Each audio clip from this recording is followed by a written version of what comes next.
Worship by Celeste King.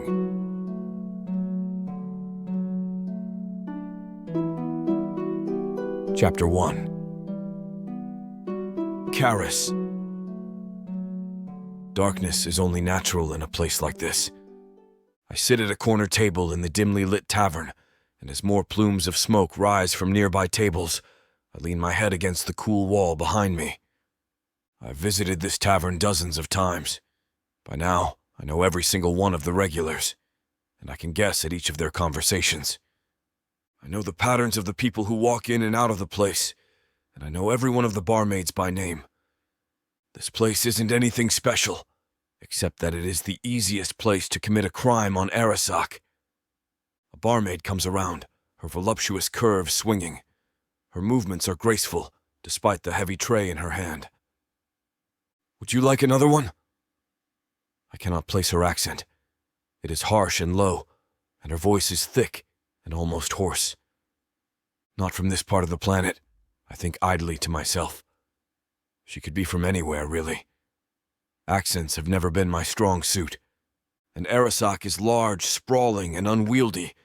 New places, people, and accents spring up every day as if organically, as if the planet is a living thing with a mind, a conscience of its own, making fun of us, as if it allows new beings to sprout just for fun, just to trick us, just to make us say, "Hey, you weren't here a second ago." The barmaid stares at me pointedly and clears her throat. I look distractedly down at my glass. "Oh yes, of course." I smile at her, and it is a dazzling smile. She smiles back with uncertainty in her eyes, before she gently takes my glass and whisks it away. She returns within seconds with a glass filled with amber liquid. I suppose she has seen me before. I suppose she knows who I am by now. Knows me enough to know the kind of drink I like. I sip my drink slowly and savor the rich, rasping flavor that slides over my tongue. This tavern, this establishment, might be very out of the way and slightly low class, but they do serve a damn good dram. I lean my head back against the wall again, and I sit and observe. It is early evening, and the sun has crept away from the windows. The only light now comes from the haphazard dancing flames of the torches that are attached to the walls. The building that this tavern is in used to be the fortress of an ancient king who lived on Arasak before even the demons came here. People say that stories of that king are only legends now, but I can see it in the way the ancient volcanic rock is secured together. I can see the proof of that old king's existence in the old but sturdy metal bars that keep the torches secured to the walls. I tilt my head then and listen to the dregs of the conversation that float over to me. There is an immense sense of privacy in this place. Maybe it is the constant, thick plumes of smoke that obscure all sight. Maybe it is the sound of the steady splash of alcohol coming from the bar.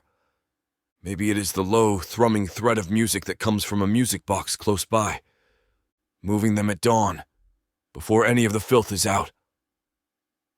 I smile at the words. The people at the table next to me are known smugglers. Their words are tense, and so is their body language. I finish my glass of liquor as I listen to them argue quietly. Clearly, one of their trips around Arasak has gone wrong recently. Not risking it again. Not again. I grow bored quickly by their conversation.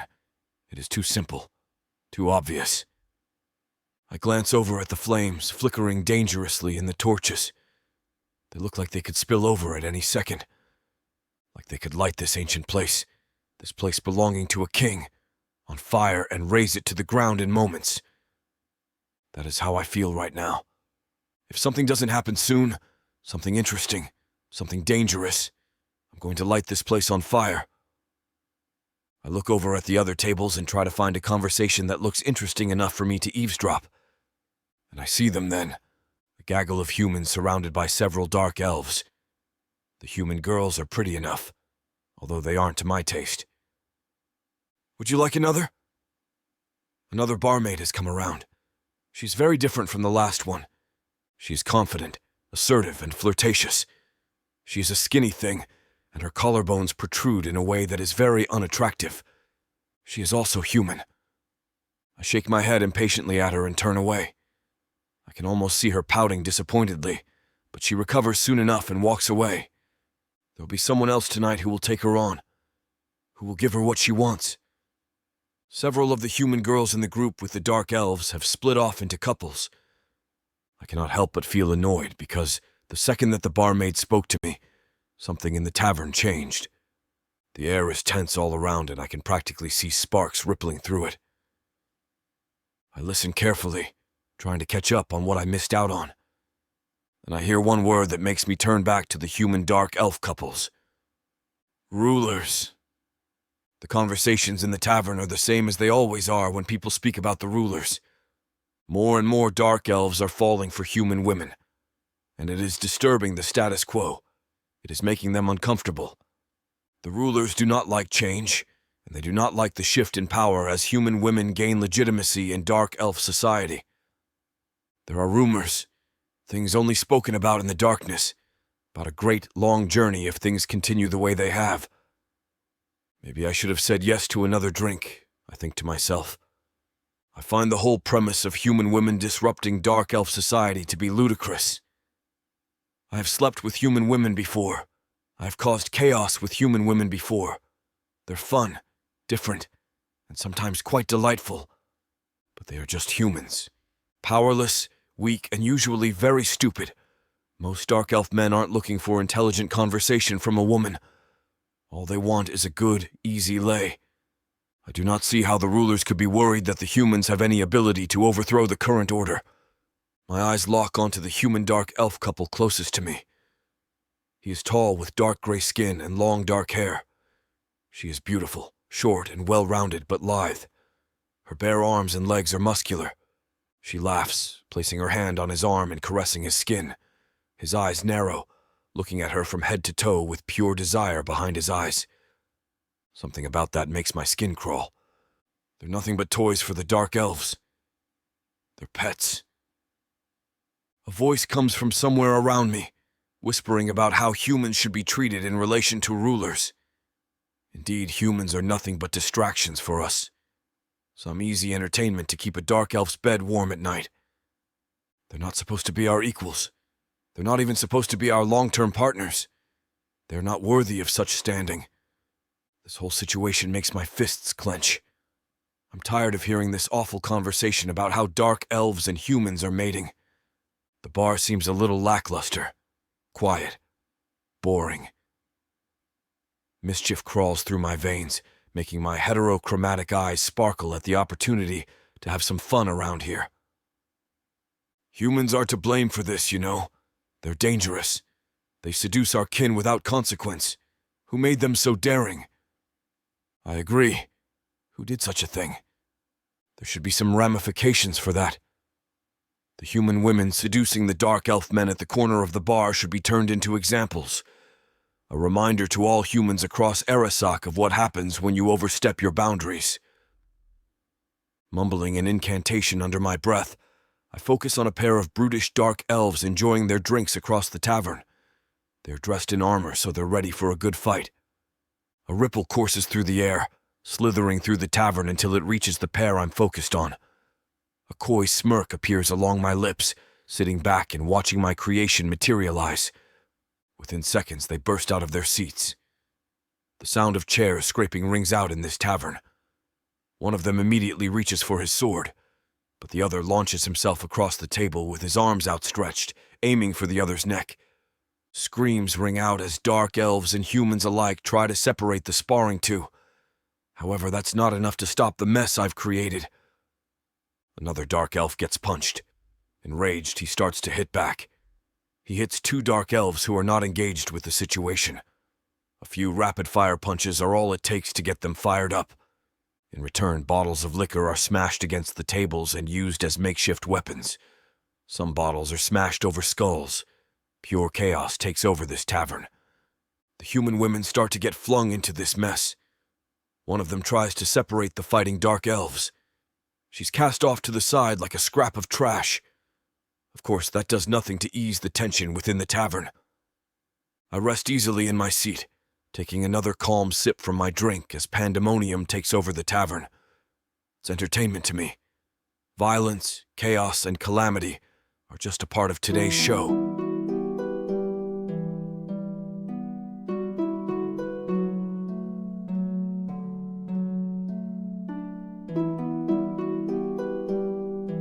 Chapter 2. Shana. The sun is bright, sharp, shattering. After pulling my long hair away from my face and into a neat knot at the nape of my neck, I pull on one of the white robes that is always ready in my bedroom. Delicate gold thread runs throughout the robe, and the belt of the robe is a brilliant, almost burnished gold. I slip my feet into a pair of flat silk gold pumps and then walk back into the bedroom. Now I complete the last part of my morning ritual. I usually sleep with only one of the white and gold curtains open at night, but now I open each and every curtain, allowing the full glory of the morning sunshine to flood my bedroom. So beautiful. I have to give thanks to my goddess, I murmur, bowing my head as the sunlight warms and energizes me. A bell rings in the distance then. It is insistent and slightly annoying, but I have grown used to it in my many years living at the temple. The temple is always quiet, aside from the bell ringing in the morning and the evening. Unless we have visitors from outside, visiting priestesses, or those curious about our goddess. The last thing I do before I leave my room is wrap a piece of muslin around my head. As a priestess, I am not obligated to do this, but today I want to give as much of myself to Kariona as I possibly can. I pass several handmaidens in the halls of the temple on my way to the breakfast room. Unlike myself and the other priestesses, the handmaidens wear gauzy, delicate veils made of different shades of white and cream that cover their features, but still give a glimpse at their faces. They greet me in their quiet, sensitive, feminine voices, and I am awed, as I always am, at how well the handmaidens embody the spirit of the goddess. I may be a priestess, chosen for my talents, but the plain, nameless handmaidens surpass anything I could accomplish. I come to a skidding stop at the circular landing that leads to the breakfast room. You're not supposed to hurry. Haste is not supposed to exist in this temple, I admonish myself. And then, as if to drive the point home, the sun moves to this side of the temple, and sunlight pours in through the stained glass windows. Colour bursts across the floor of the landing, dancing exquisite sequences across the marble floors. My breath hitches in my throat at the sheer wonder of it, the sheer unutterable beauty of this temple and everything inside it. And then, after I give myself a shake, I walk more slowly now, towards the breakfast room. The room is empty, though the tables that line the walls groan under the weight of the warm food. I gather up some fruit and some bread and cheese, along with a carafe of water. I go into a side room, and after saying a quick prayer of thanks, I eat. The fruit is good, cold and sweet, and the bread is moist and flaky. The cheese is decadent, crumbling between my fingers. The water, fresh from a nearby spring, is sharp, cool and bracing. So when I leave the breakfast room and walk towards the back of the temple where my goddess's art room is located, I am ready for the task at hand. It is still early when I take my shoes off and leave them outside the door to the art room. The temple is quiet. Many of the handmaidens have taken a vow of silence to elevate the level of their worship. The floor is cold beneath my bare feet, and the door, heavy and wooden, creaks as I push it open. The room is cool and dark. An easel, canvas ready, stands at the centre of the room as though waiting for me. This room is where I show my devotion the best. This room is where I speak to my goddess, where she guides me, where she shows me how to live in her image. In this temple I am the priestess of painting. In a way, I am also a handmaiden to the goddess. It is just that, as the priestess of painting, my duties to the goddess are more defined than those of the normal handmaidens. I pick up the brush then. The paints are also ready, waiting for me, and say the usual prayer before I start to paint. "O great Kariona, please be with me. Bless me, guide me, show me the truth. Show me your vision for this temple and for those who worship you inside it. Envelop us in your grace and wisdom, and inspire us, your priestesses, so that we can aspire to be like you. With this prayer, I summon your spirit and ask you to always show me the way." Tears have welled up in my eyes by the end of the prayer, and my hand shakes slightly as I feel my goddess respond. New strength flows through me, and I exhale, though it is more of a sigh of relief. I dip the brush in some pigmented paint and move it towards the canvas. My movements become almost mechanical as I give myself and my talents up to my goddess. Soon, everything but the painting falls away. Eventually, I have to shake myself out of my reverie so that I can step back and examine what I have done. A flood of colour glimmers at me from the canvas. The colours are all different shades of brown, orange and red, with glints of deep green shining at me. I let out a slow breath and force myself to unclench my hands, which I unwittingly have balled into fists. The paintbrush in my right hand clatters to the floor. The painting is a vivid, brilliant tapestry of the forest floors during autumn.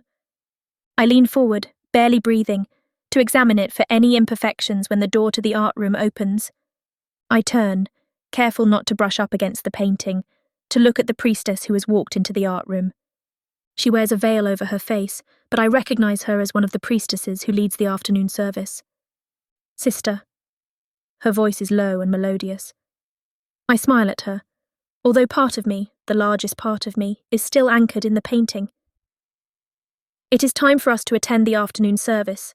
The congregation and other visitors have arrived. I nod graciously. I stand, slightly unsteady, and follow her out of the art room. Outside the hall that hosts the daily religious services, I find a veil and carefully cover my face with it. When I look down, I see that there are streaks of paint on my hands. I walk in quickly after the priestess and realize then that I am leading the prayer today. You're late.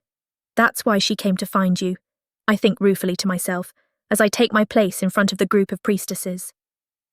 We stand in the shape of an inverted triangle and face the congregants who look up at us expectantly. Silence falls over the hall, and I inhale deeply as a single note is struck on a harp. The prayer that falls so easily from my lips is more like a song or a chant. My voice reverberates throughout the hall, and I know that the sound of the prayer, the chant, can be heard throughout the entirety of the temple. I feel my heart swell 1,000 times as the other priestesses behind me join in. Together we call on the goddess to bless us, guide us, and protect us. I only stop when the bell tolls, indicating that the afternoon service is over. My body still sways in time with the music of the prayer. I follow the other priestesses out of the hall, but instead of joining them in the dining room, I am drawn back to the art room. All I can think of is the unfinished painting. When I look down, the streaks of paint seem even more vivid on my hands than before. I love afternoon service, and I do not mind leading it, but I know that painting is the truest form of devotion that I can offer. In the art room, I fold up my easel and canvas and pack up some paints. Time has passed rapidly, and it is close to dusk outside. I walk, paints and canvas in hand, steadily towards the gazebo that was built in the centre of a lake close to the temple. Here, the goddess's will, her power, her beauty, is more obvious than even in the temple. I take my veil off after I set up the easel and canvas, and I bask in the slowly rising moonlight. At that moment, it is as if I am staring face to face with the goddess, as if she is caressing my face with her gentle hands. And I know that I have to create. I have to work. I cannot ever let her down.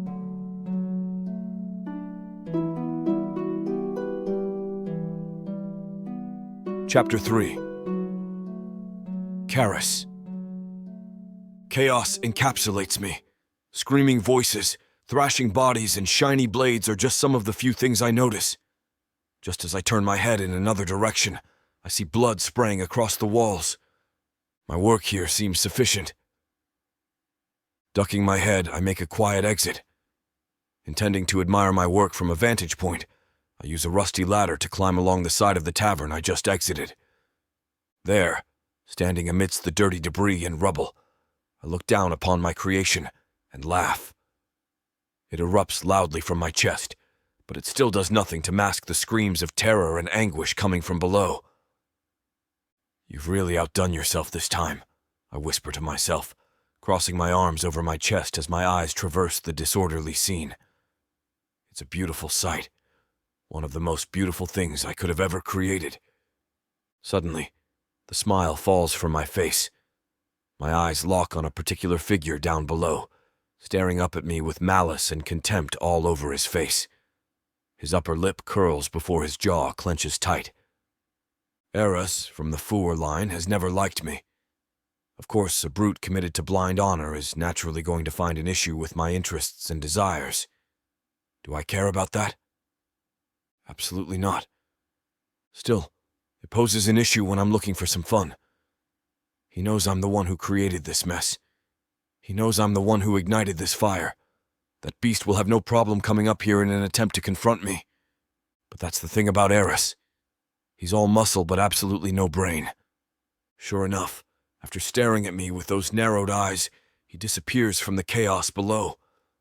I wait in anticipation, ready to hear the slam of his feet against the rooftop I'm currently standing on. Within seconds, he's here, heaving and huffing as the dark serpentine armor against his giant form hinders any quick movements. As I turn around to face him, I realize his silhouette is highlighted by the moon. I suppose even the most monstrous sights can be made beautiful by something as subtle as nature. "Karis!" he yells, a grating sound to my ears. "What do you think you're doing? What does it look like?" "Creating more issues, I see," he replies, unsheathing his long sword from its hold. "You need someone to teach you a lesson." "And do you believe it's going to be you?" I perk a brow, making sure to emphasize my last word. His heaving form doesn't move. Drool spills from his bottom lip. That's funny. I don't take lessons from animals. Like a bolt through the sky, Eris charges. His blade threatens to slice through my flesh. Indeed, if I'm not careful, someone like Eris could easily swipe my head off with one easy blow to the neck. Thankfully, I'm quicker than him. I sidestep him easily, allowing him to fall forward due to the power behind his momentum. He lets out a frustrated breath, trying to follow me with harsh whips of the head. By then, I'm already standing on a different rooftop. Once he notices me, I offer a small bow. "You're a force to be reckoned with, dear Eris." I smile. But so am I. Just for the fun of it, I allow Eris to catch up.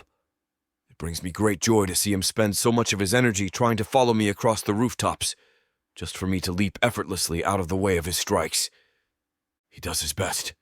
I'll commend him for that. Despite his armor and sword weighing him down, he does a great job chasing me for as long as he does.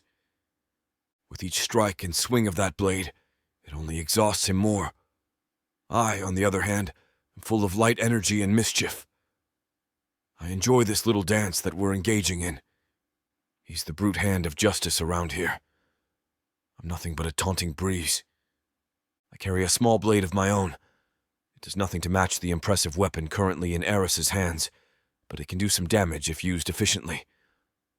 At one point, Eris approaches me loudly, panting with each step. He overextends his arm, threatening to topple him forward. I respond with a few cuts to his tired limb, carving him up and escaping quickly before he has the chance to retaliate. Eris lets out a bellow into the cool night air, the veins along his skin threatening to explode if I keep taunting him like this. Thankfully, I'm not one to have empathy for an opponent, especially not one like him. "Karis, you..." Eris doesn't have the breath to finish that statement. He glares at me from across the rooftop, spending a few moments catching some air. "You fool. You pathetic little fool. How dare you?" "Is that a question you want me to answer? Because if I tell the truth, you'll be greatly displeased," I reply, placing my hands behind my back. "I like creating a mess of things. It's what I do." "You enjoy bringing calamity and destruction wherever you go?" "Yes," I say simply. "To me, it's the most obvious thing in the world. I don't expect someone like you to understand. You're obsessed with law and order. Why don't you allow yourself to live a little bit?" "I enjoy bringing peace into the world, Karis." "Well, that's where we differ greatly. I don't find much enjoyment in peace. There's just nothing to do, nothing amusing to see. How am I supposed to be entertained in a world like that?" My words rile Eris up quite a bit. He straightens out his back and charges towards me again. Honestly, this doesn't seem as fun as it did before. He's losing stamina. He's too loud with his stomps. His swings lack power. I'm getting bored. Just as before, I allow him to take a good swing at me. It finds air. I use the shadows to my advantage, finding refuge behind a tall chimney stack. The wind whips around us, allowing my laugh to travel quickly and far. It's a mocking echo to the likes of Eros, who groans and tosses his blade to the side in his frustration. I hardly have the words to describe how pleasing this is to me. It brings me even greater joy than I felt when I was observing the chaos back at the tavern. How can my day get any better than this? It seems almost unfair. You're nothing but a useless coward, Karis. I hope you know that. You bring nothing but shame and dishonor to your bloodline. I hum quietly to myself. Resting my head against the chimney stack behind me, I sigh. You know, those words would hurt an awful lot if they were coming from someone besides yourself.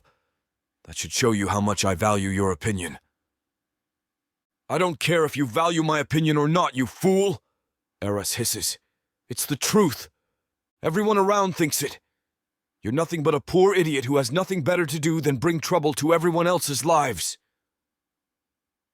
Peeking out from behind the chimney, I watch as Eros wipes the sweat from his brow. He hardly has the strength to keep himself upright. He nearly stumbles over as he reaches down to retrieve his blade, the same one he tossed recklessly to the side during his tantrum. I enjoy bringing trouble to your life, Eros, I mock, amused by how he can't seem to find where the source of my voice is coming from. Is he that slow? Thank you for bringing me a lot of fun tonight. You have some use, I suppose. Karis! Eros exclaims. At that point, I'm already retreating, scaling down the length of the building and leaving him to his own devices. Eros's voice bellows out. Karis! Good riddance, I whisper, wiping my hands clean and sheathing my small dagger back into its hold. He's a pesky thing. Walking through the dark streets, I wander aimlessly through the labyrinth of the city. I keep my distance from Eros. The brute still thinks he has a chance at catching up to me. That's a laughable sight, but I keep my chuckles to myself as I press forward. Even a troublemaker like me gets tired after a full night of activity. I accomplish so much in so little time. I should reward myself with something, but I'm not too sure what. I could seek out a fine place to spend the night, or perhaps enjoy a mouth-watering meal while I contemplate the night's events. No, none of that captures my interest.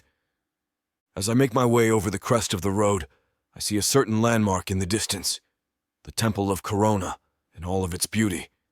Such a wonderful sight. It's one of the most beautiful structures on all of Arasaka, in my opinion, with its delicately designed walls and meticulously made statues that adorn the grounds. I wasn't planning on making a visit to such a sacred place, but something tells me it'll be a good idea. Why shouldn't I end my night with a bang? I certainly deserve it, considering all that I've done. An itch starts in my fingers. Mischief consumes me, driving my steps toward the precious temple. Anyone else would know better than to disturb the temple's inhabitants, especially at this hour. Thankfully, I'm not like anyone else. A treasure awaits me here, I say quietly, happily traveling through the streets despite my tired feet. It's my duty to go claim it. I'm not too sure I believe those words, but I'm a believer of seizing opportunities in any shape or form they come in. This is another such case.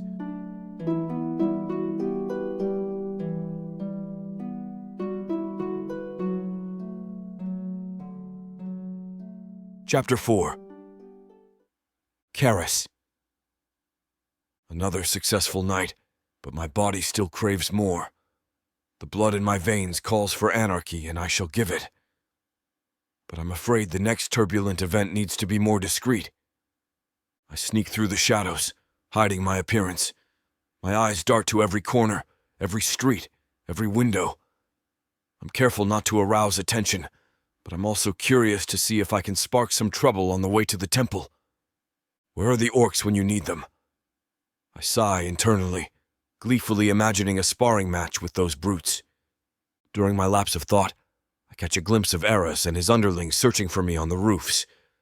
A smirk draws on my lips. He'll go crazy when he can't find even a glimpse of me, I excitedly think as I fasten my pace. The darkness of the night alludes to that of my heart. There's nothing more fun than creating chaos where I go.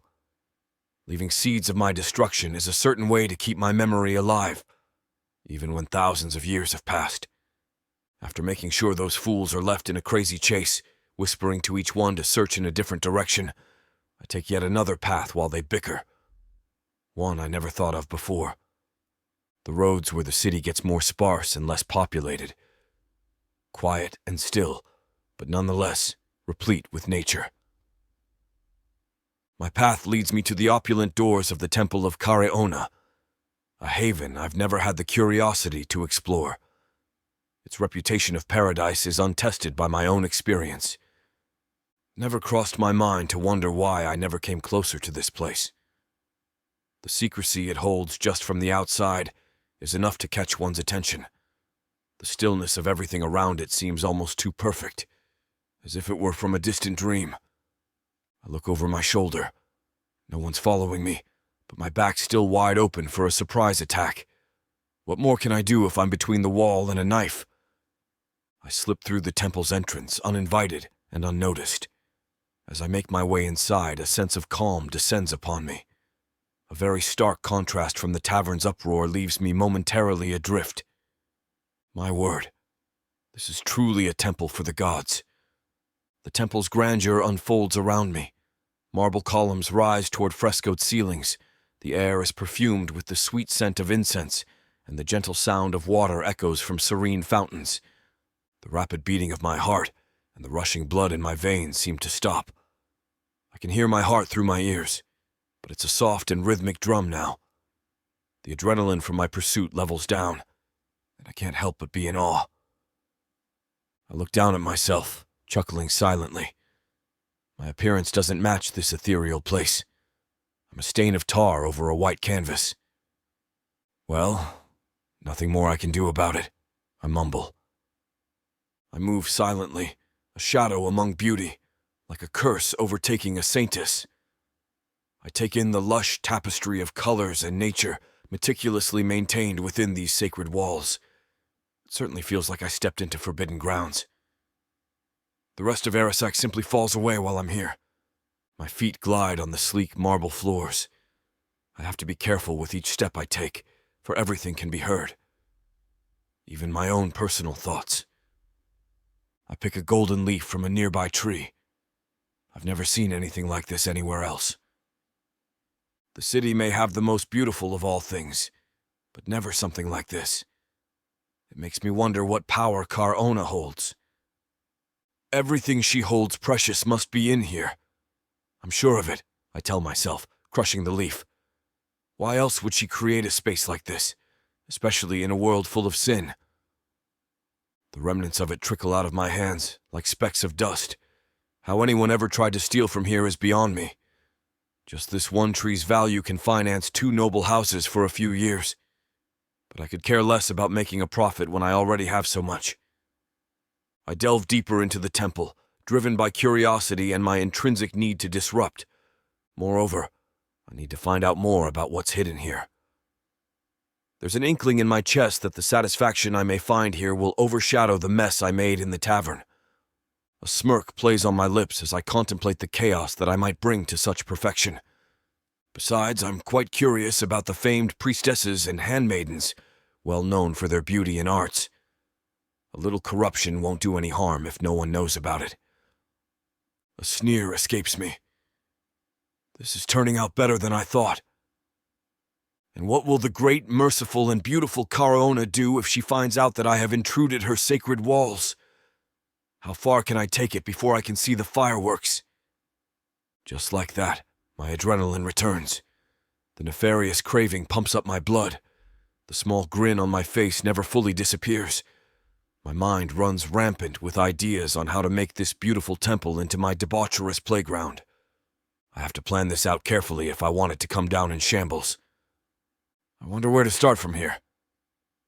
With that in mind, I sneak through the perfectly manicured bushes, trying to blend as best I can.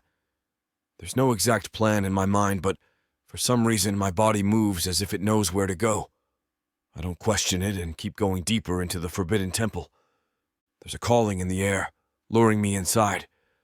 I can promise that it's no longer curiosity taking over. The stillness of the air signals something awaiting me. My smile couldn't be wider at this very moment. Drawn by the inexplicable pull, I find myself by the lake.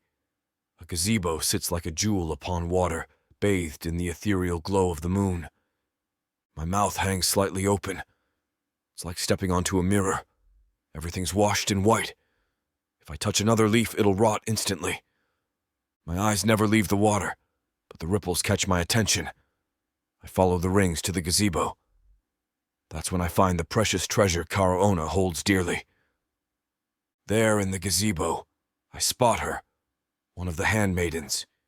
She's alone, her veil in place, and her attention entirely consumed by the canvas before her, a painter lost in her art. My feet root to the ground upon taking in such an overwhelming sight. I watch, intrigued by the serene figure. There's an unfamiliar tightness in my chest as I stare dumbfounded. Her presence is a melody that seems to resonate with a hidden part of my soul. What is this? I clutch my chest, wanting the tightness to go away. It only gets stronger the more I watch her. It's almost painful but euphoric at the same time. She continues to paint, and I feel the air shift, a silent charge that whispers of destiny, and it draws me closer, as if the universe itself conspires to bridge the gap between us. The ethereal figure, unaware of my presence, leans closer to her painting. Her brush dances with precision and grace, unaware that the course of her life hovers on the brink of irrevocable change. I take a step forward, drawn by the compulsion to see her face. Every part of me loses complete control. My drive to see her face, to know the woman behind the veil, overpowers my usual nonchalance. There's one thought, and one thought only in my head. I need to see, I whisper. I'm suddenly a puppet strung along with the power of desire. I need to see. I reach the gazebo, never once breaking my gaze away from her. My approach is soundless, the stillness of the night a cloak for my intentions. Every instinct screams that this meeting is foreordained. Then her hand pauses. The interruption of her melodic art jars her. A sense of being watched skitters down her spine, recognizing an intrusion into the sanctuary of her focus and solitude. She feels my presence, I think to myself. I control my breathing, knowing it's the one signal that'll make her turn to me. My eyes are manic, without a doubt glowing in the dark of the night. A show of possession from the beast within me. My steps are light and calculated. I want to hide from her a little more, but I also want her to be aware of me, have fear instilled in her while also being curious of this taboo existence of mine. I whisper a small incantation. I'm here. I'm in the gazebo. I loom over her, creating a shadow over her breathtaking work. I hear a small gasp come from her. She turns around, startled. The veil obscures her from view, yet the sudden connection that ignites between us is as clear as the stars in the night sky. If heavens existed, then being close to her is the nearest I'll ever come to reaching them. I stand before her, feeling the world tilt. An axis shifts as her attention lands on me. Her veil remains, the only barrier separating us at this moment that's been written since the birth of time. The moment lingers, a breath, a heartbeat. Time is suspended as the universe weaves a new thread into the tapestry of our lives. I, always the master of my emotions, find myself uncharacteristically breathless. The urge to unveil her, to claim this connection, strikes me in a primal instinct that rushes through my veins. What is this feeling?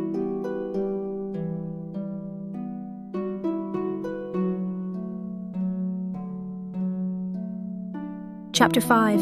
Shana. There's a tumultuous vibration in the air. My inspiration's cut short. All the focus poured into the painting is blasphemously interrupted. Someone's here, I think to myself, trying to contain my nerves. It's not a faithful follower. The energy's completely different. Whoever it is didn't come here in peace. And I happen to be alone in the gazebo tonight. My brush hovers mid-air, shaking. My tranquil world's interrupted by the dark elf's unexpected presence. The darkness of their aura stagnates the air like a poisonous flower.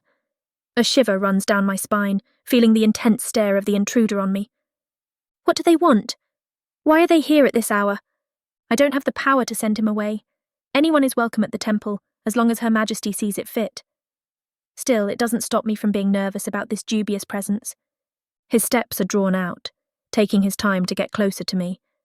I'm not sure why, but he's hiding himself for a reason. That is until there's a whisper in my ears. A warning of sorts that makes my heart drop to my stomach. I'm here. Then, my canvas is soon enveloped in darkness. The silhouette of his shadow draws over the gazebo and onto the water. A powerful presence that doesn't want to be ignored. I gasp under my breath. There's no escape for me unless I jump in the water, but I cannot interrupt the natural flow of these sacred waters. Her Majesty will be alerted, and I don't wish to bother her with something of unimportance. I turn around, my eyes wide and vulnerable beneath the veil. The intrusion of privacy sends a shock to my senses. An instinctual awareness fills me, saying that something pivotal is unfolding. I come face to face with two distinct colours when I look at his eyes, blue as the water that holds the moon and green as the lush forests of Shoza. Although my veil works as a shield, his eyes glow right through it, and they're the only thing I can see. Another soft gasp escapes my lips, betraying my surprise. I take a defensive step back, clutching the brush like a lifeline. I swallow hard, and my beating heart echoes in my head. His voice, smooth and confident, cuts through the silence. Surely I would make a far more alluring subject than the landscape you paint, he says with a smirk. Wouldn't you think so? My breath hitches. His arrogance is tangible, an affront to the sanctity of my art. Yet my heart betrays me with an unbidden flutter. He steps closer, a smile playing on his lips. His appearance is both alarming and magnetic. His very presence commands my attention despite my resistance. This is getting dangerous. How can I alarm the others, I think as I search behind him for any sign of help. He shifts to see what I'm looking at. When he realizes what I am searching for, his smile grows wider and more dangerous. It's almost as if he's taunting me with the fact that it's only the two of us here. I stumble backward, nearly losing my footing. My mind's a tumult of emotions, fear, indignation, and inexplicable intrigue. He chuckles playfully. Careful, wouldn't want you to hurt yourself. His snickering makes him resemble a predator. He's laughing at his prey before he sinks his teeth in. His gaze lingers on me, not just observant, but possessive, as if he can see beyond the veil, as if he knows me. But I must not, under any circumstance, expose my face to a stranger. I can only show myself to my one and only master, Her Majesty Karaona. But his eyes seem to generate right through the fabric. I notice his hand opening and closing, clenching tightly. He's holding himself back. But why? What are his intentions? Whatever the reason, it doesn't matter. I have to remove myself. I'm getting caught in the current of the unknown. He takes another step towards me.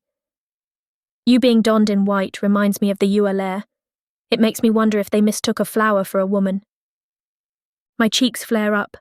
The flower of eternity, thought to be the mother of beauty. My body's responding to the sultriness of his voice. The tension between us crackles, an electric current that charges the air and thickens the space with the promise of the forbidden. The breath I held in escapes, shaking. He hums, finding my reaction amusing. His eyes narrow on me, not wanting to let me out of his sight. I can't look away from him. The poisonous aura laces around my throat and pierces my tongue. His breathing is slow but heavy, already tasting me from beneath my sacred robes. But there's more to the hunting trap he cast upon me. There's a pull that grips every fibre of my being, pushing me towards him. My back arches, my chest leaning towards him as if our hearts want to connect. It burns, it hurts. I'm nearly gasping as I grip my teeth, yet there's a hint of pleasure underneath it. A euphoric feeling. It's akin to the feeling of having all your senses awakened. You're breathing, quite frantically, he muses almost in a sigh. Beads of sweat form on my temples, a wave of all these unknown feelings and senses takes over my body. It makes my innermost core pulsate with absolute need. I bite my lip, composing myself. These are mind tricks, dark magic only known to dark elves. He's making me a victim of his powers. I gather myself, my voice a whisper of defiance. You must leave. This place. It is not for the likes of you. Then how unfortunate that someone like me stumbled in here. I was just a little curious. I soon realize who he is. The descendants of Ishariah are easy to pick out of the crowd. They are beings born from the ashes of destruction, costumed in arrogance and avarice. They are never welcome in the temple. What is he doing here? Her Majesty warned us about the havoc some of their kind tend to bring with them. They mar the temple with just a single step inside, just as this one is doing. But I'm a caged bird, waiting for his fangs to come out. There's no way out of this for me, especially since my body keeps furiously reacting to him. There's been rumours throughout the land, he starts to say. I glance at him, wondering where he's going with this. I heard of the famous beauties of the temple of Careona, the beautiful priestesses and handmaidens that the merciful Careona hides in here. He smiles wide, nearly manic. His canines peek through, a testament of his beastly nature. I was always curious to find out why she hides something so precious, he whispers. Stay back, I warn him. No one's allowed to touch us. Careona's priestesses and handmaidens are to be the purest of all. Not even faithful followers of hers are allowed a friendly pat or encouraged to hold hands. All of us should be absolutely dedicated to her. He frowns. No one, huh? He takes a step forward, and his approach is predatory.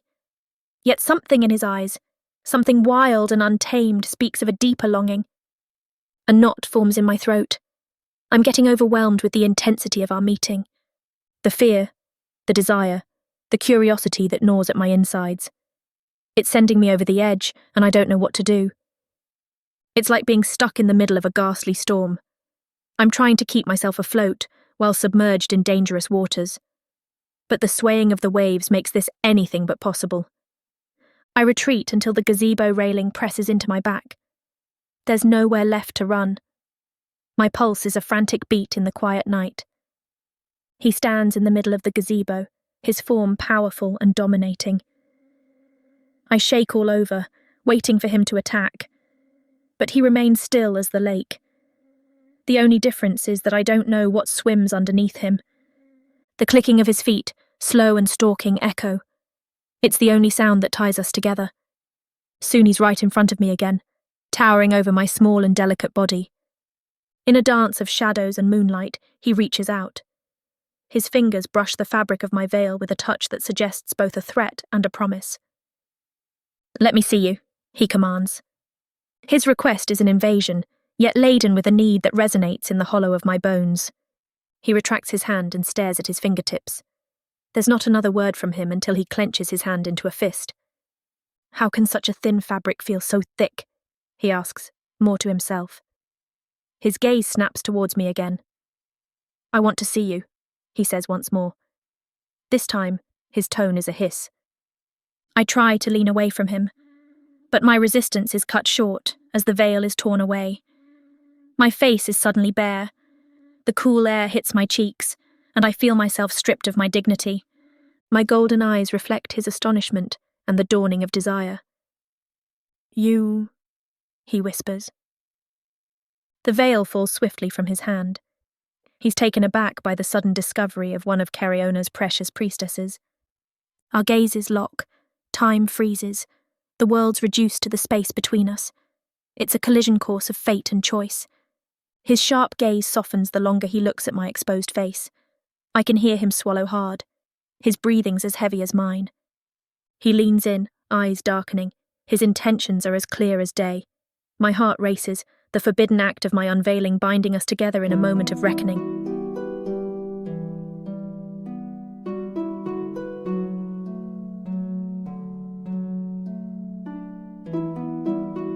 Chapter 6.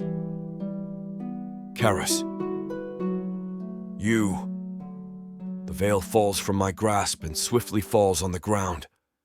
Every sense of mine is dulled for a moment as I take in the revelation before me. Eyes as bright as amber stare back at me. "Who are you?" she whispers. "Karis, a child of Ishiara." I smile softly, trailing my fingertips along her chin. "And you are—" The words trail off. Nothing more needs to be said. My heart knows her already. She still breathes frantically, clutching the brush on her chest. A mix of fear and shock shows in those wondrous eyes of hers. Of all the women I've seen in my life, no one can compare to this sight right in front of me. There's no possible way she can be a priestess. She's a deity disguising herself as a human. But here, right now, with her fragile frame and the blush on her fair skin, it's proof she's indeed mortal. I tower over her, backed against the banister of the gazebo. Her delicate form's a stark contrast to my imposing presence. I have her right where I want her. There's no escape from me. I glance over at the unfinished canvas. The painting looks like it can come to life. Only one priestess is known for these vivid and enchanting paintings. They call her Shauna. At the time of the rumors, I paid little to no attention to it. Now that I stand in front of her, a dark and possessive beast churns inside. She is what pulled me towards the temple. It's all fate's calling, and I'm here to make it come true. The tension between us is electricity, buzzing with the energy of a mate bond. Neither of us can escape it, this invisible force that pulls us together. I don't try to fight it, and just let my feral instincts take over. The mate bond already shackled us.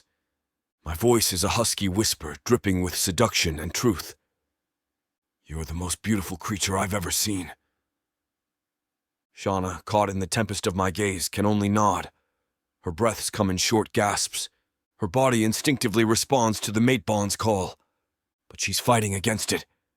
She grits her teeth and suppresses her groans. "Do you feel it like I do? Is it burning your core?" I'm nearly salivating at just the sweet smell of her. I feel the shift within me. The world pivots on its axis, centering the woman before me. She is my gravity, my inevitable. I feel like I'm losing grip on my reality and sanity. The mate bond is leading me. I find myself leaning toward her, wanting to close this infernal distance. The soft gasp that tickles my core escapes from her lovely lips. Yet she doesn't try to move away, but keeps her eyes locked on me. She's as entranced by the mate's bond as I am. But a human wouldn't know what this powerful connection is. She's in a delirium of confusion and panic, but the euphoria in her body doesn't let her run away from my grasp. "Please," she whispers. She's nearly panting for breath. "Stay away from me."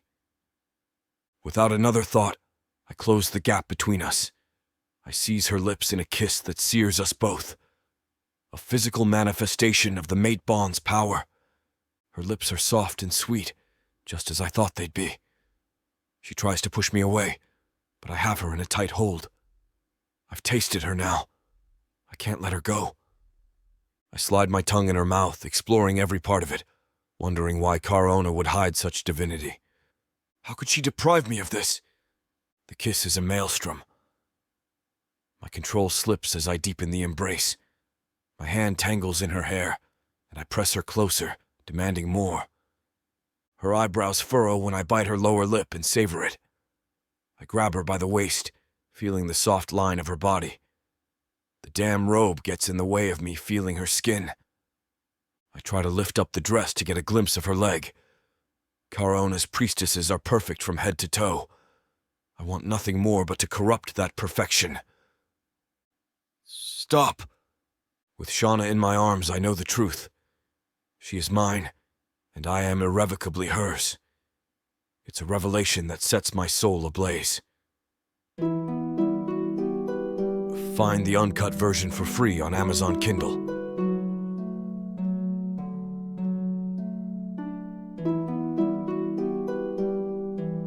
Chapter 7. Shauna, I cannot do this. It's a sin. It's sacrilegious. But every time he touches me, I respond to him eagerly, wantonly. What is wrong with me? Relax, Shauna. Everything is all right. He murmurs against my ear. Find the uncut version for free on Amazon Kindle.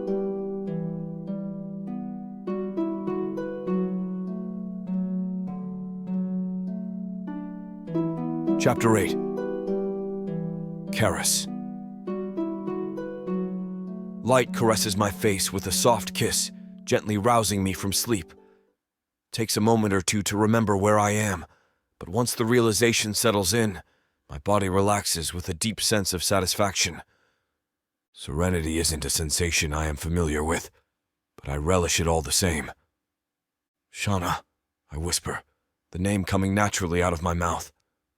With my eyes closed, I can still envision Shauna's body entangled with mine, how our movements complemented each other in a passionate embrace, how illicit our meeting was, which fueled our desires to an uncontrollable peak.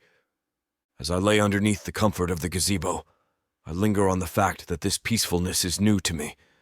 I'm not used to this sensation. I'm accustomed to chaos and musk, to the disorienting sounds of yells and violence. This? It's nothing like I've experienced before. I like it, though. Just a tiny bit. Reaching out, my hand hopes to find the soft, supple body of my sweet Shauna. But it returns with nothing. This forces me to open my eyes and whip my head around in search of her. Again, I'm gifted with nothing. Where did she... My words trail off, but my eyes narrow on the thin garment left behind. A memory of Shauna's presence. A reminder of what went on underneath the shade of this gazebo. A trace of my mate. Pocketing the garment, I intend to keep it as a memento. The fact that she was so quick to leave unsettles me somewhat. I'm not one to deserve that type of ill treatment. It can't be because she feels disappointed with my performance. No, of course not. Her moans and passionate cries are all the proof I need. Perhaps she's a bit apprehensive of the mating bond that connects her and I. That makes sense. I'm wary of its existence as well. But there's an intensity within my body to seek her. To chase her down and remind her that she's mine. No. She needs some time, I say to the stillness that surrounds me. Gazing down at myself, it dawns upon me that I'm still naked, bare to the world. Time to get going. I reach for my disheveled clothing and gradually pull each article onto my body. My fingers work nimbly but slowly. There's no rush. No one is around to see me in this state. At least not for now. As much as I want to seek out Shauna again, I realize that I must understand this mating bond further. There's still so much to learn. I'm no stranger to impulsivity, but this feels too important to destroy with my indecent actions. I need to leave this place. This beautiful, tranquil place. My body begins to itch, reminding me that I don't belong in a place like this. Shauna does, but not me. What's happening to me? I whisper, running a hand over my face once the last of my clothing returns to my body. I don't understand why I'm allowing this to mess with my head. In fact, my mind is shrouded with a fog. It doesn't allow me to think straight. I'm stumbling around aimlessly, looking for the next action to take. Stay in the temple or flee. Find Shauna or find an explanation. I'm not feeling like my regular self, but even still, I make the decision to leave. It takes a lot of coaxing, but my mind tends to win over my heart's desires. The temple grounds, silent and calm, are not the easiest to navigate through. I don't know where each path leads. I don't know who could be glancing out a window at any given moment. Uneasiness fills me. I need to leave. With just one fleeting moment of passion, my life has changed. I've lost control of myself, which is a sensation that I detest more than anything else. I can't go on like this, so finding the answers to this mating bond becomes my new obsession, my new focus. Yes, that's a good idea. Something to fixate on, I whisper as I walk through the long, empty corridors that dominate these temple grounds. With a hand over my mouth, I muffle my words. Something to keep my mind off Shauna. I can't let her dominate my thoughts like this, but it proves to be a difficult task. Whenever I allow my mind to wander aimlessly, it always goes back to her, her beautiful face, her soft words, her incredible body. Soon enough, I'm longing for the feel of her skin against mine again. I would like to hold her in my hands and never let her escape, preventing her from ever leaving me behind. I want to keep her by my side, using force if necessary. The rest of the world doesn't need to gawk over her beauty. She's mine. She belongs to no one else. She just doesn't understand that yet. I'm not too sure I understand this either. I sigh, shaking my head as I close my eyes. I'm careless. I allow my feet to collide too loudly against the ground beneath me. It's my mistake. "Who goes there?" A voice resonates loudly from somewhere around me. Panic seizes me, causing me to search for the nearest hiding spot. In this case, it's a shaded region that is masked between two walls that jut out from the side of the building. It's a storage space of some kind. I don't know. All that matters is concealing myself from this individual who heard me. I doubt they saw me, for if they did, they'd already be following me to this spot within seconds. Instead, I stand amongst the shadows and hold my breath. This isn't like you at all. That pesky voice in my mind likes to remind me of my misdoings. In this case, doing the right thing feels like a crime. What does it matter if you're discovered? Just destroy this temple. Escape at all costs. There's no need to linger on the consequences. I clench my jaw. That's where I'm wrong. The consequences involve bringing harm and shame to Shauna. If the inhabitants of this temple discover what went on between her and I under that gazebo, she will be punished. Without a doubt. Much to my surprise, I don't want that to happen. I don't want to inflict chaos on Shauna's life. That's just not something that I'm willing to bring to her. Pleasure and devotion, sure, but not chaos, not pain. For that reason, I cling to the walls and wait with anticipation until my seeker leaves empty-handed. Then I silently navigate around the temple grounds until I find an opening that leads to my escape. I make sure that no one follows me, that there are no wandering eyes that detect my fleeing form. Once I am out of the temple, a weight lifts off my shoulders. While it relieves me, it also troubles me once I start reflecting on why I feel the way that I do. I came to this temple looking for trouble, but I leave it as a changed man. Shauna's impact on me makes itself known quickly. I don't want to feel this way. Why? Why am I such a fool for her?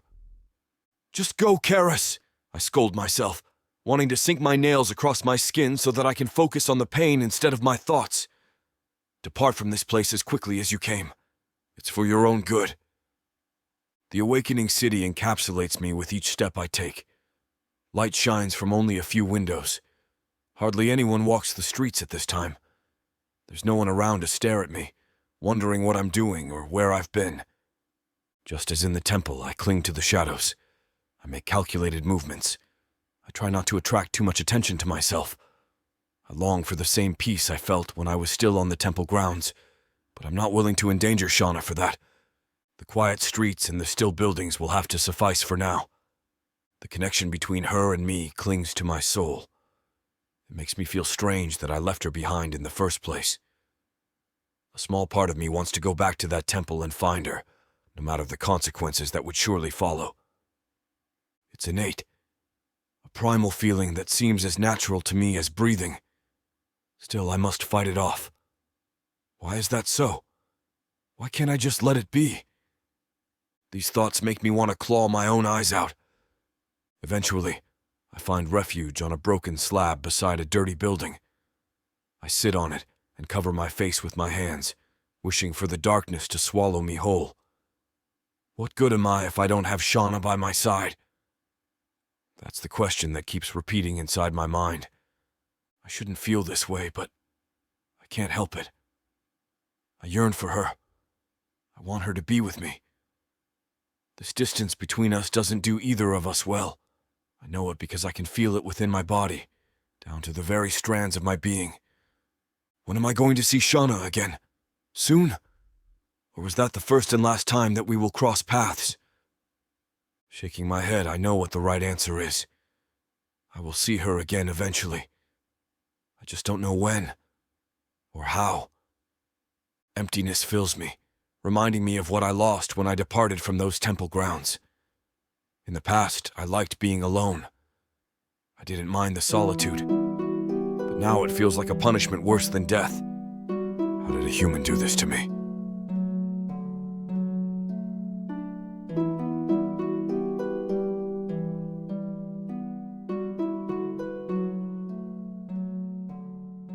Chapter 9. Shana. I glance at the other handmaidens as I make my way to the worship room, secluded from all other facilities here in the temple of Cariona. They're tending to their duties and should stay that way, at least for a little while. It means I'll be left undisturbed in my prayers. I have many of them to utter on a day like today, especially after committing the sins that I did. I need as much space and silence as I can possibly acquire if I am to set things straight with myself. I approach the heavy-set stone doors with caution. Pushing them open exerts a lot of strength, but it's nothing I'm not used to. Immediately, I see all of the statues circling the room. The way in which their eyes have been carved makes it seem like they're always watching me no matter where I step. It feels as though I've just walked into a sacred space, one in which I do not belong. My gut twists with fear and guilt, their judging gaze a heavy reminder of what I've done, of the deed that's brought me here, under their mercy today. It's dead silent in here, I mutter to myself, almost too quiet. Then again, I shake it off. I have no right to complain when I've found the very thing I was searching for.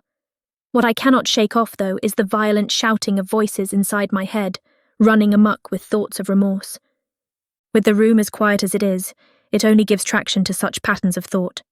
I inhale deeply and venture inward. I'm near the centre of the worship room when a draught breezes through the air, carrying with it a shivering chill. In front of the prayer spot is a cabinet, on top of which are lines and lines of candles. I light each and every one, but the draught comes again, causing the wicks to cease their burning. It only adds to the storm of tension I have raging away inside of me. I kneel down, bringing my knees to the cold, hard marble floor. Its iciness nips at my skin. A minute passes while I settle in, but I only grow more uncomfortable as the cold makes my bones ache.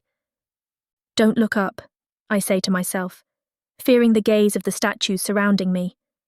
I know they peer down with disgust laden in their expressions, directing nothing but shame, all of which I deserve.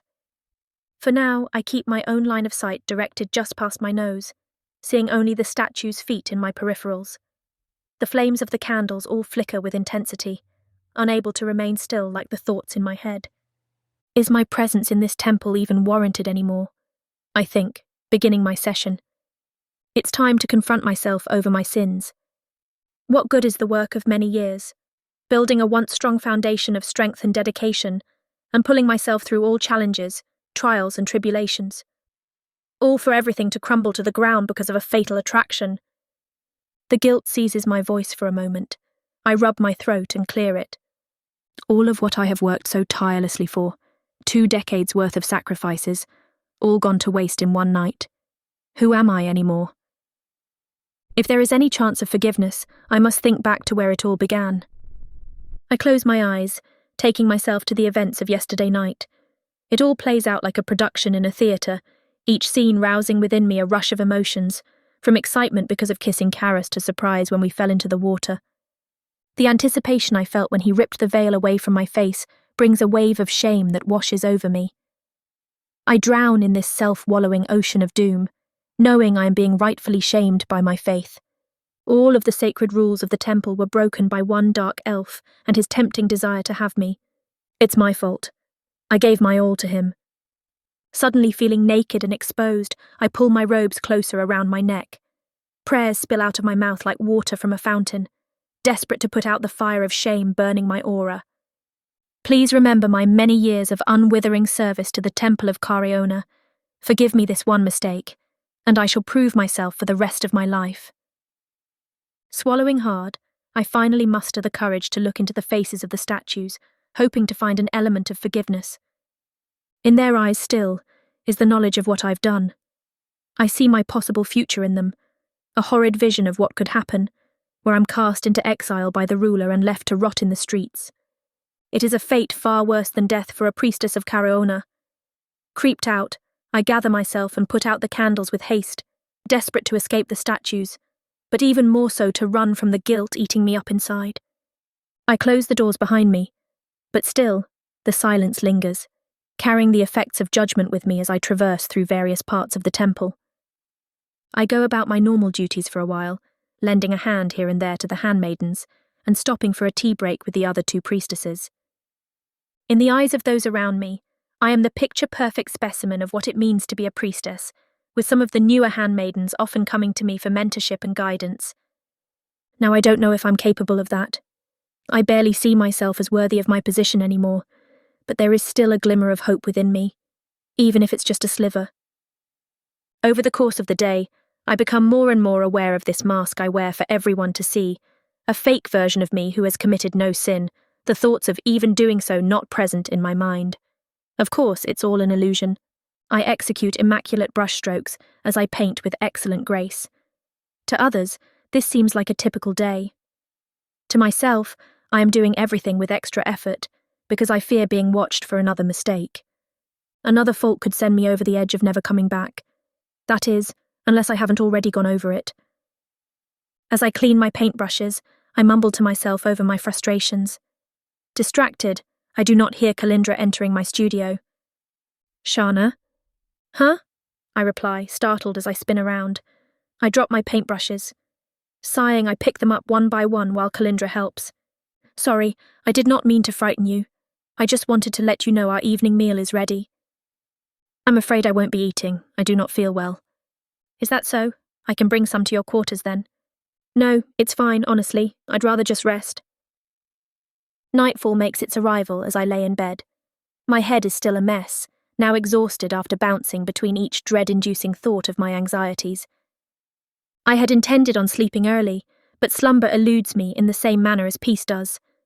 I can't tell if it's the minutes passing by, like hours, or the other way around, but soon it's late into the darkness. I keep my eyes open, deciding to let my exhaustion take me when it sees fit, muttering prayers in the meantime.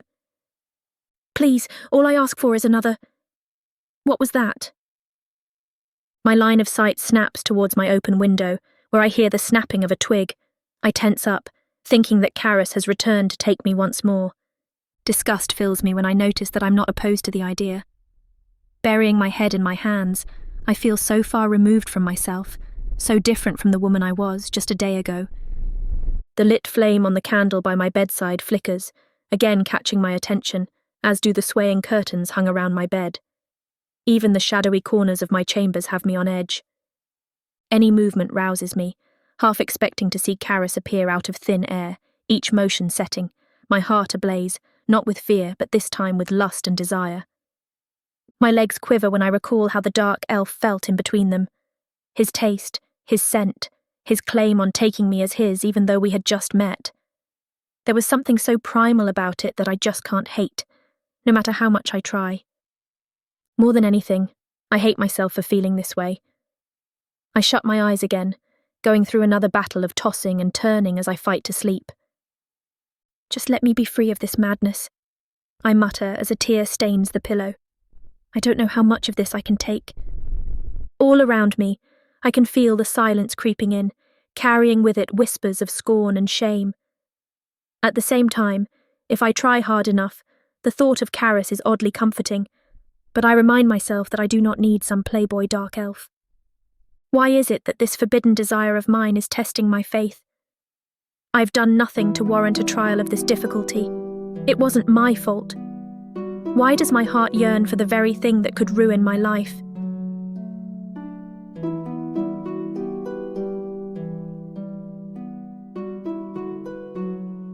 Chapter 10.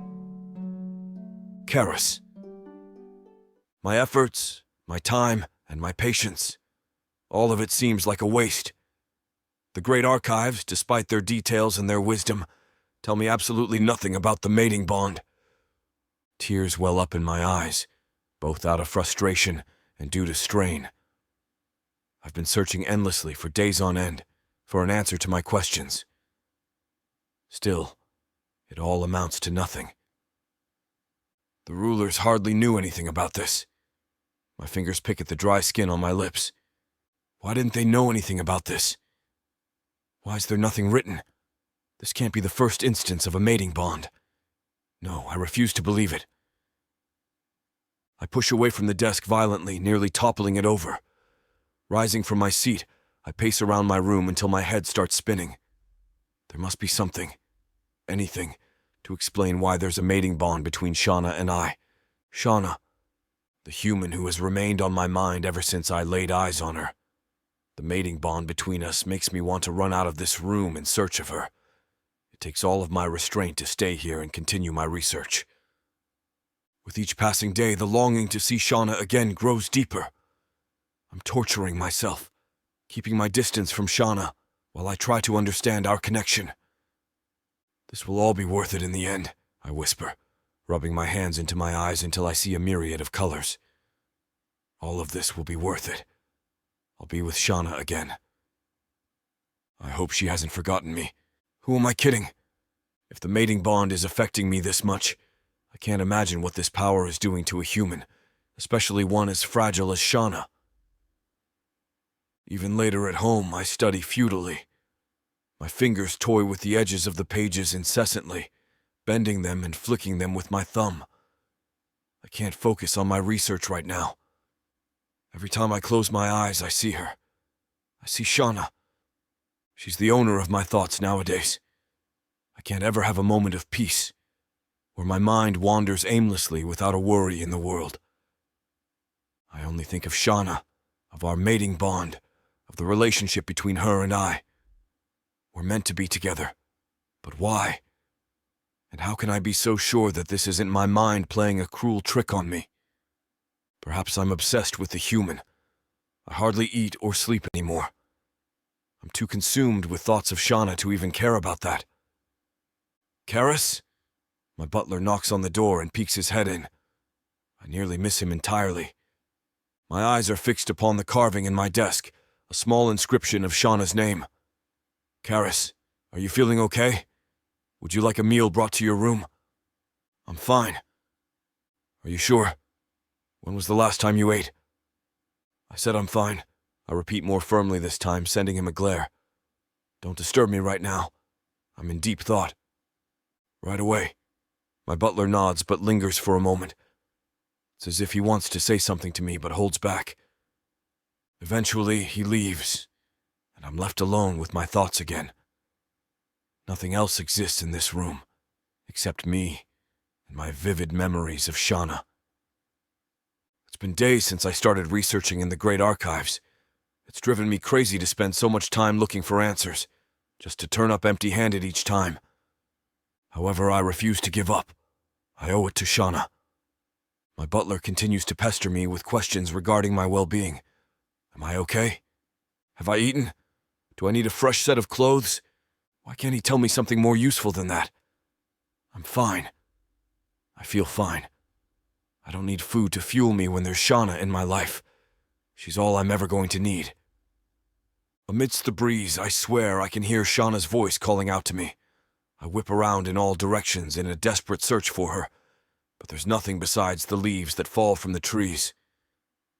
As I'm walking along a desolate, abandoned path near my home, the shadows play tricks on me. I follow them, thinking that they're silhouettes of a small woman. The desperation inside of my body convinces me that it's Shauna. But once I follow the shadows, I realize that there's nothing there. It was just my imagination playing games with me. Yet again. What is going on with me? I whisper, scratching at my face as I make the pathetic trudge home. With no answers, how am I supposed to return to the world? I can't. I refuse to reveal myself until I've succeeded at what I'm trying to do. I don't care if that takes me days, weeks, or months. I will uncover more about this mating bond. And then, I will search for Shauna. She will be mine again. I flinch from the sudden movement. Taken aback by his audaciousness, I don't have a moment to ask him what's wrong with him before he's interjecting brusquely. You smell awful because you haven't bathed in a week. You've been researching this. He makes a motion with his hand towards my messy desk. Whatever this is, you've completely lost yourself in this research with no regard for your own well-being. I don't understand how that matters to you. It does because I work for you, he replies, gesturing towards the clothes. You have duties that require your attention. I know that your research is important to you, but this event is just as significant. I scoff. What event? A celebration at the Corona Temple. My butler furrows his brows at the way I straighten myself in my seat. A gathering of the dark elf rulers. Do you realize the significance of this? Indeed. As a child of Ishiraya, it's expected of me to attend such events. I can only imagine the murmurs and speculation that would arise if I didn't make an appearance. But there's something more to consider. Shauna would most certainly be there. This may be my chance to see her again. Of course, it's going to be premature. I still don't know much about the mating bond, but at this point, I don't give a damn about that. The thrill of seeing her again sends an invigorating jolt throughout my whole body. It's enough to make me rise from my seat and shoo my butler out of my room. Thank you for the reminder. I'll be getting ready promptly. Shauna, you'll be mine soon enough, but time seems to drag until we reach the temple. I find myself rushing inside. There she is, standing upon the platform amidst the other veiled women. It's easy to distinguish my Shauna from the others.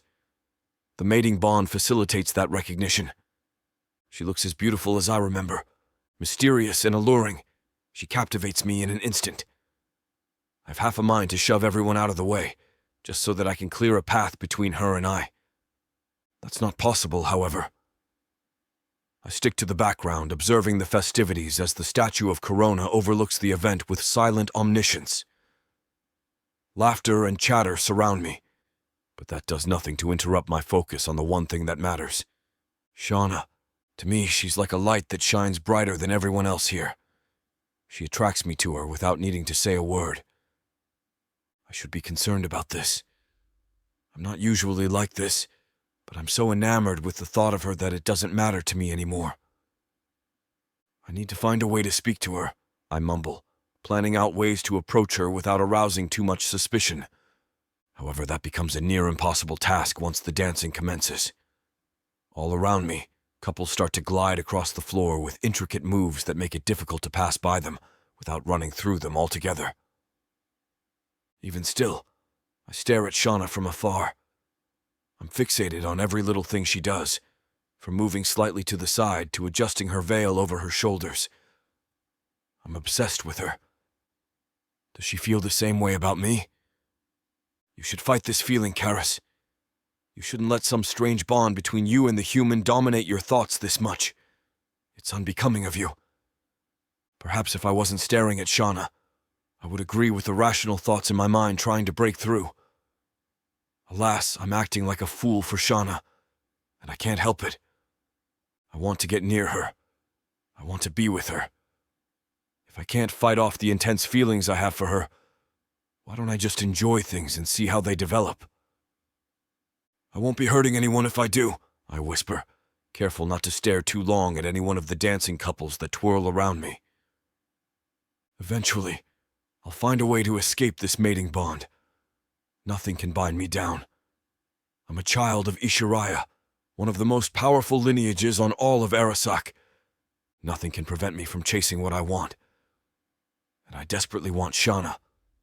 I'll have her again, even if that's the last desire my body ever craves.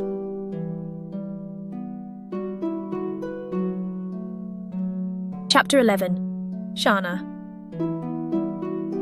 My guilt has only grown in strength despite my best efforts to relinquish it.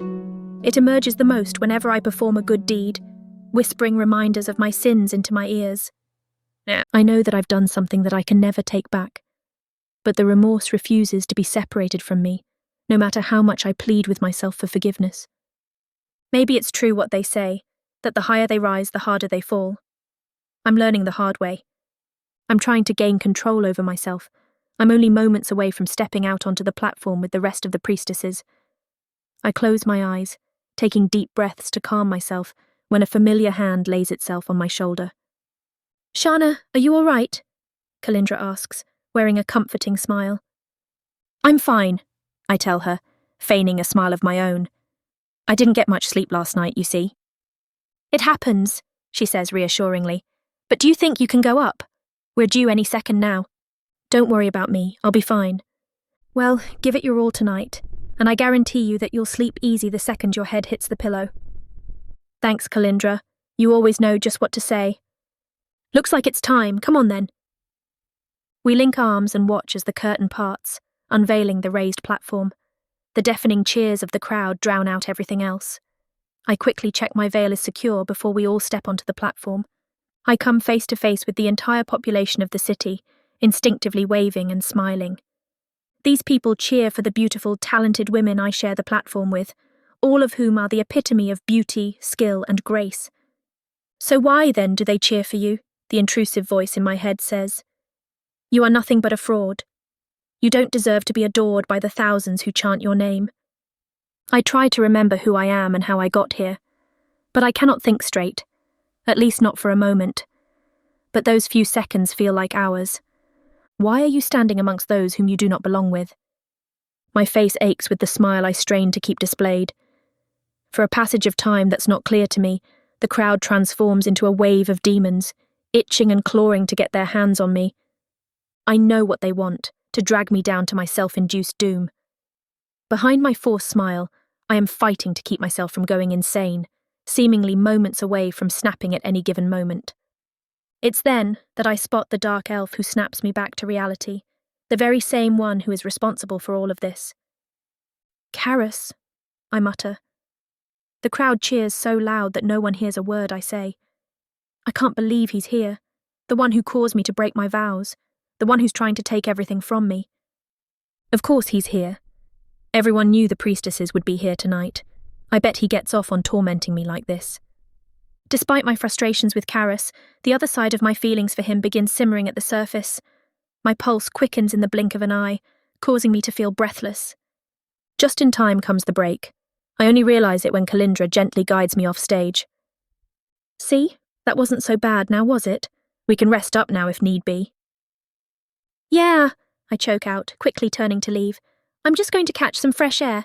I'll be back sooner than you know. Wait, Shana, she calls out, but it's too late. I've already disappeared out of her sight when I hear my name bounce between the walls. I turn a corner and begin running through the corridors, desperate to reach the sanctuary of the gardens. The roar of the crowd echoes in the distance.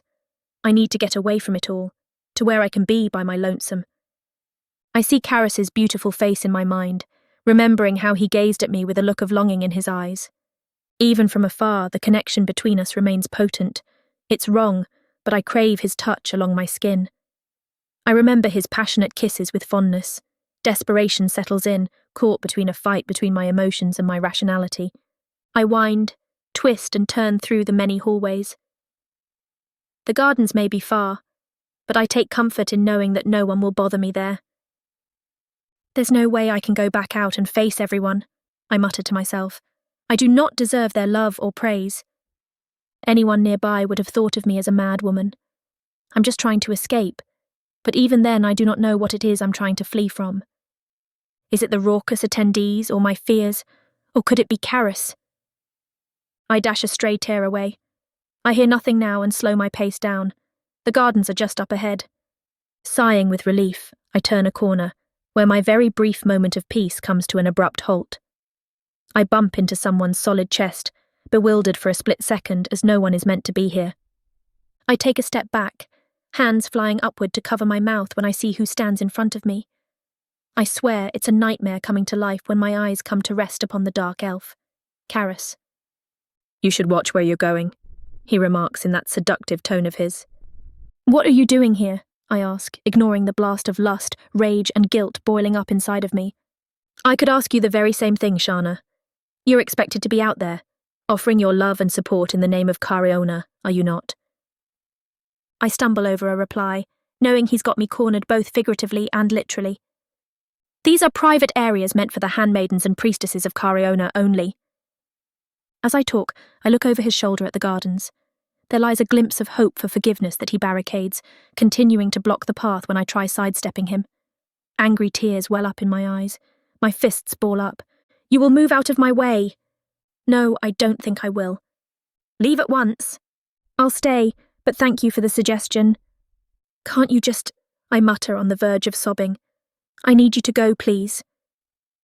He says nothing in response, his smile only growing wider. You've ruined my life, do you know that? The sanctity of my being, my order, my duties, all of them tarnished because of you and your lust for me. My lust for you? He questions, tilting his head childishly. I believe you mean our lust for one another. The confidence he wears draws me toward him, and a moment later, Despite myself, I am in his arms. Suddenly aware of the fact, I push him away from me, horrified with myself for doing such a blasphemous thing. I can't! You said the same thing just the other day. Even as I deny that I want him, the voice in my head reminds me that I am lying. I can fool others, but one cannot fool themselves. You know you want to give in, it tells me as I scold Karis. The dark elf can give you everything that your faith cannot. Physical pleasure, sex, warm skin to touch. Karis rolls his eyes as I berate him, and he suddenly moves forward. In an instant, his lips are on mine. He tastes even better than I remember. Perhaps it's true that distance makes the heart grow fonder. I grab him by the collar and pull him closer. The voices in my head come to complete silence as he wraps his arms around my waist. Heat floods my body with desire as his hands lower to my arse, grasping me tight before lifting me up.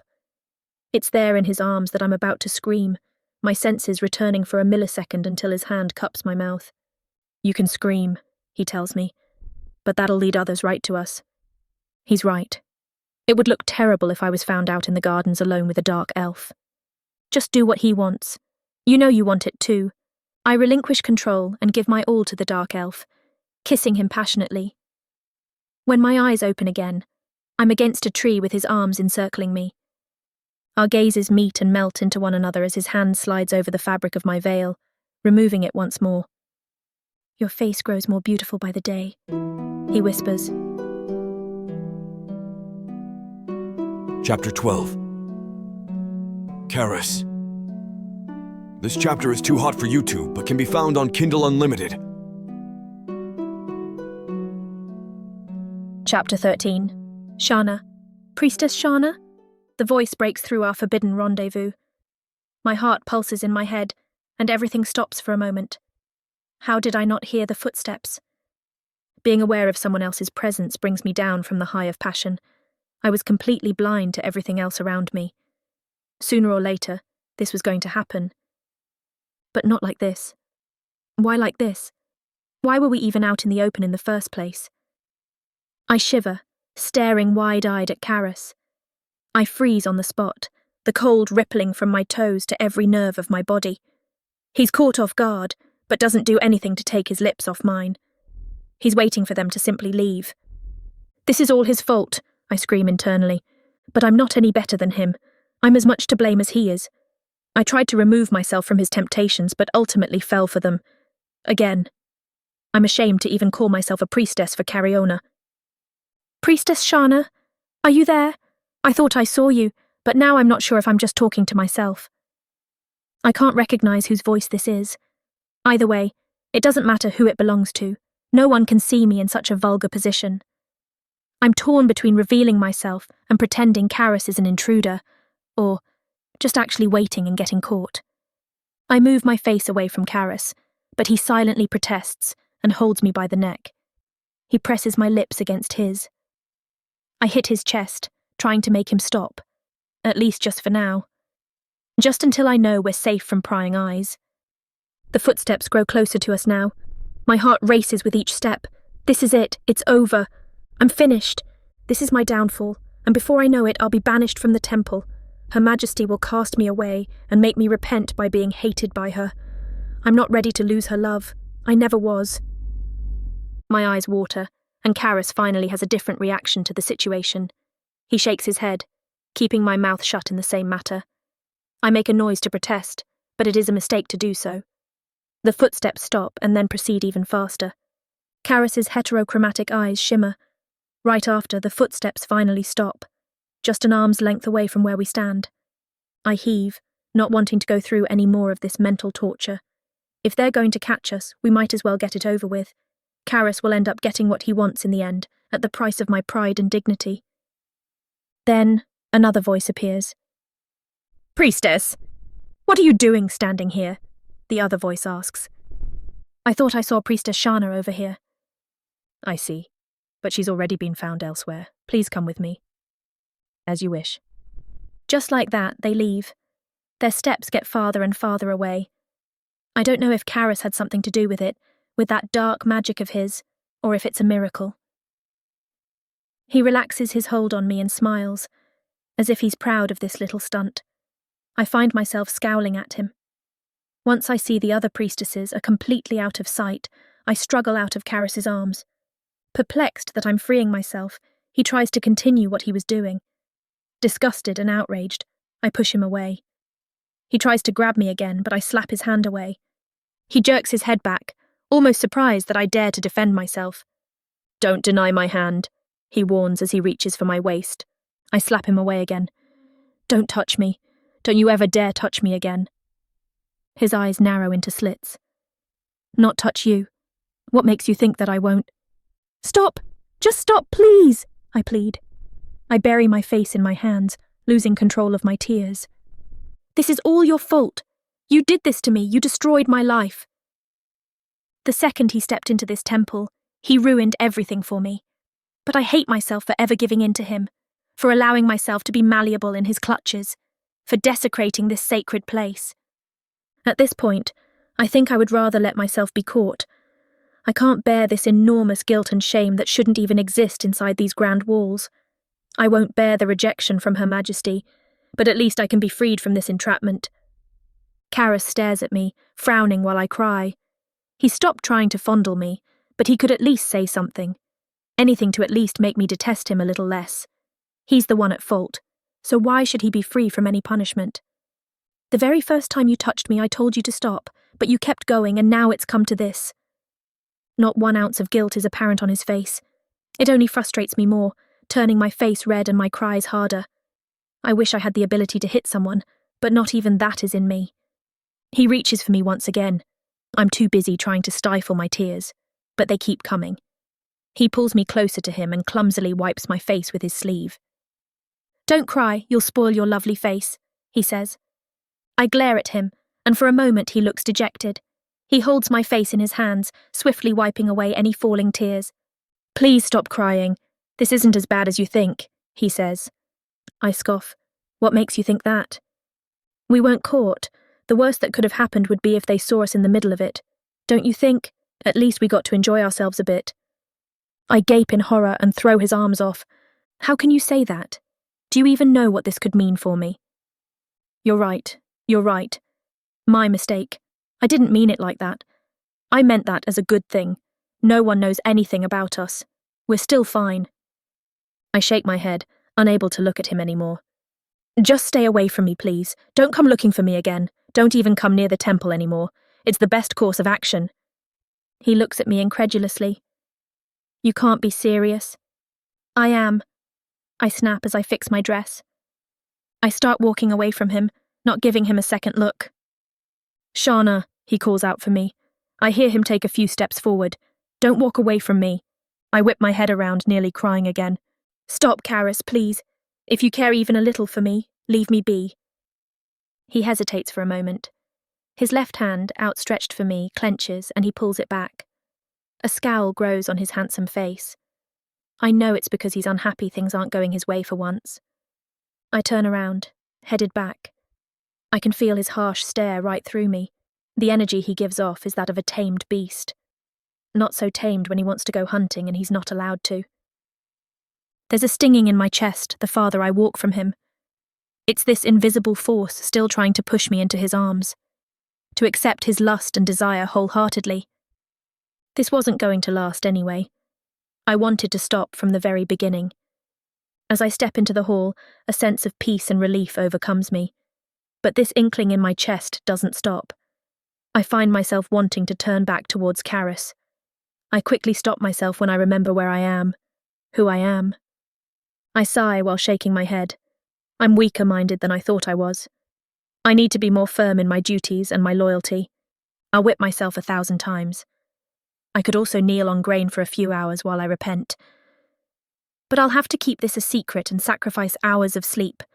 I'll make the punishments last equivalent to the time I spent laying with Karis. I need to stop thinking about those nights. I will never fall for his words again. I head to nowhere, trying to shake off the unsettling feeling in my chest. The silence should feel comforting and peaceful, but it feels heavy and suffocating. "Shauna."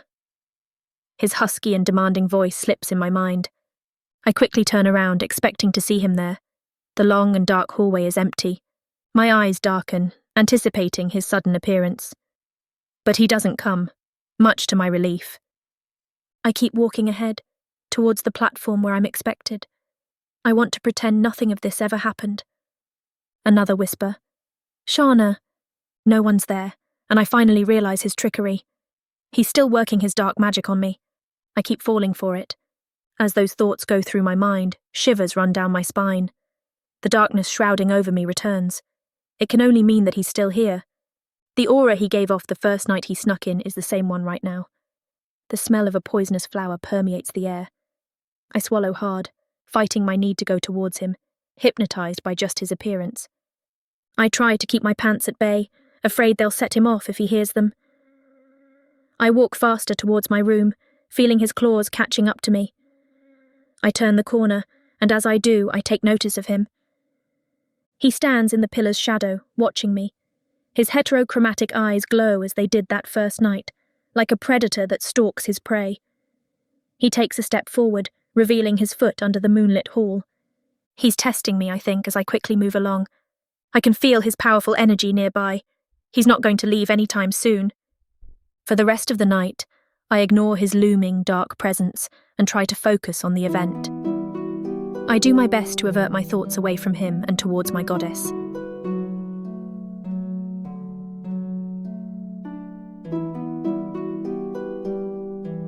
Chapter 14. Karis. Shauna whips around and storms back in the direction of the main hall, leaving me standing there, alone like a fallen leaf. I tilt my head to get a better view of her as she walks away, watching the swivel of her hips. I like what I see. Chuckling at her hastiness, I resign and lean against a pillar as I reflect on what just happened.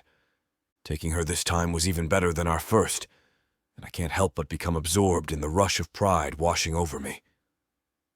She won't tell anyone, not unless she fancies jeopardizing her position at the temple. I linger there for a few minutes more before deciding it's time to return to the show. I follow her scent through the corridors to guide myself back. It had been remarkably easy to track her down as she attempted to flee. I'm always going to find her no matter how much she tries to run or hide. I notice the way to the platform up ahead and take a different turn to blend back into the crowd gathered in the main hall. As the platform stage comes back into view, I glance to spot her there again. People shout her name, serenading her with praise and support. If only they knew who they were worshipping, would they still chant her name?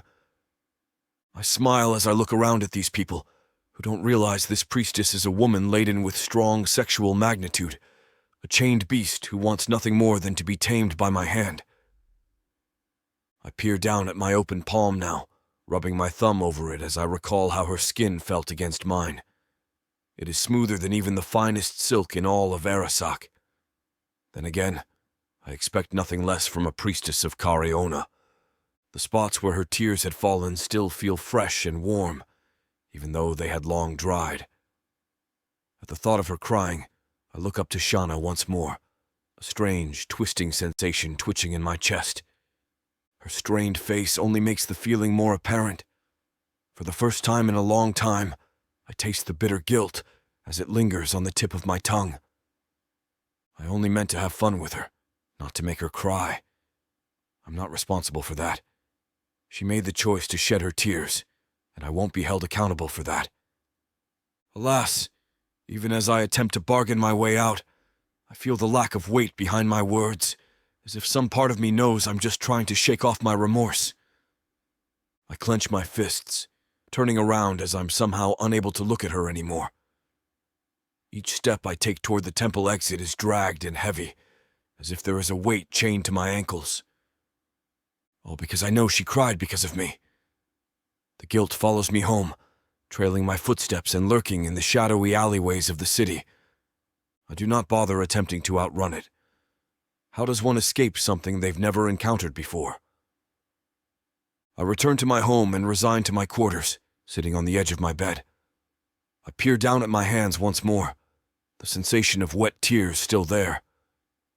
Why is it that the more I get to enjoy Shauna, the more I want from her? I've never been this enamored with anyone before. The effect the priestess has on me is stronger than any drink served in any rundown tavern all across Arasaka.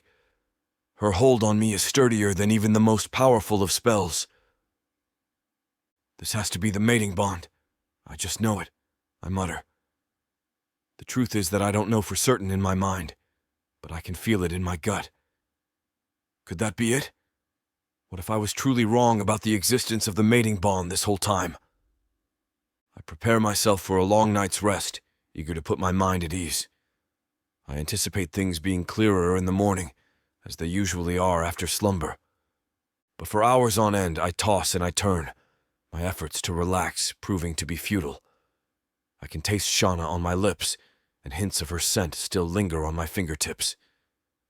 I fling the blanket away, too warm at this point. I'm tired and in need of sleep, but I know it won't come now if it hasn't already. I can't get this damn mating bond out of my head, I whisper. I must seek out Shauna. To the temple it is. I throw on some light and inconspicuous garments. Heading out into the grimy, crime-ridden streets of the city, I make my way towards the temple. I already know where her bedroom is. It won't be a difficult task. I'll simply lie in wait and let the girl come to me. I approach the temple, ever menacing and looming in the dark of night. Thankfully, my hard work is already done, and I take the same route that I did before to infiltrate the place. As I sneak through the temple grounds, I continue mulling over the mating bond in my head. I can't quite believe that it could be this priestess. A union between a dark elf and a human priestess doesn't seem quite feasible, but it'd be just another one of the many strange things that have happened on Arasaka. Stranger yet, I wonder what Shauna would have to say on the matter, or if it's a notion she'd even consider, given her lifestyle. I'm sure if I can get her to sleep with me, then she can entertain the thought of a mating bond. But the mating bond isn't the only thing on my mind. There must be a way I can have her every night, and I have the perfect method to get that.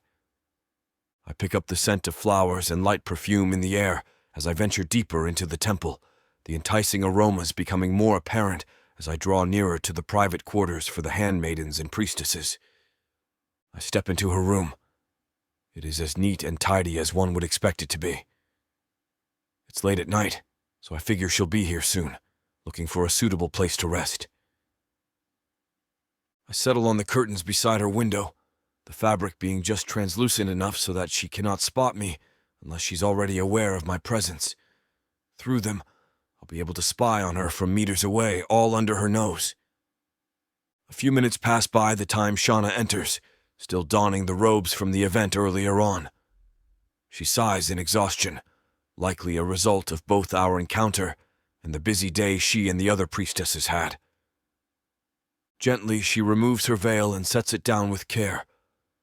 My heart quickens at the sight of her bare face, somehow prettier each time I see her. She sits down in front of the vanity and washes her face with Rurst-infused water, the aroma of it almost unbearably strong as my nostrils twitch. After drying herself, she brushes her hair and stands to her feet. That's when I remember that I didn't come here just to watch her nighttime routine. I step out from behind the curtains as she turns around. Shauna's eyes widen as the rest of her freezes in place. She blinks, perhaps questioning if I'm real, or just a figment of her imagination, or fatigue, or better yet, her desires. "No," she mutters. "You're not real, you can't be."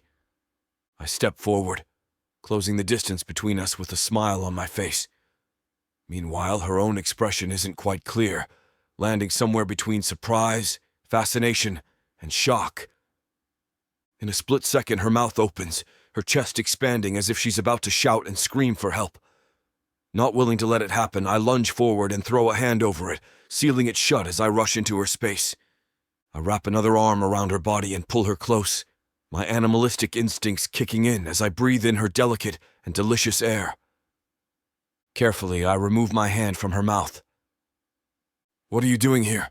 she asks. "I've come to talk." "About what? What more could you possibly have to say to me? Have you not tormented me enough?" "No, I'm not nearly done with you," I tell her. I walk forward, forcing her to step back until we hit a corner. I plant my hands on either side so that she cannot run. It's then that I bring my lips to hers, passionately massaging my tongue with hers.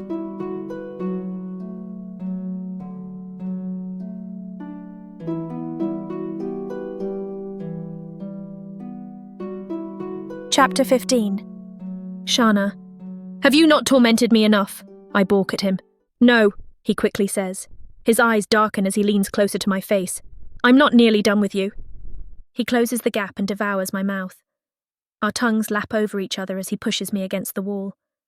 I try to push him away, but the more I resist, the deeper the kiss. A moan escapes me, and a growl surfaces from him. He picks me up, making me straddle him.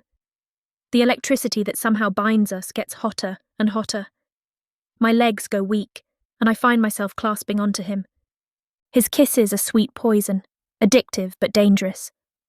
I close my eyes, losing myself in his tender touches. He snakes his hand underneath my dress, grabbing my behind while pulling my waist close to his pelvis. The slight touch of his hardness makes me momentarily snap out of it. What am I doing? Did I not just say I won't fall for this anymore? I turn my head away from him, biting my lower lip. He frowns and whispers in my ear. I told you not to deny me, he says. My core pulses, and I bury my fingers into my palms. Karis bites my earlobe, peppering kisses down my neck. He inhales my scent deeply with each breath he takes. The heat of our breaths intertwine with the fervour of our bodies. Between pants and sighs, there's an internal battle inside of me. I push him away. I beg of you, I whisper, nearly crying out. I lower my head, knowing I'll give in by just looking at him. Another growl erupts, and he tips my chin, grabbing my entire jaw. He forcibly makes me look at him directly. Don't beg me for anything unless it's love you want, he warns. Tears rim my eyes as I hold his wrist. Please understand what you're doing to me. He slams the wall, startling me. He grits his teeth, and his grip on my face starts to hurt me. My yelp doesn't deter him. His eyes are full of desperation, anger, and confusion. He's holding himself back. He's almost shaking. I know exactly what I'm doing to you, and I don't want to stop. A tear trails down my cheek. Noticing it, he loosens his grip, and with his thumb gently wipes it away. He sighs disappointedly. His thumb trails down to my swollen lips. He grazes them with his thumb pad. He kisses me chastely, his eyes concentrating on my mouth. The darkness doesn't leave his eyes. A mix of his possessive and cunning nature emanates from that glow. I have a proposition for you, my sweet, he says, his words smooth and dangerous. What is it? I ask, my voice shaking. He lifts his gaze. Be with me. Karis, I start to say. He grabs me again, gentler this time. His tender movements mask a threat beneath them. His lips brush over mine, his breath mingling with mine as if it were my source of life. I want to make love to you every night. Softly, he licks over my lips, teasing a reaction from me. I shiver and whine with the absence of a kiss. He grins. That dazed and lustful expression of yours is something I can't give up. I want more of you. All of you. I slowly shake my head. I already told you to not find me anymore. He tilts his head. And did you really think I would follow your words? Shana, you were mine the moment I stepped into this temple. There he goes again, cornering me as if nothing could have prevented this. He takes my hand and kisses my palm, looking at me and smiling. He nuzzles his face in my hand, simply basking in my touch. What do you want from me, Karis? I made myself perfectly clear already. All that's left is for you to accept. I can't do that. He hums, that sneer of his making its taunting appearance. He holds my face with one hand and takes my waist with the other. You will do just that. Would you like to know why? I hesitate for a moment. Why? He grins before laying out the stakes bare and wide. For one thing, your purity has been given to me. This is a secret that could shatter your world. But you already knew that. I swallow hard, and he keeps talking. Don't be scared. I just want to let you know what you're risking by throwing me away. The only one who knows this grand secret is me, of course. Then he kisses my nose. Great and merciful Karaona, I will keep loving you as you are, or who she thinks you still are. Terror falls on me like a pile of stones. My breath gets caught in my throat. I was aware of this risk the whole time, but to have it thrown in my face is a different kind of cruelty. How could you use Her Majesty against me? Have you no shame left? He shrugs, nonchalantly caressing my cheek. You know, I'm not the kind of dark elf to feel any of that. More tears start to fall. Karis, don't treat me like this. I never asked for any of this. No one can ever know. I already accepted the guilt of not being pure until my last breath. This is my home. I know, my dear. I wouldn't want you to endure any hardship because of me. I laugh scornfully and push him away. It's all because of him. The only man I ever laid with, and he's a curse on my life. He'll never leave me. I'll never be free from his clutches. But I damn myself for yearning for him. For simply just thinking about him and remembering his alluring voice and ardent touch. I find myself longing for more, even when I don't want to. Why is this happening? I say to myself, nearly falling on my knees. I glare at him when he tries to hold me up. Will you stop at nothing until I'm completely broken? Look at me. I'm already getting torn from the inside out. This should have never have happened. I'm losing myself. The darkness up ahead consumes me already. I don't know what to do now. I'm powerless against Karis, but too cowardly to admit my sins. He simply stares as my facade cracks, and my anxiety becomes palpable. I start to hyperventilate as I clutch my chest, still drowning in my tears. Seeing me in this state, Karis pulls me in his embrace, caressing my back and whispering sweet nothings in my ear. Just tell me exactly what you want, I beg between whimpers. He puts space between us as he wipes my tears away. This time, he's not so clumsy or awkward about it, and even kisses them away. Don't cry. The last thing I'd ever do is hurt you. I go to these lengths to have you. I'll go further if that's what I need to do. I stare at him, sniffling and scowling. I told you what I want. That is to make love to you every night. This insatiable thirst can only be quenched by you. In exchange, I'll make sure your secret remains between us. I have the power of manipulation. If someone ever sees us, all it takes is a few words from me. I look back at him, feeling doubtful. He presses further, his eyes narrowing. If it makes you feel any better, I'll kill anyone that so much as glances at you sideways. I promise silence in exchange for your capitulation to my desires. His kiss is sweet after giving me his terms. I can't respond to it as I process his words. What do you say, my sweet and pure Shana? His proposal hangs between us, a dark temptation that Karis cloaks in assurances despite knowing he's offering me no true choice. But what can I do? There's no other option for me in this mess. One way or another, I'm losing my dignity. He nuzzles his face next to my head. Don't think too much of it. Let yourself be malleable in my hands, he whispers. I'm supposed to be a dutiful priestess and handmaiden. Another whisper. You're already mine. Is this the only option I have?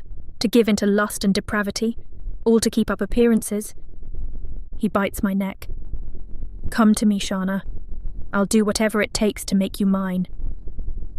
I release my clenched fist. With the walls closing in, I agree to his terms, my consent wrapped in defeat.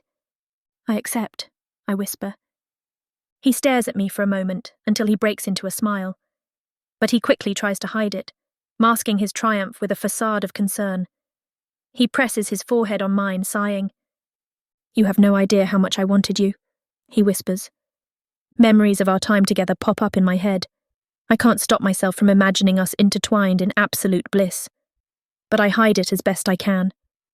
Unlike him, whose satisfaction is ever so obvious on his face, even in the darkness. Karis basks in the success of his proposition, no doubt that his anticipation's building for the continuation of our illicit encounters. The slits in his eyes show the hunger within him that remains insatiable. He kisses me, and I expect for him to enjoy his prize, but he moves away from me. He leaves with a final whisper. From now on, your nights will belong to me. But don't forget who you belong to during your day of worship.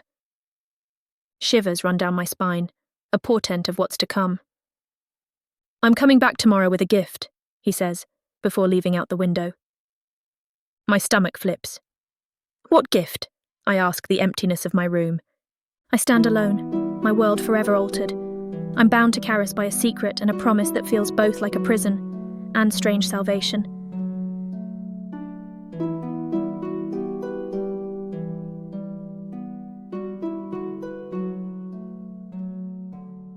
Chapter 16. Karis. Her bed is bigger than one would think. For a priestess, I would have assumed she'd have a tiny cot, but hers is a bed of comfort and, lucky for me, size. I lounge comfortably, waiting in anticipation for her to come to me. At the edge of the mattress is a large box, and I hum with excitement. I cannot wait for her to open this gift. Doesn't take long before the door opens. Her gasp is audible. Luckily, I've already cast my magic to create a soundproof barrier around her room. "Don't scare me like that," she admonishes. "You should have expected me, Shauna. Our nights together are eagerly anticipated, are they not?" She blushes crimson as her eyes move to the box on the bed. I push it toward her. "Open it." She hesitates, but eventually curiosity takes over and she sits beside me. I kneel beside her, my tongue tracing the shell of her ear. Her breath comes out in a whoosh as my hands roam over her shoulders.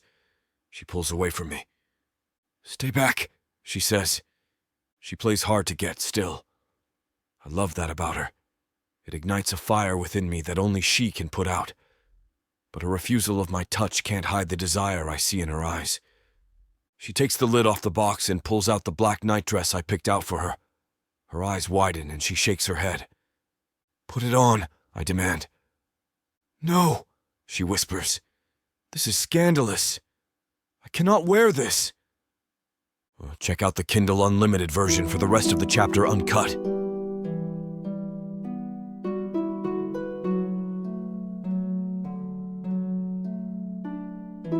Chapter 17. Shauna. How much lower can I reduce myself to? I gaze back at my reflection, tracing my fingers along the curves of my body, savouring the sensation of the silk-smooth fabric that sculpts my figure. I've never been one to brag, but after seeing myself in this, it's easy to see why Karis can't seem to get enough of me. Oh, what am I saying? Now I sound like one of his kind, a cocky bastard. I throw my hands over my mouth, ashamed at my choice of vulgar language. I'm a changed woman. Sighing, I look out the window toward the city. Karis has returned to whatever hole he crawled out from, but he made sure to leave his mark. As I remove the dress, I gasp in horror at the bruises and scratch marks peppered across my hips and stomach, with more of them being unveiled when I turn to see my back. My wrists ache now that I'm aware of the way he handled me. Scowling, I draw the curtains, unable to shake off the feeling that he's still watching me from somewhere. "I'll have to cover these up in daylight," I mutter, as if Karis hasn't already given me enough to worry about. Even as I vent my frustrations, I take notice of how liberating it feels to be promiscuous with someone of my choosing.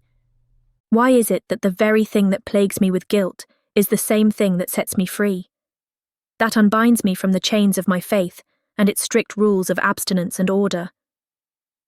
Of all the obstacles I have faced in my time as a handmaiden and priestess of Corona, this is by far the most challenging one. And yet, I want to fail and fall into Karis's arms for the rest of my days. A week has passed since the fateful night I agreed to Karis's deal. Thus far, he's taken me in the safety and comfort of my bedroom and outside in the exposed open grounds of the temple. I wish I could say I hated it, but it couldn't be further from the truth. Each day, I find myself looking forward to the night, despite the fact that Karis is an insatiable and greedy bastard. After the end of every night, I think I've tamed him, part of me hoping that he'll call off the arrangement between us. But I underestimate him each time. He seems to return each time with renewed energy, words spilling out of his mouth of what he'll do to me, words that should go unheard by a priestess of Corona. Yet I cannot find the courage to tell him to stop, because I don't want him to. Even now, as I lay with my head on my hand, my heart pounds at the thought of him coming, both to this place tonight and inside of me. I keep a cautious eye on the window, expecting him at any moment. I'm not wearing anything under these covers, something that he commanded me to do last night before leaving. I'm crazy for doing this. I sigh. Maybe I could tell the others. Surely they would not believe what a dark elf says. They're not to be trusted. Shaking my head, I brush off the idea. Not only is it a risk, but I don't really want Karis going anywhere. My mind is a battlefield between the righteous path of my faith and the exciting escapades I anticipate with Karis. Just then, there rushes in a gust of wind with a low roar, causing the curtains surrounding my bed to sway. As they settle, the dark elf appears behind them as if he rode the winds. If that was what happened, I wouldn't be surprised. Nothing about him surprises me anymore. He advances on me, unbuttoning his tunic. It slips off and hits the ground before he throws back the covers. A smile of ecstasy comes over his beautiful face as he inspects my body. "You did exactly as you were instructed to do," he whispers, his eyes wide with delight. "Good girl." "Come here," I say. "You don't have to tell me twice." He crawls in beside me, planting a kiss on my lips while his hands roam over my skin. I cherish each second of it as if it's my last moment of living.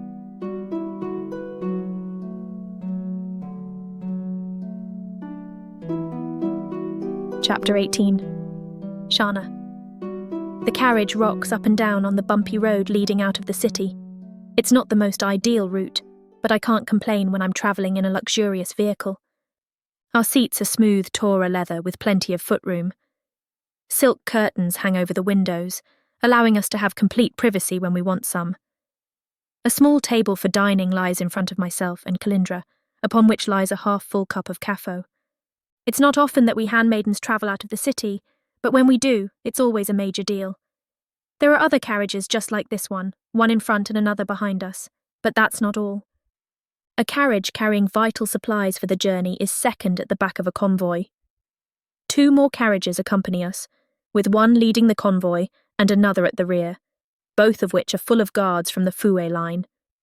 However, despite the protection we have with us, I cannot help but feel on edge, finding it difficult to relax. It doesn't help that we're not even halfway yet. "Hey," Kalindra says, "are you okay?" She leans forward and rests a reassuring hand on my knee. I smile faintly at her. "I'm nervous, truth be told." "Why?" "The journey in itself is perilous enough, but I can't help but feel like we look like one giant target. 3 elite carriages, another full of supplies, and an armed guard are sure to raise some eyebrows. I don't think anyone would dare launch an assault on the convoy. They'd be insane." "That's what I'm worried about," I tell her. "What if we run into some insane group?" "Respectfully, my friend, you are worrying too much," Kalindra jokes. "Take a deep breath and have a drink. It'll calm you down some." "All right." I nod, returning my eyes to the passing forest. It grows thicker with each tree that passes by, the tree line slowly becoming denser and harder to see through. I can no longer see past the first row, and of course my ever-turbulent mind imagines a band of soldiers lying in wait for us. "Your hand is shaking," Kalindra says. "You poor thing. Just try and relax, please." "I'm doing my best, but the deeper we go, the worse I feel." "We have the elite guards of the Fua with us. Need I remind you that they're battle-hardened and trained for the worst?" "Maybe you're right," I sigh. In my mind, shaking things off proves difficult. I say nothing more of my hesitation, knowing it will go nowhere. The forests aren't as heavily regulated as the city. The innumerable trees are shrouded in a constant darkness that refuses to die, even in broad daylight, practically untouched by it. I believe it to be in such murky areas that evil of the worst kind grows and prospers, all unwatched, and without an authority to keep things in check. I repeat Kalindra's words of reassurance in my mind, at the very least grateful that we have protection to keep us out of harm's way. I have a commitment to Kariona to fulfill and people to help. A priestess should not put her fears over the needs of others. On top of everything, I still hold on to the hope of finding forgiveness for myself. I'm aware that this mission could possibly be what I need to finally feel at peace for what I did. Perhaps I manifested this as a way to redeem myself of my sins, I think to myself. I'll see to it that Glebe has all it needs before I return. "Take this," Kalindra says, handing me a small glass of wine. Let's take the edge off, shall we? We clink glasses and chat as the convoy ventures further into the forest. Through the laughter and temple gossip, I do my best to ignore the feeling of 1,000 eyes staring at me from the now obscure tree line, not even daring to look out the window.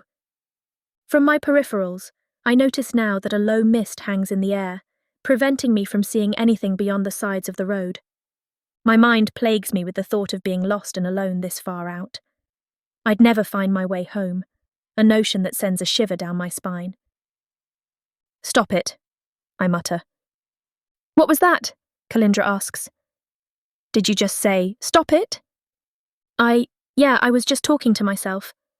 Kalindra sighs and crosses over to the seat beside me. "You've got to get out of your head if we're going to do this mission," she whispers, rubbing my shoulders.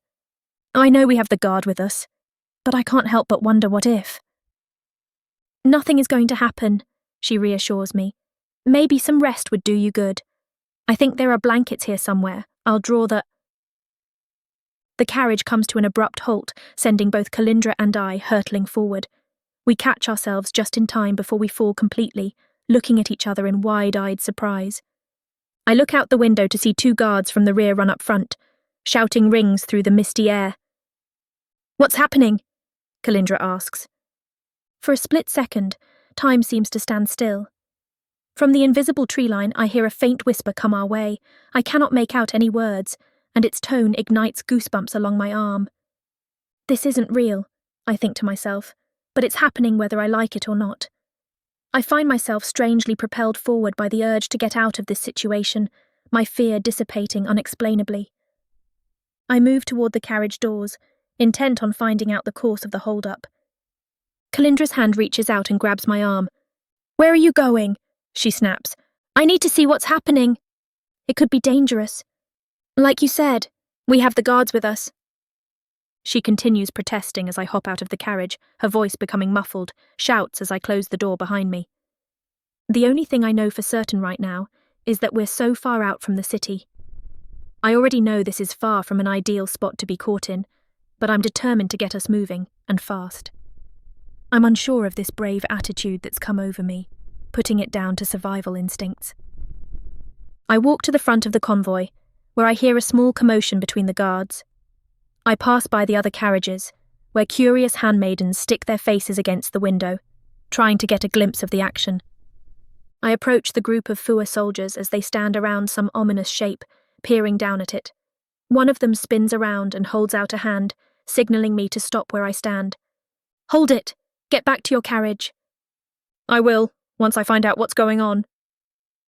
The guard sighs and steps out of the way, revealing before the group the corpse of what looks like a demon. The creature's form is grotesque, steam rising from its skin as if it's a freshly roasted piece of meat. A foul odour emanates from its body, a smell that turns my stomach. "What kind of animal could have done this?" I ask, covering my mouth. "We don't know, but whatever it is, it had to have been bigger than this." "And it's still out there," another guard says.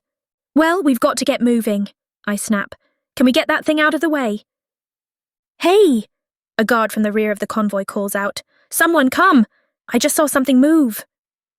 Some of the carriage doors open, with other handmaidens poking their heads out, each of them asking what was seen by that guard. "All right, all of you get back inside," the first soldier barks. "And you," he says, pointing at me. "I'm taking you back as well." He escorts me back as some of the guards rush to the convoy's end, their swords unsheathed. "Something's not right," I say. "I'm glad you noticed," the guard mumbles. He opens my carriage door, a curious Kalindra looking on from her seat. "I'll be back to confirm that everything's okay. Just give us a few moments. We'll be back on the road soon enough." "I hope so," I reply as the door shuts. "What was that all about?" Kalindra asks, visibly freaked out. "I heard a soldier say he saw something move, and what was blocking our path." "A demon corpse, but don't panic," I tell my friend. "They've got it all under control." I sigh and lean back into my chair, resting one side of my face against the window. I just hope. A splash of blood stains the window, accompanied by an agonizing scream. I yell and jump back as black forms rush out from the tree line. The clang of iron and steel rings out, as does more screaming and shouting. "Shauna!" Kalindra screams. "What is that thing?" Something jumps at the door. It looks just like the corpse, only alive, snarling and foaming at the mouth. I kick the door and knock it back, grabbing Kalindra's hand. "What are we doing?" she shouts. "Getting the others! We need to stick together!" Up ahead, more of the soldiers fight off the demons, striking them down one by one, but each kill seems to bring 2 more in their place. I gather the others as quickly as I can and tell them to hide underneath the carriages. I turn around and come face to face with one of the attackers, his drool slobbering over my garments. An arrow shoots out and pierces its head, and the demon falls. A soldier rushes over, but in place of a brave face, I see tears. "They're dead," he says. "All of the guards are." In the blink of an eye, a demon grabs his head, lifting him in the air. He squeezes until the man's head pops like delicate fruit, coating me with blood. I scream and freeze up as the demon grabs me. "Played a good trick on you, didn't I?" I gasp in horror, realizing it was the demon who we found blocking the road. He speaks in a voice so deep that it vibrates my bones. Others approach and pull the handmaidens out of their hiding places. There's no one to protect us anymore, my worst fear coming true. "What do you want?" I ask shakily. "Please, we bear no weapons. We're peaceful handmaidens and priestesses of Corona. You cannot slay us." "Don't tell us what we can and cannot do with prey like you," the demon snarls. "We know where you come from, and we know they'll pay a high price to get you back." "Let's eat them," another demon says, licking a handmaiden's face as she grimaces. "No," the leader yells. "Cariona will give us plenty in exchange for their lives. Stay your tongue, and soon we shall all be feasting." As the demons move us away, my mind falls to its very last hope. I think of Karis, uttering a silent prayer that he'll come to our aid. He's the only chance I, as well as the others, have to get out of these demons' clutches.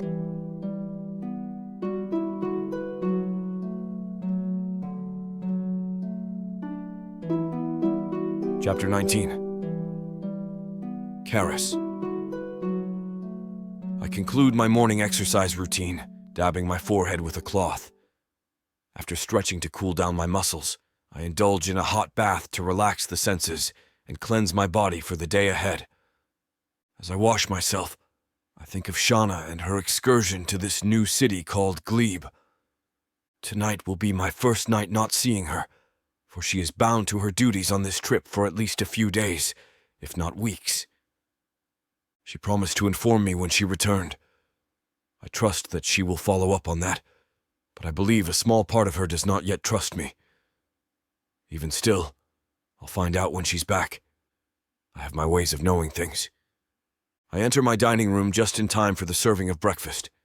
Gelius, a servant of mine, lays out my plates and cutlery in a neatly set place and gestures for me to sit down. "Good morning, Karis," he greets. He unfolds a handkerchief and lays it across my lap before portioning my meal, a generous serving of cold meats and fruit. "Any news this morning?" I ask, pouring my kafo. "Yes, sir.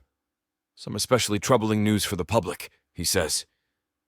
"There's always something these days, it seems," I remark. "Anyway, do tell." "As you may or may not know, there have been rumors circulating of a new city called Glebe, apparently still very much in the stages of development." "The public knows of this?" I ask. "Well, like I said, rumors." He shrugs. "Anyway, there was a convoy from the Temple of Corona sent out last night. Someone somewhere intercepted a message written in the tongue of demons." "Demons?" I interject, now concerned. "What's Glebe got to do with demons?" "The convoy was attacked," he informs me, my senses coming to a standstill. "All the 4 men they sent were killed, and they kidnapped the handmaidens and priestesses, demanding some kind of a ransom in exchange for their safe return home." "Sir, are you okay?" Excuse me, Gelius. I will not be eating this morning." "But sir—" I'm already gone by the time he calls out my name. Dread rushes me through my veins like blood, each pulse a wave of worry and stomach-turning fear as I think of Shauna. "How could this have happened?" I mutter, storming back into my quarters. She had protection. The damned Fuer. Why did they fall so easily? A deep-seated rage bursts out as I sweep everything off of my desk. I grab a picture from the wall and hurl it to the ground. Unsheathing a sword, I'm about to slice my desk into two, when suddenly I become aware and stop. What's wrong with me?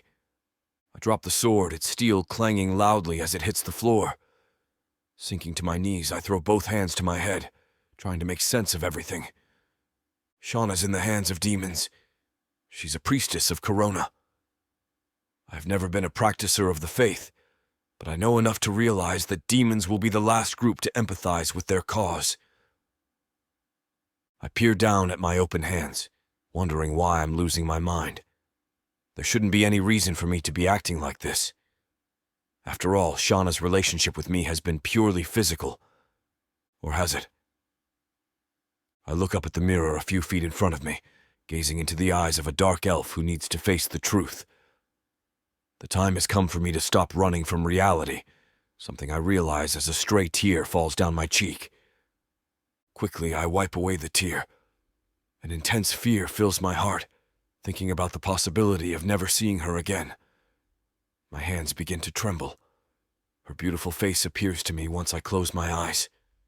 Then, it disappears. Dread begins to consume me. My life hasn't been the same since I met her, and if I let her go now, then it'll only go back to the way things were.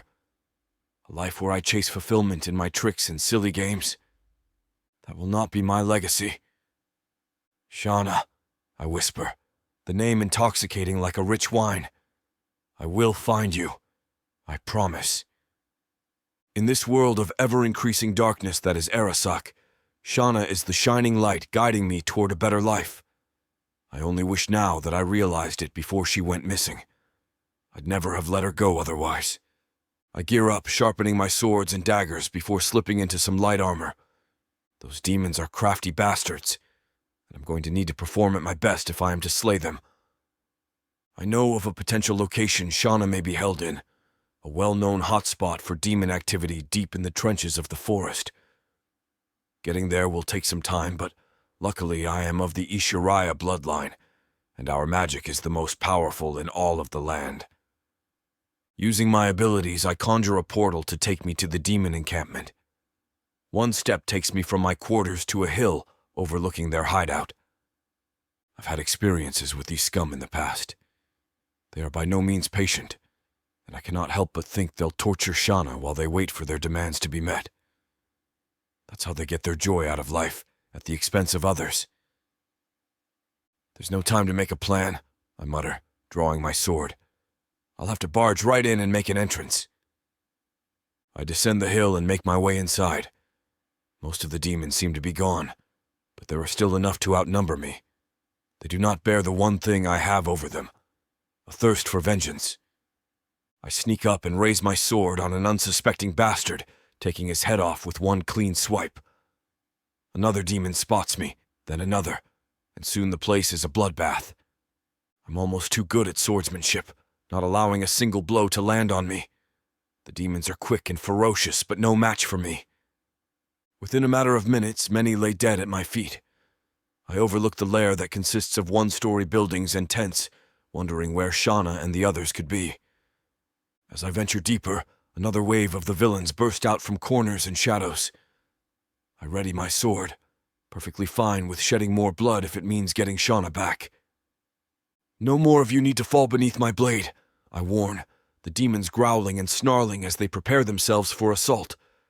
Just hand over the priestesses, and your measly lives shall be spared. Ha! An especially wretched spawn cackles.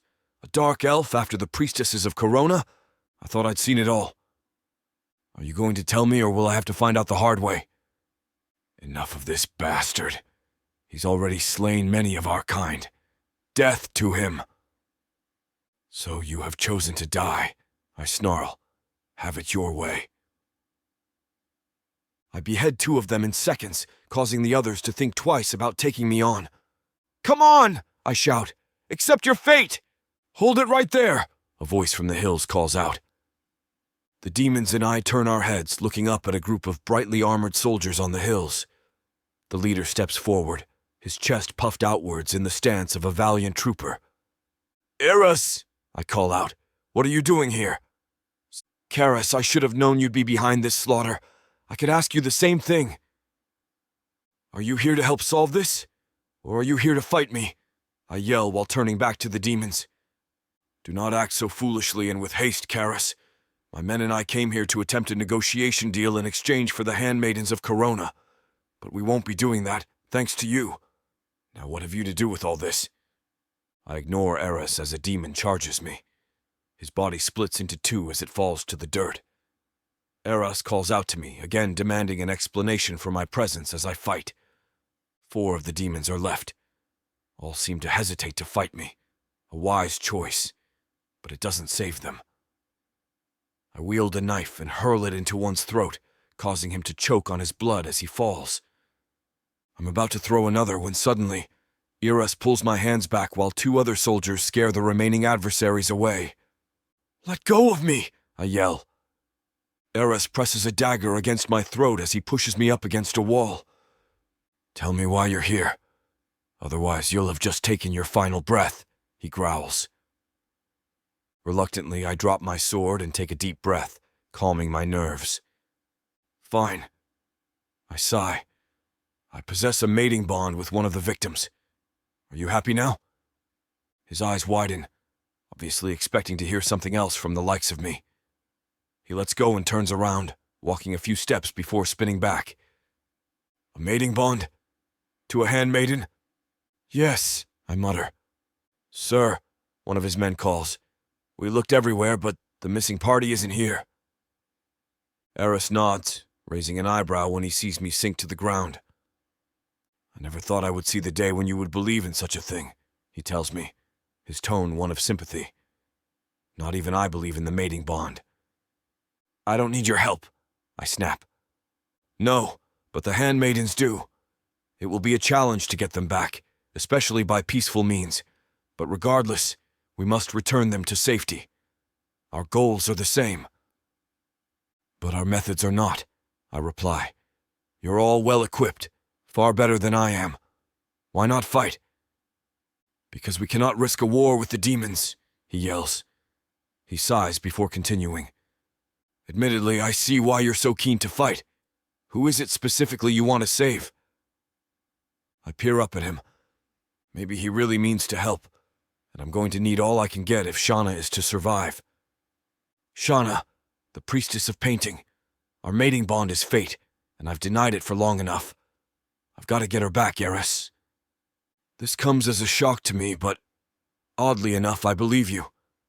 However, you must understand that even if we get her back, a mating bond with a priestess is still going to be a challenging matter to handle. Your fight ahead is a long one. I know that, and I'm fully prepared for whatever happens. Right now, I just need to get her back. So are you going to help me or not?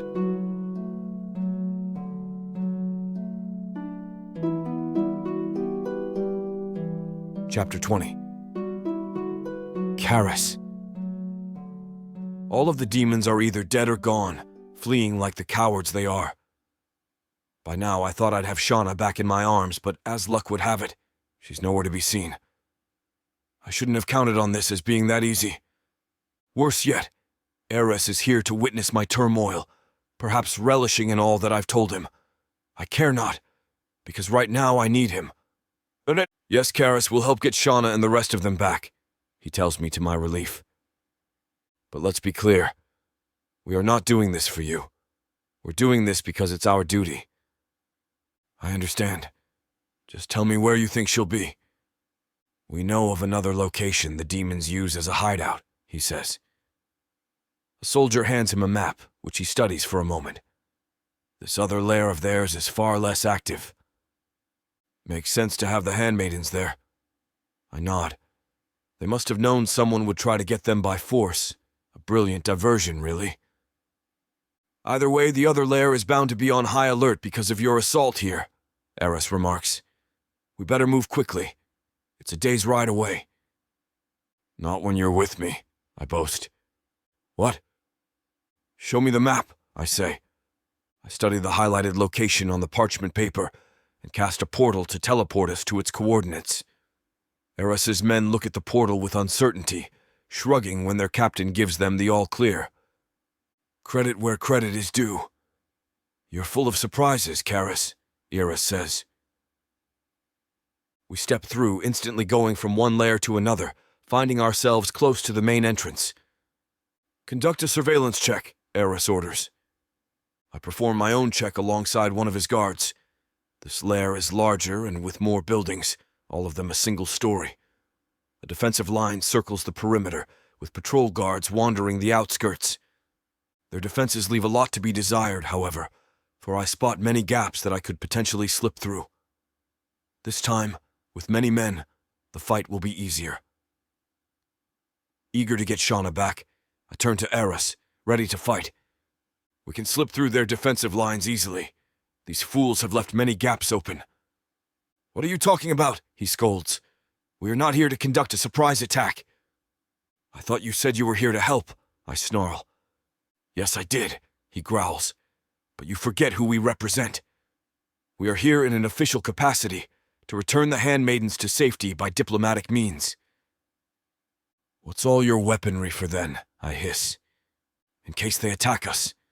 We are not here at your disposal, Karis. You can stay here while we retrieve your girlfriend. Shaking my head, I hang back as Eris leads his men to the front gate. Demons ready their weapons as the Fuhr leader calls out to them. My name is Eris. We are here to conduct negotiations so that the priestesses of Corona can be returned to us. Let us speak to your leader, or we will engage in battle. Well, they'll make for a good distraction. I better take advantage and infiltrate the lair while they keep the demons occupied. I sneak around the fencing and tear down a flimsy section of it, gaining entry into the base. Many of the guards overhead are rushing to the front. Good. The less of them, the better. I hear crying coming from the rear. Making my way there, I come across a small building with barred windows. Crying rings out again, recognizable as that of a human woman. They've got to be there, I mutter, drawing my dagger. Just then, a whole group of them come from around the corner.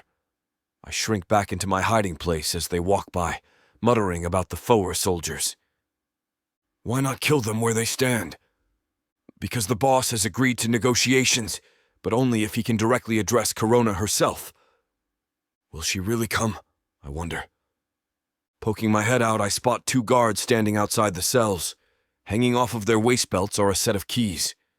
I make use of my deception magic, throwing my voice in the opposite direction while I sneak up on them with their backs turned. I break one's neck and stab the other in the back, removing the keys from him thereafter.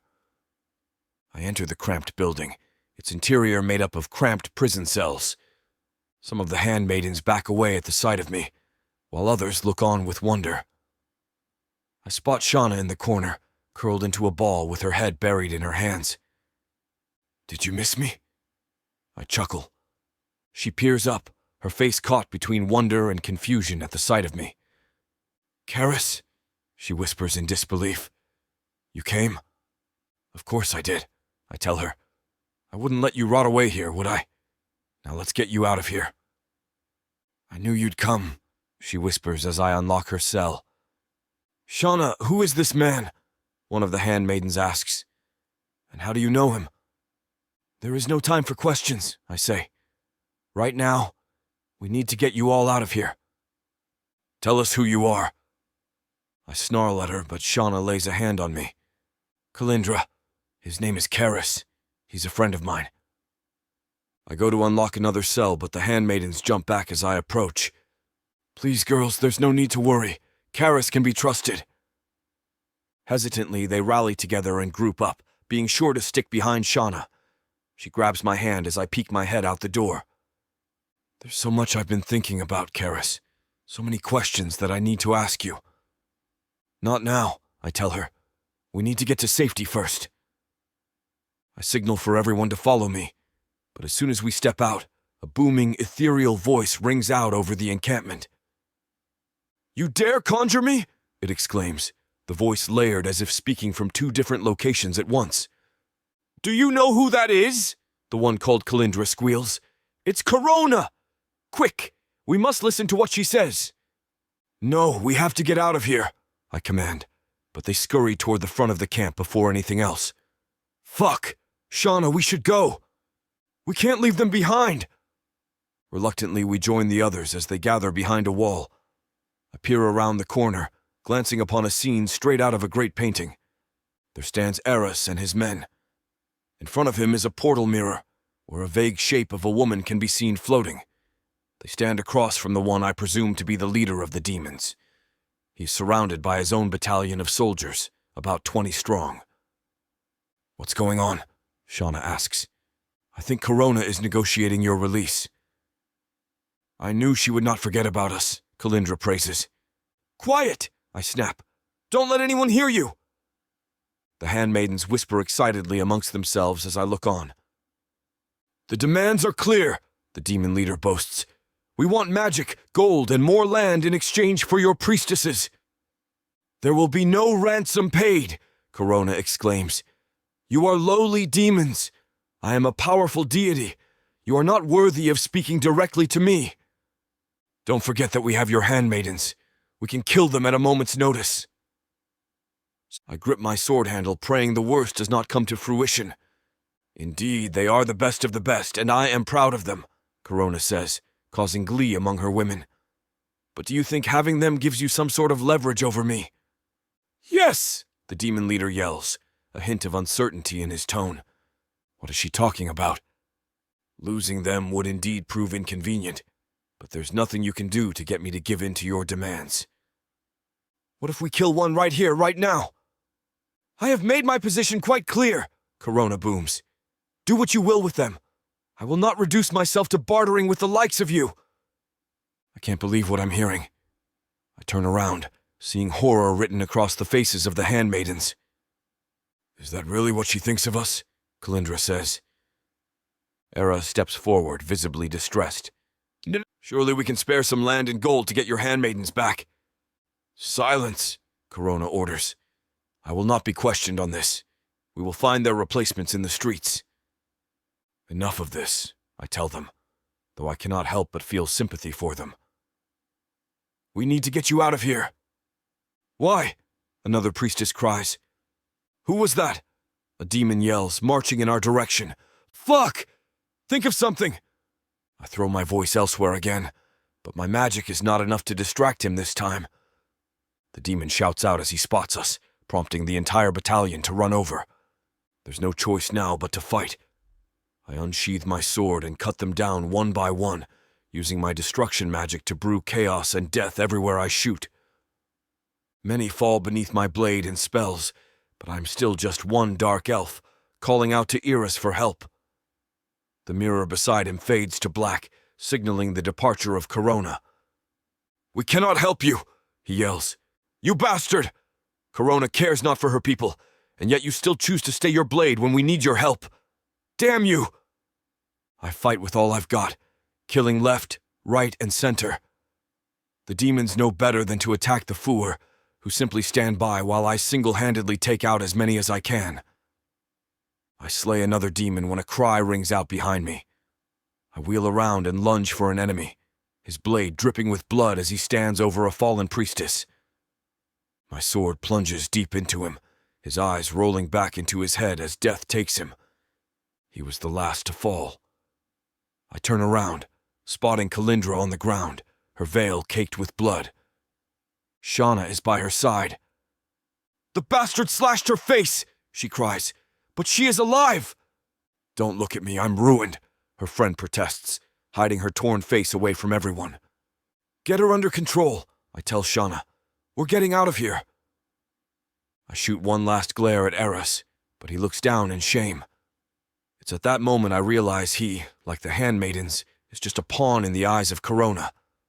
I turn away, knowing he's not the enemy here. If only I could have slayed Corona with my blade.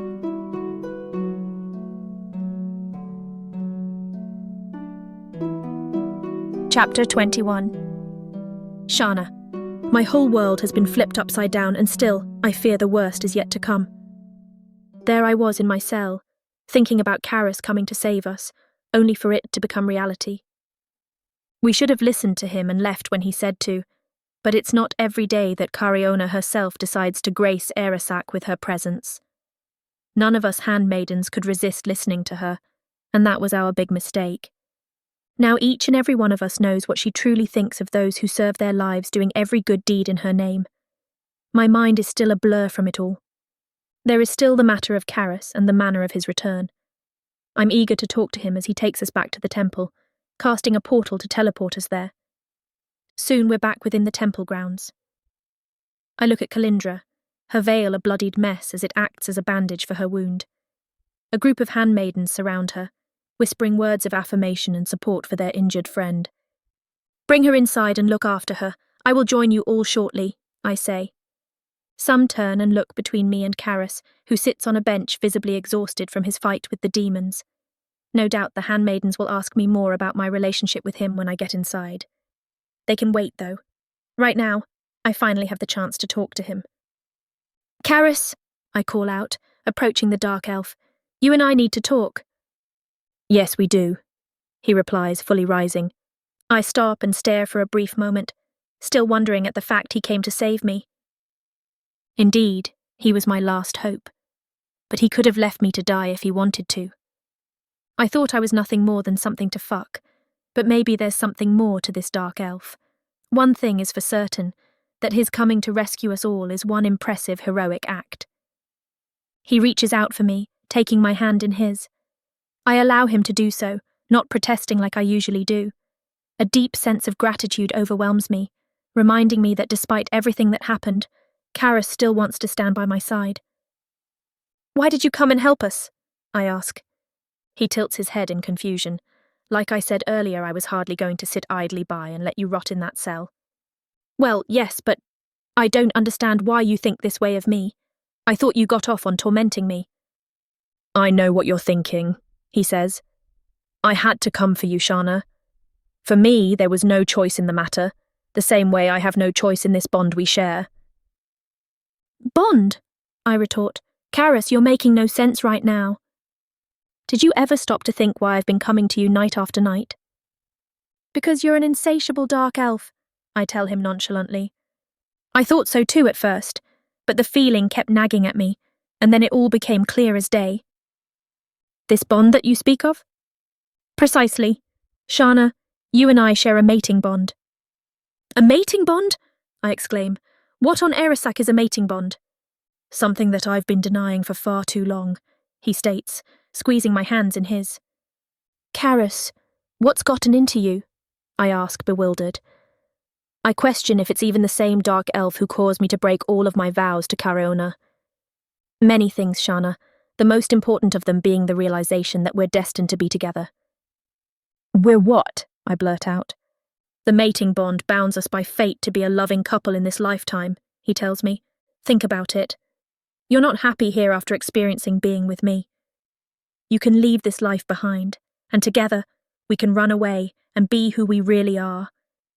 You don't have to hide anymore with this facade of yours. Mating bond, I whisper, bound by fate. Karis, The thought of spending the rest of my life with him is an idea that thrills me, but that would mean changing my entire identity. I let go of his hands and gently push him away, my heart shattering into pieces as I watch sadness fall over his face. You don't want this? He asks with a mournful voice. I stutter in my reply. I had a feeling this day would come, but it's proving to be so much harder than I thought. I'm grateful you rescued all of us, Karis, but I've broken so many of the temple's rules already. To run away and mate with you would be the ultimate sin in the eyes of Cariona. So you're still valuing her over me, despite her showing her true nature. His words taste of bitter truth. Each step that I back away becomes heavier as I drag my feet along the ground. I can't just walk away from my life, I mutter. Karis, I'm so sorry, but you should just go. Leave me and never come back again. I spin around, fighting back tears as I march inside the temple. I don't know how I can manage walking away from Karis, but it's the hardest thing I've ever done.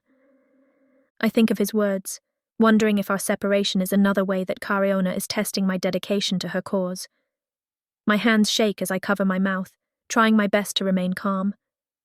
I step into the temple, leaning against the closest wall. There, my legs buckle beneath me. I sink to the ground, questioning what I've just done, and if it was really in my greatest interest.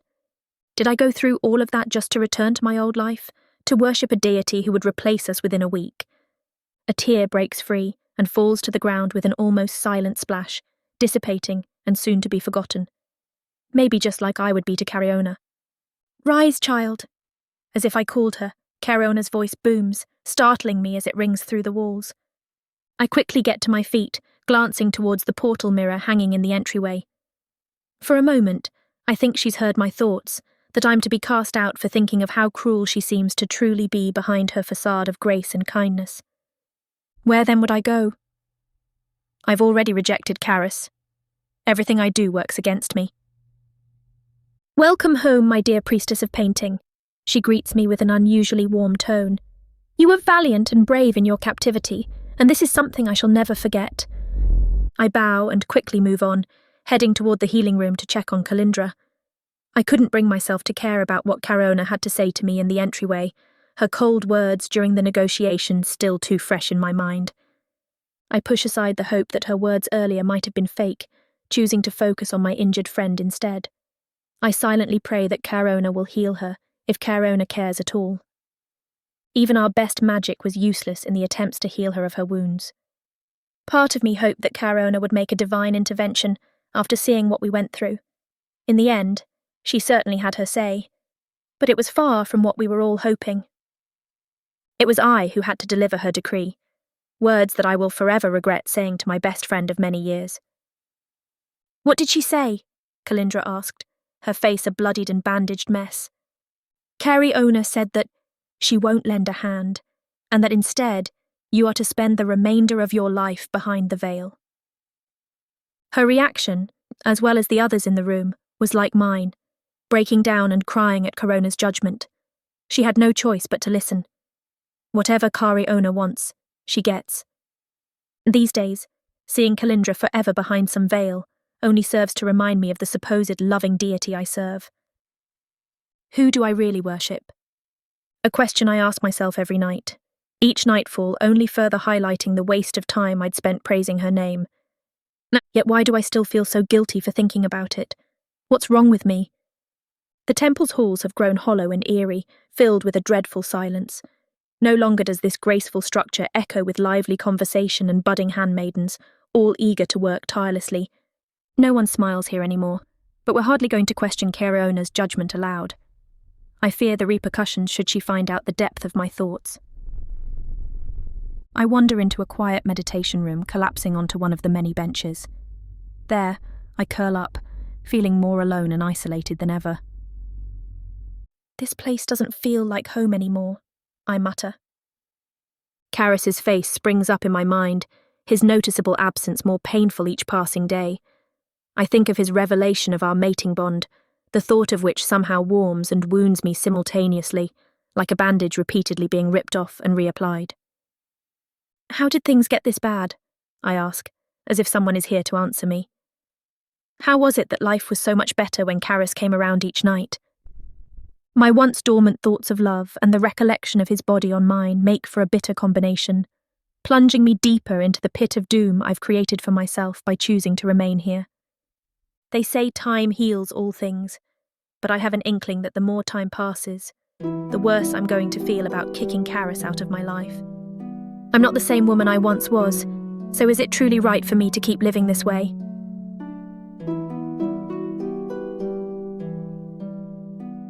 Chapter 22. Shana. Rising from bed is slowly becoming more difficult with each passing morning. The struggle worsens as I grapple with the thoughts of performing my duties for the day. As I sit in my painting studio, I think of the red paint as the handmaiden's blood, each brushstroke spreading the crimson-red liquid across the canvas. No longer do I find any enjoyment in this. My torment has ripped away my love for my art, and all because of the deity I serve. Cariona shouldn't make these once great pastimes feel the way they do now, I think to myself, quickly scrambling to find a distraction. I land on the perfect thought, the only one that seems to be keeping me sane these days. Karis, how I long for you to warm my bed again. I ignore the irony of it, that my only consoling thought is of a dark elf I pushed out of my life. I tread the lonely hallways, mulling in my self-sorrow when I hear a set of footsteps coming around the corner up ahead. A veiled handmaiden walks with hurried steps, seemingly quickening her pace when she spots me. I do not see her face, but I recognize her footsteps as those of my best friend. I reach out to grasp her arm, but she retracts and hurries into a light jog. "Kalindra!" I call out in desperation. "Please, can we talk?" "Now is not a good time, Shana." "That's all you ever say these days," I mutter, not loud enough for her to hear. She disappears and I do not follow. I cannot find the strength to be angry at her, and deep within myself I know she is not at fault. I couldn't begin to imagine what she's going through. At this rate, I'll have no one close to me by the time this year draws to an end. Soon, I'll be by my lonesome with no one to confide in but myself, and I know how some of those stories conclude. Karis, Kalindra, Karaona, all slipping away from me. My stomach clenches ever so suddenly, crippling me to my knees as I retch. Now on all fours, I'm ripped of my breath and fighting to get it back. My insides twist, sending me into agony like I've never experienced before. I look up, desperate for anyone to come around the corner and help me, but I know there's little chance. Only Kalindra and I are usually up before dawn, and she's hardly going to return this way so soon. I grab a nearby empty vase, feeling like something's about to burst out of me. Violently, I throw up until my body decides it's through, and I'm left on the ground like dead weight. A few minutes pass as I struggle to get back on my feet, praying that was the worst of it. Eventually, and with much strain, I rise, still holding the vase in my arms. Each step toward the washroom is slow and heavy, and it does not help that a headache brews at the centre of my head. The washrooms are luxurious and pristine, with plenty of room for us handmaidens to share. But right now, I'm praying I can get myself cleaned up in time before anyone else comes in. But getting cleaned up is far from the worst of things. I splash my face with warm water, knowing what's causing me to feel this way. As a handmaiden, I'm trained to nurse others back to health when they fall ill. I know the symptoms of any condition like the back of my hand, but this isn't any normal illness, even though I wish it was. I dry my face off and look into the mirror, gazing into the eyes of a pregnant woman. I gently lay a hand on my belly, knowing a life is now growing inside of me, that of Karis's seed. My tears fall into the basin as I think desperately of what to do. I can hide the true nature of my thoughts, but a pregnancy is something that will only become more and more apparent. There's no way I can live here and comfortably conceal it. My own body will be proof that I've broken my vows, I mutter. And once Karaona finds out, her divine retribution will be unholy. But I'm not letting that happen. My despair immediately dissipates as I think of my baby growing inside of me. I have a whole other person to be concerned about, not just myself. If I'm going to make sure they're safe, I'll need a good plan and a stable mind to pull it off. I need to get myself out of this temple, but I can't just disappear overnight. I need someone to depend on, and I know the perfect person. Karis once again becomes my final hope, my only beacon of light in a world of darkness that grows the longer I linger in this cesspit of deceit. I hope he'll still help me after my rejection of his proposal. I scribe a letter and roll it up, concealing it under my robes. I pick out a hood from my closet, something that'll keep my identity a secret for what I'm about to do. There's not much time remaining. If I'm to secure a safe future for my child, then I need to act fast and get back here before the others wake up. I tread through the temple halls with quiet footsteps, each corner and turn quickening the pace of my heartbeat. Although I'm aware of how silent I'm being, each sound I make, from the breaths I take to the shuffle of my robes, is amplified tenfold in my head. It's not until I leave the threshold of the temple that I finally feel safe enough to breathe normally, overcome with relief as I sigh. I look over my shoulder at the temple as it looms over the landscape. Then, a white shape flashes by one of the upper windows in my peripherals. I snap my gaze to it, but there's nothing there. What was that? I think it may have been the same shade of white as my robes, but I cannot tell for certain. I pull my grey cloak and hood tight against my body and begin my journey into the main city. My search for Karis proves difficult.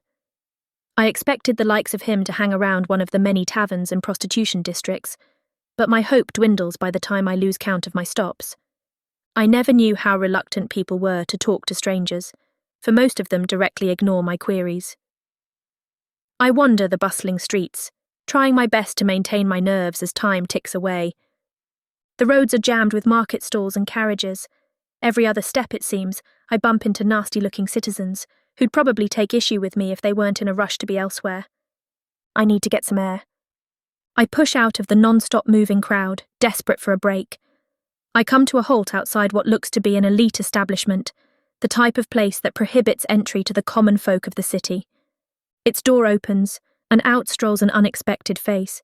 I lock eyes with Eros, the soldier who led the negotiation mission for my return. I wonder how he feels as I look into his soul, knowing he's not the man who led us to safety.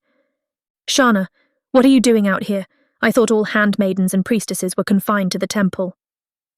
"Eros," I stutter. As I think of what to say, I realize I may have run into my only chance of securing a safe future for my child. Swallowing my pride, I straighten myself up and talk with a sincere tone. "I need your help." "My help?" he retorts. "I'm not sure what use I can be to you. I already failed to return you to safety once." There is a somber look on his face. His eyes seem to dodge looking at mine as he glances left and right uncertainly. "You were shocked by what Karaona said too, weren't you?" I ask. "Of course I was," he whispers. "I'm sorry I didn't get the job done, but I'm glad to see you safe otherwise. Listen, I need you to deliver this to Karis." I push the letter into his hand. His eyes dart between the parchment paper and me as he stutters. "Shana, I said I was sorry, but do not humiliate me by having me deliver this. I am no mailman." I grab his arm on the verge of tears. "Please," I cry. "Don't you have a code of honor to adhere to? Would you turn down a request from the priestess of painting?" "There's a first time for everything," he remarks coldly. "Eros, please. He needs to know of his unborn child." His mouth parts open, his gaze widening before glaring at the letter. "You mean to tell me that Karis is the father of my child? Yes," I blurt out, blinking away the tears. "Eros, I need you now more than ever."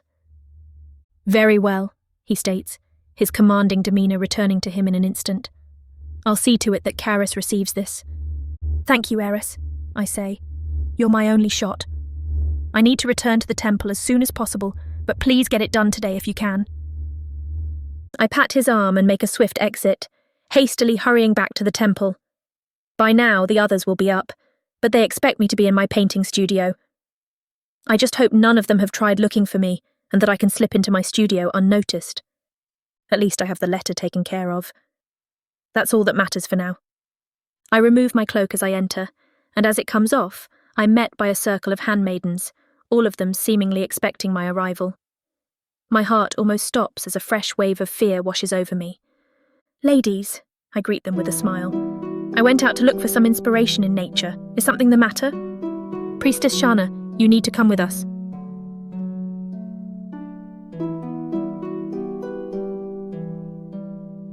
Chapter 23. Karis. I brood in the dim light of my chambers. The rejection from Shana festers within me like a wound. Self-doubt and sorrow are my constant companions. I haven't slept at all since returning like a pathetic fallen man. She rejected me, her mate. I don't care what she says, it changes nothing. She can try to deny the mate bond all she wants, but in the end she's going to have to accept it. There's no other choice for her in the matter. Or perhaps the mating bond isn't as strong for her as it is for me. Is that even possible? I didn't see anything like this in the Great Archives, but I can't rule out the possibility. A one-sided bond. Just the thought of it pisses me off. Why couldn't it have been me not being so damn needy? Better yet, why can't the bond force the other to accept it? I can't conceptualize how Shana rejected me as if I were nothing. She did it quickly as well, without a second thought to it. A dull ache pulses inside me. I want to be with her again, but my ego refuses to let me entertain the thought. She rejected me. She doesn't want me anymore. I risked my life for her, and this is the thanks I get. I frown as I bury my hands in my hair. The turmoil inside me never leaves, and it just gets worse by the minute. I try to occupy myself with other things, but my mind just comes back to Shauna. Her breathtaking face, her sunset eyes, her smile that'll make anyone fall in love, especially with her dimples. Not to mention her aura that emanates peace and happiness. I can't admit this out loud, but I miss her deeply. I clench my hand into a fist, my grasp on her withering away. With a grunt, I get up from my bed to look out the window.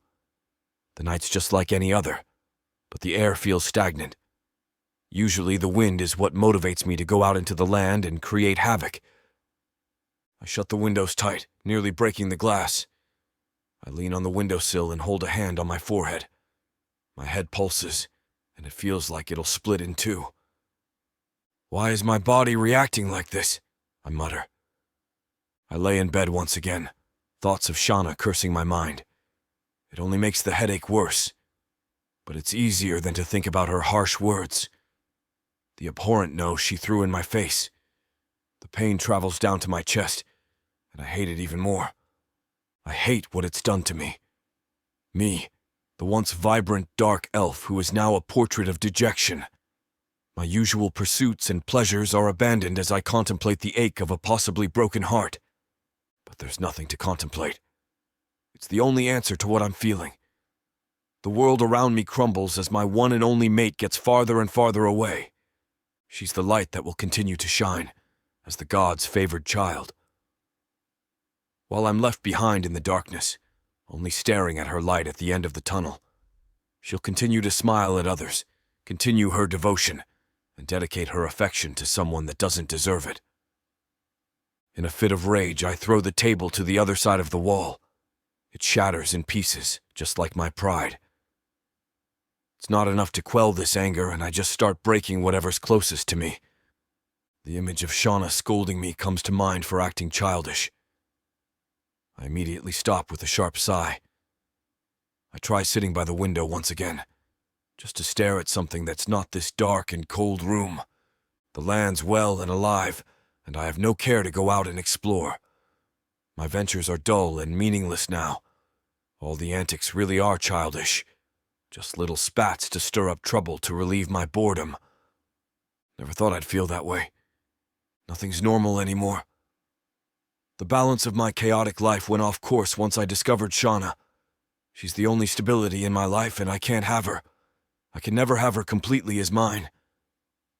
I frown as I stare at the lights from afar. I thought being her night companion would be enough as long as I had my fair share of her attention. I changed my mind. I don't want to share her with the temple, or Karaona, or anyone for that matter. I think for a moment of what I can do. What's stopping me from taking her by force? I suddenly say out loud. I shake my head, realizing what I just said. Never in my life have I ever had to go to such lengths. I never saw the appeal to it when my charms are more than enough.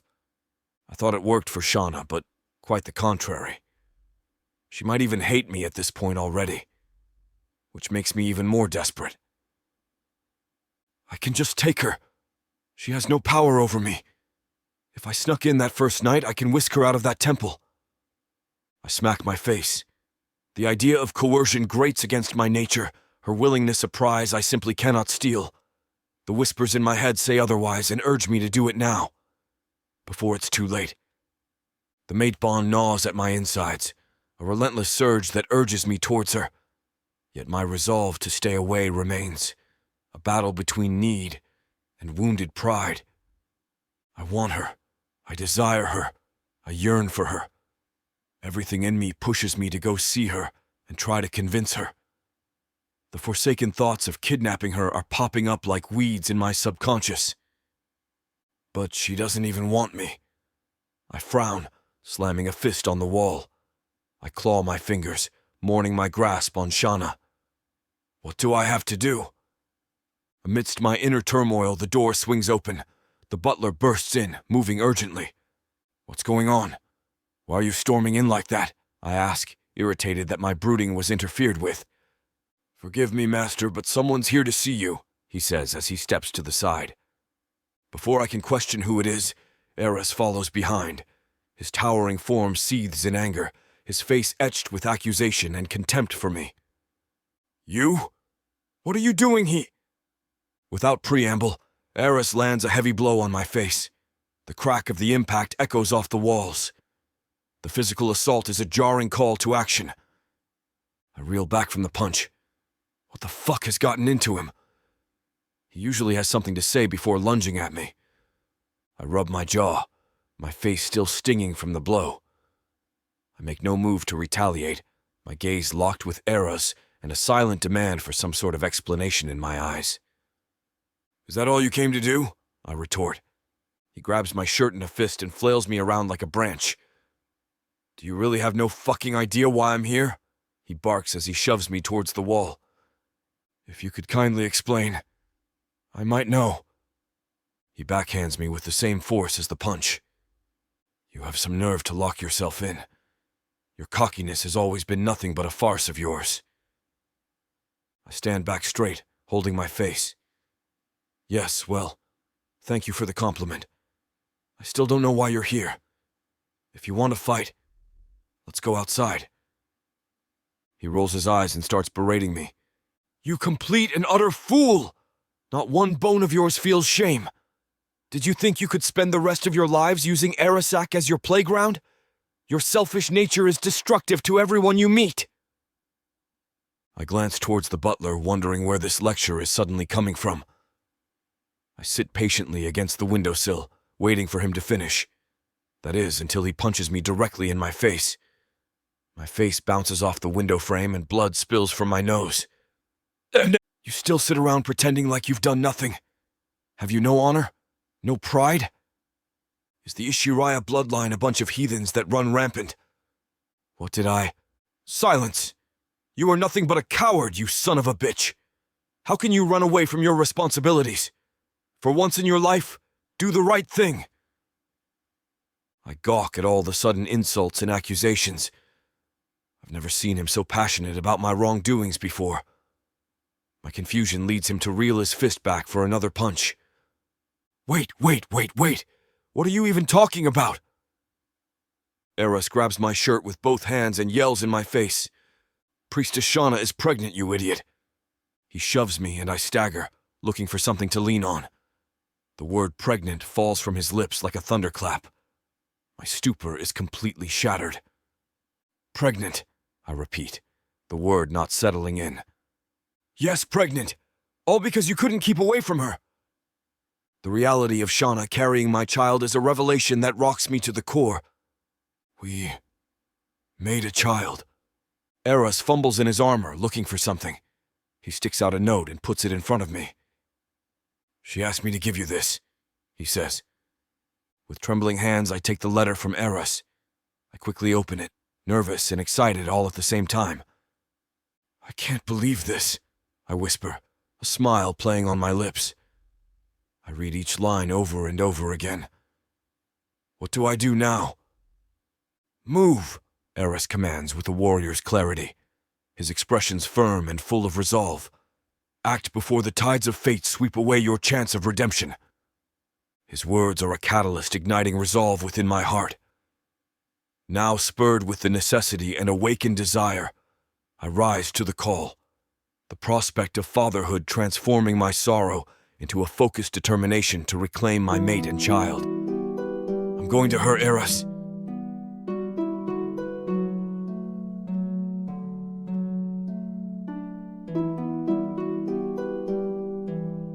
Chapter 24. Shauna. The handmaidens and priestesses escort me to the shrine hall, all of them encircling me. Every part of me feels sick, knowing something dreadful looms on the horizon regarding my fate. Still, I dare not run. There's no way out for me even if I tried. Right now, I may as well be a prisoner being marched to their execution. Everyone keeps their gazes pointed straight ahead. Meanwhile, I look at each of them, desperate to get a word in with anyone at this point. Their faces are strained as if performing something they do not wish to do. I don't want to imagine what deed they have been ordered to carry out against me. We have never been violent, but everything I've been learning about Cariona makes me think there's something hidden deep within this faith, something sinister and bloodthirsty. "Kalindra," I call out. She walks to my right, the side of her face just barely visible beneath her shrouded veil. "Please tell me what's going on." "We're taking you to see Lyra," she says, her voice cold. "I cannot say more than that." I gulp and try to accept my fate. Kalindra is no longer someone I know, her refusal to talk with me only having grown since we returned from our kidnapping. She's just another person I've lost amidst this turmoil, and there's nothing I can do about it. Worse yet, the mention of Lyra is enough to make the hair stand on my skin. She is the leader of the temple, a direct descendant of Cariona herself. No one in this city, not even the handmaidens, gets to see her unless it's a serious case. Does she know about my affair with Karis? This surely cannot be good. The priestesses and I stop in front of marbled doors, its surface luminescent and so clean that each of us can see our own reflections on it. The two handmaidens in front step forward, each of them taking one door and pulling it open. We step into the vast shrine hall, the epitome of luxury and celebration in the name of our deity. It looms greatly in height with a mural of artwork on the ceiling and stretches far in length, half the size of the city's sporting arena. Lined along the walls are magnificent stone statues of Cariona's descendants, built in commemoration of their honour upon their death. Their terrifying height makes their downward gazes ever more intimidating. We walk toward the shrine up ahead, where a great piece of artwork hangs above all else, depicting Cariona in her time of living amongst the common folk. Beneath the artwork is the shrine itself, filled with vases, jewellery, and various other gifts donated by followers. In front of the shrine is an altar where Lyra typically stands when reciting her speeches. Normally everything would be a sight to marvel at, but there's no room for enjoyment when I remember the reason why I am here. We stop short of the staircase leading up to the altar. The handmaidens break away from me and take their places against the walls, dwarfed by the statues in front of which they stand. Lyra is nowhere to be seen, and for a moment, I hope this is all a nightmare, that I would wake up in my bed before any of this ever started. The sudden ringing of an ominous bell startles me, and I freeze when Lyra appears from seemingly out of nowhere, taking her place at the altar stand. Her mere presence sends a shiver down my spine as she peers down past her nose at me, a look of disgust written across her face. She dons an emerald green robe lined with gold that exudes power and reminds us of her status above the rest of us. Lyra's deadly set of eyes narrows as if eyeing me for the kill. As a descendant of our deity, she is the most powerful and influential of us all. I fear what abilities may have been bestowed upon her by our deity, and I get the feeling that I'm about to find out. My stomach churns in fear and regret for every decision I've made to get me to this point. A cruel voice in my head reminds me that this day was inevitable, that there was never truly a way to avoid repentance after I broke my vows. You made that choice. Now you will reap what you sow and deserve every last bit of it. "Priestess Shana," she shrills, "I don't think either you or I woke up this morning expecting to see you here before me." Unsure whether or not I'm allowed to speak, I decide to keep my mouth shut. Lyra is terrifying enough when she is calm. "I'm sure you are keen to find out, and trust me, you will." Her tone is grating to the point where one wishes to turn away and cover their ears, but doesn't out of fear of what'll happen if they do. I swallow a lump in my throat, the veins in my neck throbbing so hard that I almost can't breathe. "Do you know why you're down here?" she asks. I hesitantly begin speaking, my words starting with a stutter. "I don't, Lady Lyra." She tilts her head, a childlike sympathetic expression coming over her face. "Tell me the truth." The sound of my heartbeat booms inside my body, quickening as the seconds race by. I left the temple this morning. I think that is the reason." "Right you are," she sneers mockingly. "You were spotted by one of our girls as you slipped out of the gate. Did you really think you could leave unnoticed?" I speak, but she throws up a hand. "Save your breath for when you need it, Shana. How long have you been living here for? You should know our rules and code of conduct by now." I nod my head quickly, hoping for her to see I'm willing to accept my mistake. "And no, you're not going to get off with a warning if that's what you're thinking," she says, her words deflating my spirit in an instant. You're not a new member of our order, Shana. You're a high-ranking priestess of the noblest religious organization in all of Erasak. How can I repent? I blurt out, almost immediately regretting speaking without permission. Her icy eyes narrow once more as a smirk falls upon her face. The degree of your punishment will depend upon what you got up to outside the temple grounds. This is your opportunity to speak, so let your words be heard. Swallowing hard, I clear my throat. Nothing intelligible comes out, and my excuse is a blubbering mess of gibberish and mumbling. I try telling her that I was out to seek medicine, but I cannot bring myself to lie, not even when my fate depends on it. She seems to know this as her smirk grows into a malicious smile. Out with it, she snaps. Everything you did in the city is a representation of our order. You must tell us if I am to judge you accordingly. I feel everyone's eyes on me, from the handmaidens to the statues. I glance towards Kalindra, praying for her to help me somehow. She does not move an inch. I know then that I must tell the truth, that there's no more use in delaying the inevitable. I was seeking a man with whom I have personal business with. A man? Lyra booms. Who do you speak of, and what is the nature of your business? If I may, one of the handmaidens interjects. I believe it was the same man who rescued us from the demons. He and Shana appeared to know each other very well. Well, who is he? Lyra shouts. My saviour, I cry, stepping forward as I become filled with a sudden wave of bravery. I laid with him, and now I carry his child within my belly. Every single woman in the room cries in a symphony of shock and awe, the most horrified of them belonging to Lyra. Her face twists into pure anger. How dare you? She yells. Whore! I accept whatever comes my way. I only ask that you have mercy on my child. They do not deserve to be punished for my sins. You're in no position to make demands, Karaona exclaims, her sudden voice booming from a pillar so loud that everyone falls to their knees. That child is your sin, and it will be dealt with alongside you. Look at what you've done, Lyra cries, gritting her teeth. Objects start gravitating, all of them floating toward me. They stop and begin waving around me, creating a miniature storm as rainfall comes down. Outside the windows, I can see the same weather being rained down from above. The temple shakes as if being struck by tremors, all the handiwork of Karaona. Her physical form manifests in front of me. With piercing violet eyes, soft grey skin and full lips, she is beautiful and imposing. She's tall, even for a dark elf, with sensual feminine curves. Her long platinum hair falls in loose waves around her face and down her back, and it highlights her high cheekbones and thick lashes as she steps forward. Her eyes glow angrily like a scolding mother and peer down at me, the harshest of auras surrounding us as she closes the distance between us. She raises a glowing hand as I cower beneath her, with nowhere to run, forced to accept my smiting right where I kneel. I close my eyes and wait, only hearing the clang of metal above me. I open my eyes, shocked to see Karis deflecting Kariona's blow with his sword. He pushes her back with great effort. I stare up at him, wondering if I've already died. You will not slay her, you wretched being. I will not let you take the woman with whom I share a mating bond, nor will you harm my child, he booms. He lays a hand on my shoulder while I cling to his legs. For a moment, hope re-emerges from its hiding place.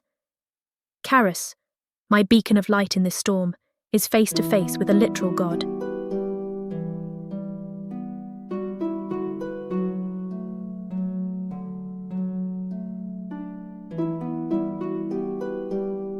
Chapter 25. Karis. The air picks up, getting stronger and stronger as Karaona's fury unleashes. She doesn't spare anyone. Even her tribunal's getting a piece of it. I'm even surprised at the threat of her destruction. Karaona, in a towering rage, focuses her wrath solely on me. The hatred emitting from her all-seeing eyes sends shivers down my spine. She holds out her hand, condemning my existence with just one gesture. Karis Ishiraya, you are a harbinger of chaos, she denounces, her voice echoing like thunder throughout the temple. Without warning, a flash of light blinds us all. Kariona's power is unleashed in a tempest of divine energy that sends more scared objects hurling towards me. I shield Shauna from her wrath, receiving every blow. I can feel my skin getting pierced as they hit and shatter against me. I nearly collapse when one ends up getting my head. But my resolve to protect Shauna and our baby is stronger than any fury this twisted ruler unleashes on me. Blood falls from my nose, and I squint my eyes from the blinding light. Her power's as unforgiving as the ocean's currents. Each tide is stronger than the last, and it's slowly depleting my energy. I grit my teeth, trying to keep my stance against her wrath. But the pride I take as an Ishiraya is no match for her divinity. Fuck! Get it together, Karis! Shauna needs you! I shield my face from the incoming objects. I'm starting to feel dizzy from the constant head trauma. My determination, however, angers Karaona even further. A corrupt man like me has no room to face her, in her viewpoint. She holds out her other hand. In the next moment, a surge of excruciating pain travels throughout my body. I let out a guttural roar as I'm suddenly brought down to my knees. Shauna gasps and tries to help me up. With all the strength I can muster, I push her away. She tries to protest, but I shake my head, biting my lower lip. Don't, I groan. But Karis, please, Shauna. My strength wanes against the force of her fury. Seeing my face in a bloody mess, Shauna weeps in horror. Tears stream down her grief-stricken face. She clasps her palms together and lowers her head to the being she once revered. Your Majesty, please. I beg your forgiveness. Please have mercy on him. She repeats the words like a sacred mantra, hoping to get through to her. Her hands shake as she continues to plead for mercy. Alas, her cries are drowned out by the clamor of the escalating storm. Instead of asking Karaona to take pity on her, she asks for mine. Despite the situation we're in, I can't help but feel happy about it. I didn't realize how desperate I was for her acceptance. Realizing that her cries don't reach Karaona, Shauna suddenly embraces me. She locks her arms around my neck, and her back faces the wrath. The defiance from Shauna is enough to deter Karaona, even for a little. But just as before, her rage doesn't cease. Priestess of painting, Shauna, you dare to betray me like this? Karaona roars. An object flies at Shauna, hitting her right on her back. She yells out in pain, but still holds me tight. I try to push her off, but she grips me tighter. Another object. Another hit. Right on the back of her head. Shauna, you traitor. You will face your sins in the cruelest and fairest way. The temple starts to crumble all around us. Pieces of the ceiling break off and fall. The floor shakes with a terrible tremor. Shauna looks over her shoulder directly at Karaona. I will face death alongside Karis. I belong to no one else but him. My heart swells at her words, even at death's door. Her right hand cups my cheek. Tears well up in my eyes, knowing that these are the last seconds I get to spend with her. Her words are a testament to our unbreakable connection, even as destruction looms over us. But it's not the last of her declarations. She turns back to me, her face stained with tears, and a sad smile spreads across her lovely face. My focus is completely on her, wanting to burn this last sight in my memory before being consumed by darkness.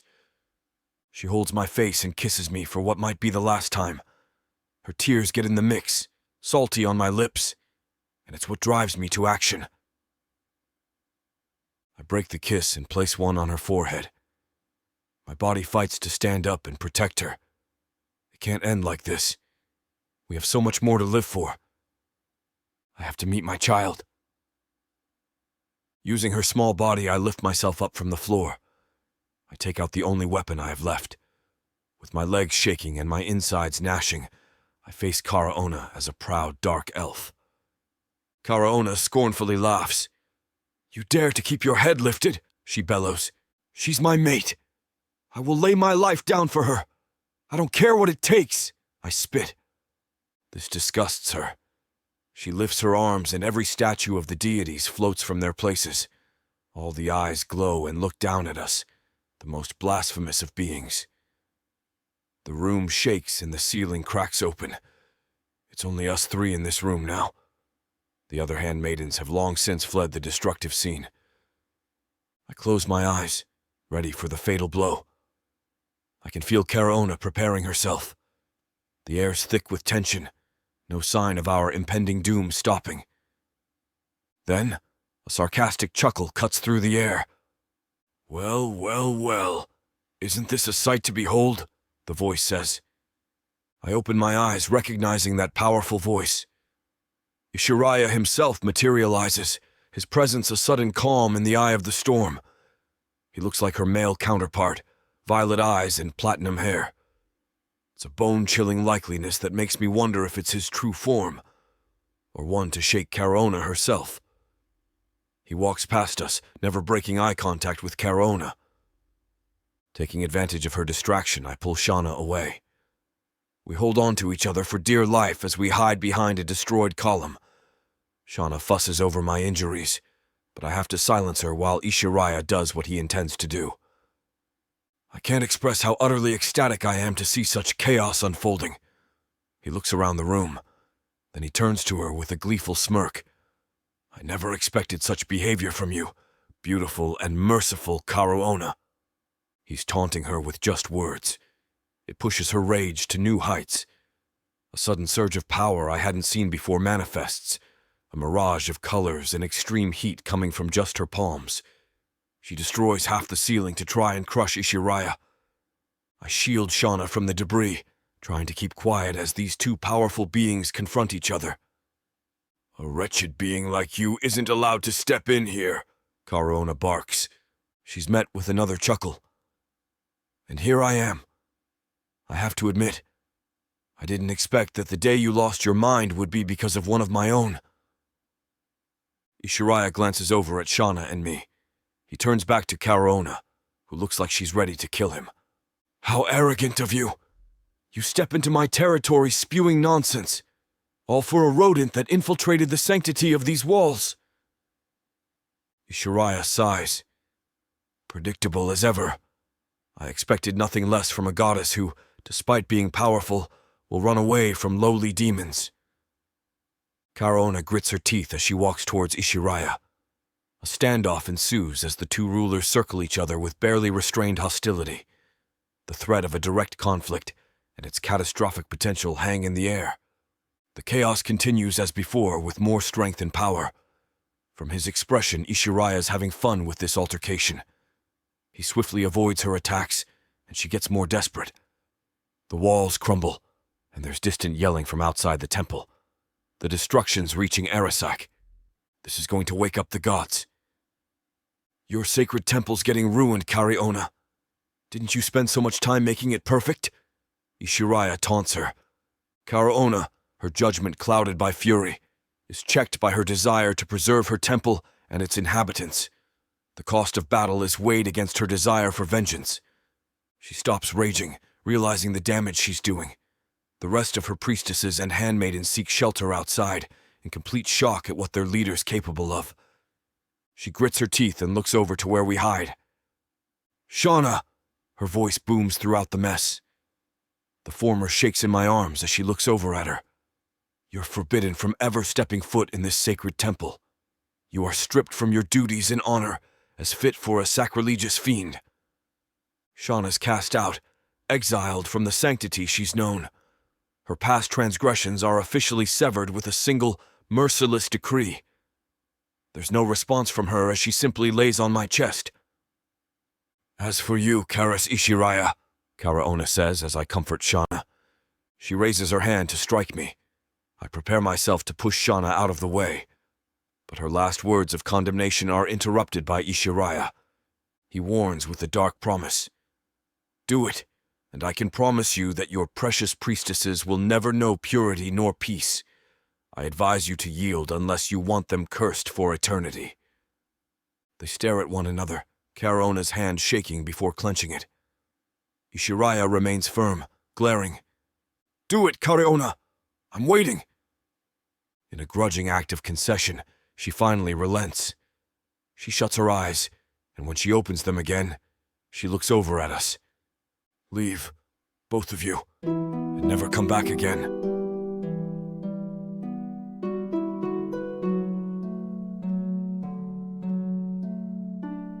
Chapter 26. Karis. Leave, both of you, and never come back. Those are the only words Karona left us with before disappearing from the temple. I'm somewhat surprised she didn't outright cast us out of here. I'm assuming since Ishiraya's here, she's giving us the grace of a couple of minutes to leave. I stand still, Shauna still in my hold. My body feels the toll of the injuries, but at least the worst part is finally over.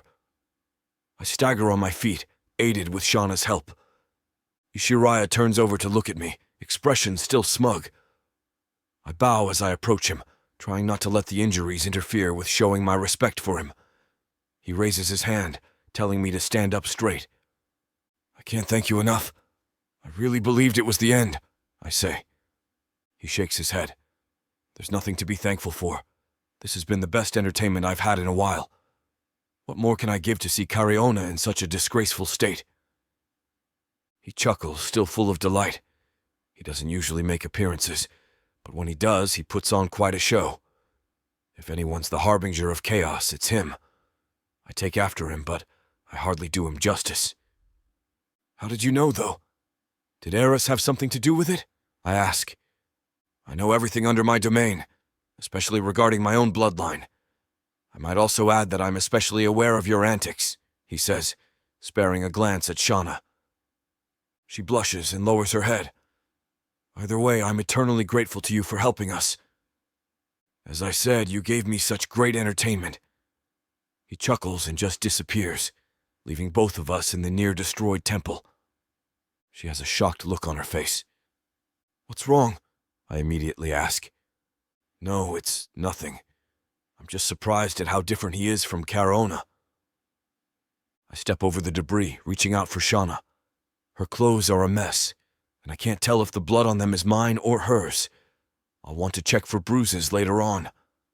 Of course, I have some wounds of my own, I think, as I hold my side, limping. Are you okay? Shauna asks as she leans into me.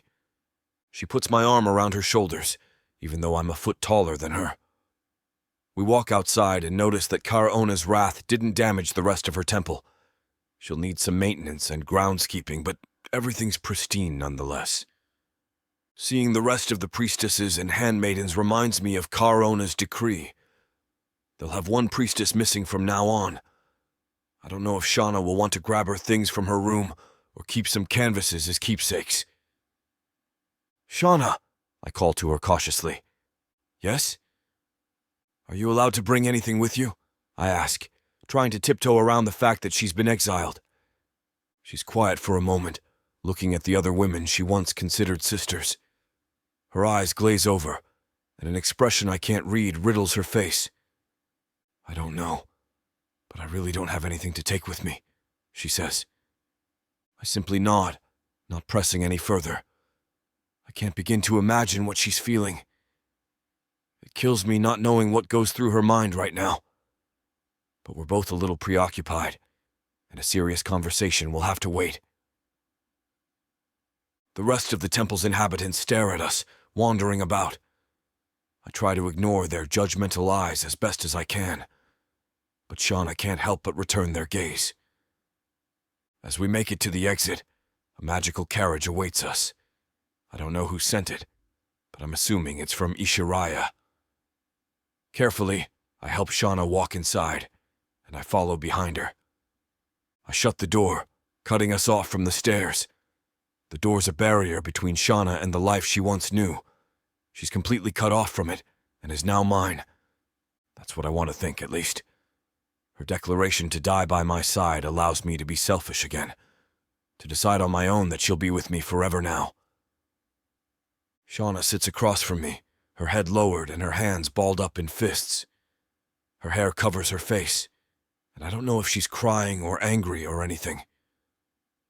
The adrenaline from Karona's wrath dissipates, and now we sit in heavy silence. Her knuckles are scratched red, the second of her impurities. I'm the first one, after all. Now I can't laugh at that.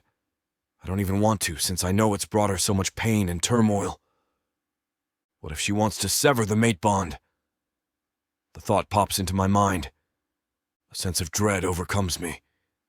I know I wanted to break out of it in the first place, but now I can't think of anything worse. But I can't discount the idea that the possibility could have crossed her mind. The longer the ride, the heavier the silence. There's so much I want to say to her, but where can I start? I stare at her as I think over everything. I have to agree with Carona's dislike for what I am. While she gave me the best pleasure and happiness I will ever experience, what have I given her? I break the suffocating silence and kneel down in front of her. She's taken aback and I grab her hands. Mine shake from all the rampant emotions I try to suppress, reigning in the fear of being rejected once again. Karis? What are you doing? Shauna, I'm sorry, I'm so sorry, I start to say. She tilts her head. Why are you apologizing? You shielded me from Carona and even went up against her. I shake my head. That's not it. I'm sorry for everything that I did since the moment I met you. I'm sorry that I was incredibly selfish and just thought of myself only. Karis, you don't have to apologize, she says softly as she squeezes my hands. No, of course I do. At the time, the only thing I cared about was to have my needs met, to satiate this obsessive hunger for you. I tried to ignore the mate bond since I didn't believe in it at first. All I wanted was carnal fulfillment. I'm sorry I used you, Shauna. The shame and guilt fill my veins. I can't bring myself to look up at her. I don't know if I can bear to see her expression full of hate and resentment, even though I doubt she's capable of such drastic emotions. I lower my head on her lap, smelling the dirt and blood from her clothes. I beg your forgiveness for everything that I did. I frown at myself. I squeeze her hands as mine shake uncontrollably. I know it's too late, but I realize it now. I turned your life upside down just because I couldn't keep away from you. I kept making your life worse with all my wrong decisions. I even almost left you to face all the wrath. My face is hot, and tears threaten to fall. I'll show a disgraceful sight to her if it means she can forgive me. I don't care if we're not physically together, but I just want her in my life. Just a piece of her will be enough. If you wish to search for a way to sever our bond, I'll accept it. I just ask that you don't completely toss me aside. I'll even be a friend to you. At this point, I'm just bargaining for anything like a pathetic being. Karis, Shauna says as she gently cups my face. She presses her forehead against mine. Please don't say those things. Of course, I forgive you. My eyes widen as I lift my head. You do? She smiles and nods. Relief washes over me, and the heaviest of weights lifts off my body. The injuries don't hurt anymore, and I can't help myself but to pounce on her, hugging her and peppering kisses all over her face. Oh, Shauna, my sweet and dearest Shauna, thank you for forgiving a wretched dark elf like me, I say. Don't call yourself that. You are anything but that, especially since you were willing to protect me with your life. How could I not? I say incredulously. I press a large hand over her belly. I couldn't let her kill you or our child. I don't sugarcoat Carona's obvious intent. I'm sure the fruit of an Ishiraya and her priestess is the worst of offenses in her eyes. Although I feel bad that Shauna's disillusioned with her, I will never allow her to even consider going back to her. She presses her hand over mine. What were your thoughts when you found out? She timidly asks. It was a mixture of shock and fear. But in the end, I wanted nothing more than to protect you two. A life with me is full of anarchy, and I don't want to let you go. But I swear I'll protect you both each step of the way. Once again, my words slip out. I just promised myself I wouldn't have that way of thinking anymore.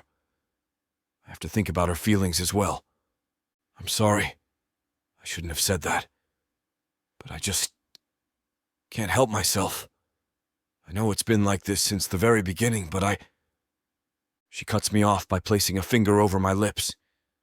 It's okay, Karis. I told you I forgive you. Besides, I'm at fault too. We have no control over the mating bond. I sigh and press our foreheads together. Shauna, I can no longer deny myself. All of this, isn't just because of the mating bond. I truly love you with all that I am.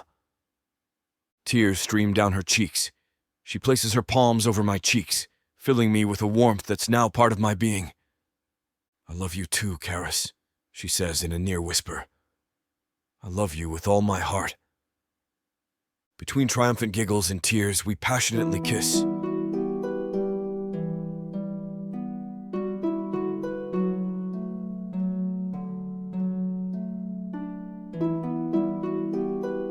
Chapter 27. Karis. Later that night, we've both cleaned up. I've used my magic to heal the worst of both of our wounds. We're both a little sore, but it's nothing considering the beating we took just a few hours earlier. Now we relax in my bed together, fresh out of the bath. She's dressed in only a robe while I wear nothing. I lean in, pulling Shauna tighter against my body. I just want to feel her warmth against me. I love her and she loves me. Right now I can ask for nothing else. My life is complete with her by my side. And not only do I have her, I have our little one to look forward to. It is a glorious day indeed. She lays her head against my shoulder, and her hand finds mine, clutching it tightly. Those tiny hands hold such strength and courage. Her head falls back so she can look up at me, a smile playing on her lips. Then she does something that surprises me. She leans up and kisses me. It's enough of an invitation for me to lay her back and tear her robes from her body. I want her naked and pliant beneath me. Her soft moans are like music to my ears. I continue to explore her body, savoring the taste and feel of her skin against mine. Every touch sends shivers down our spines, igniting a primal desire that consumes us both. With each kiss, our passion intensifies, fueling an insatiable hunger that can only be satisfied by the melding of our bodies. As I trail my lips along her neck, I feel her nails dig into my back, urging me on.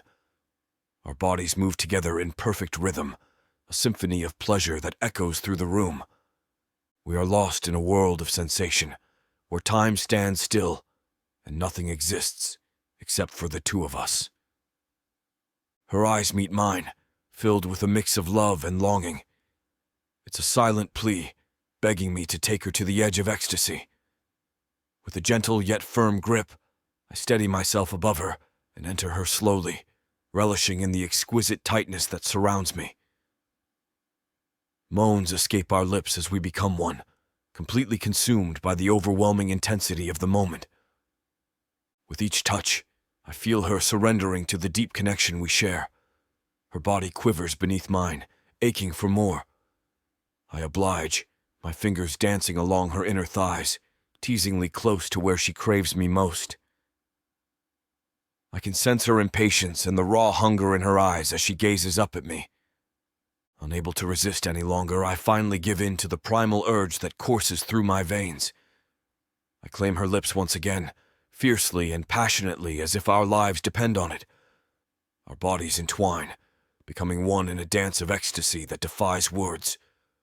I thrust into her with an insatiable hunger, our bodies moving in perfect harmony.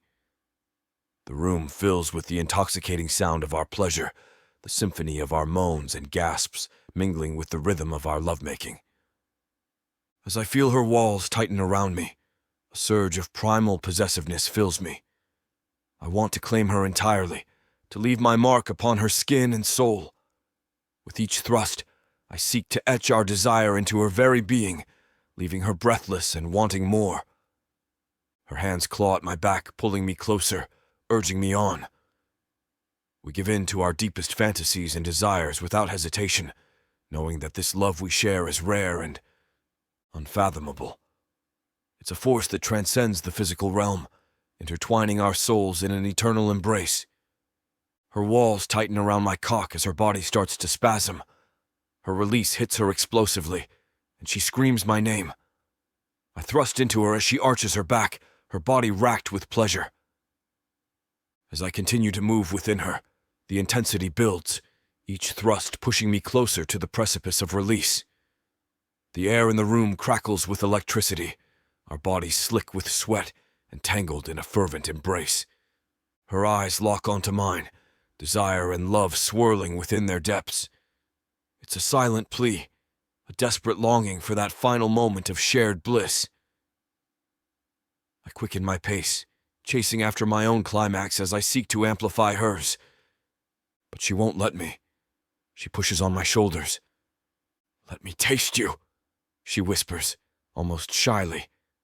She rolls me onto my back and lowers herself so that her mouth hovers above my throbbing member. With a teasing smile, she licks her lips and takes me into her warm, wet mouth. The sensation is electrifying, sending waves of pleasure shooting through my body. Her tongue dances along my length, exploring every inch with skilled precision. I grip the blanket beneath me tightly, my breath catching in my throat as she expertly brings me closer to the edge.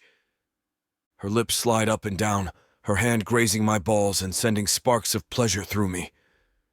I struggle to keep control, but the intensity is overwhelming. Her mouth is relentless, taking me deeper with each pass. The sensations are mind-numbing, driving me closer to the brink of ecstasy. Her mouth continues to work its magic, bobbing up and down on my length with an intoxicating mix of suction and pressure. I can feel the tension building within me, coiling tighter with each passing second. I throw my head back and groan, overwhelmed by the sensation of her skilled tongue swirling around the sensitive head of my cock. Her mouth moves with an intoxicating rhythm, alternating between slow, deliberate strokes and quick, flickering licks that send waves of pleasure coursing through every nerve in my body. The sensation is beyond words, a delicious blend of wet heat and suction that threatens to drive me wild.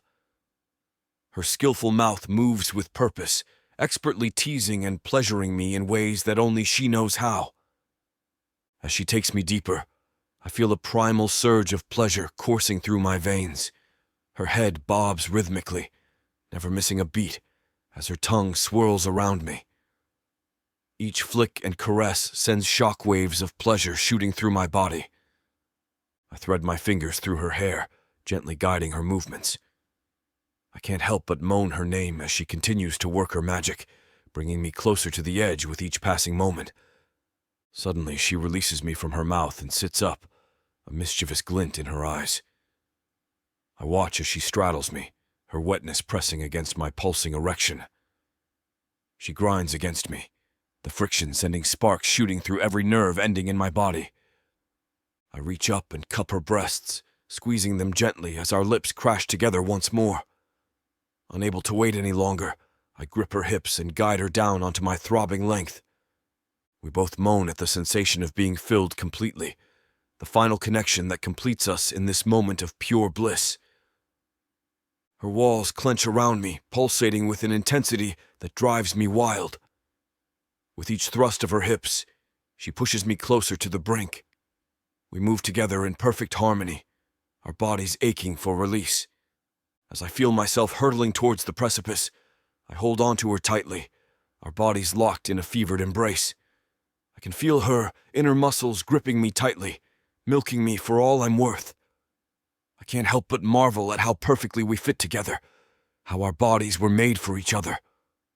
Her movements become faster and more erratic, her breath coming in ragged gasps as her orgasm approaches. I can see the look of pure ecstasy on her face. With one final thrust, I feel my climax rip through me like a tidal wave. My body tenses as I empty myself into her, a torrent of pleasure that leaves me breathless and utterly spent. She follows suit, her body convulsing against mine as her own orgasm washes over her in waves. We collapse into each other's arms, a tangled mess of limbs and sweaty skin. Our breathing slows as we savor the aftermath of our shared ecstasy. It's in this moment of stillness that I realize just how deep our connection goes, how this physical union is merely a reflection of the love that binds us together.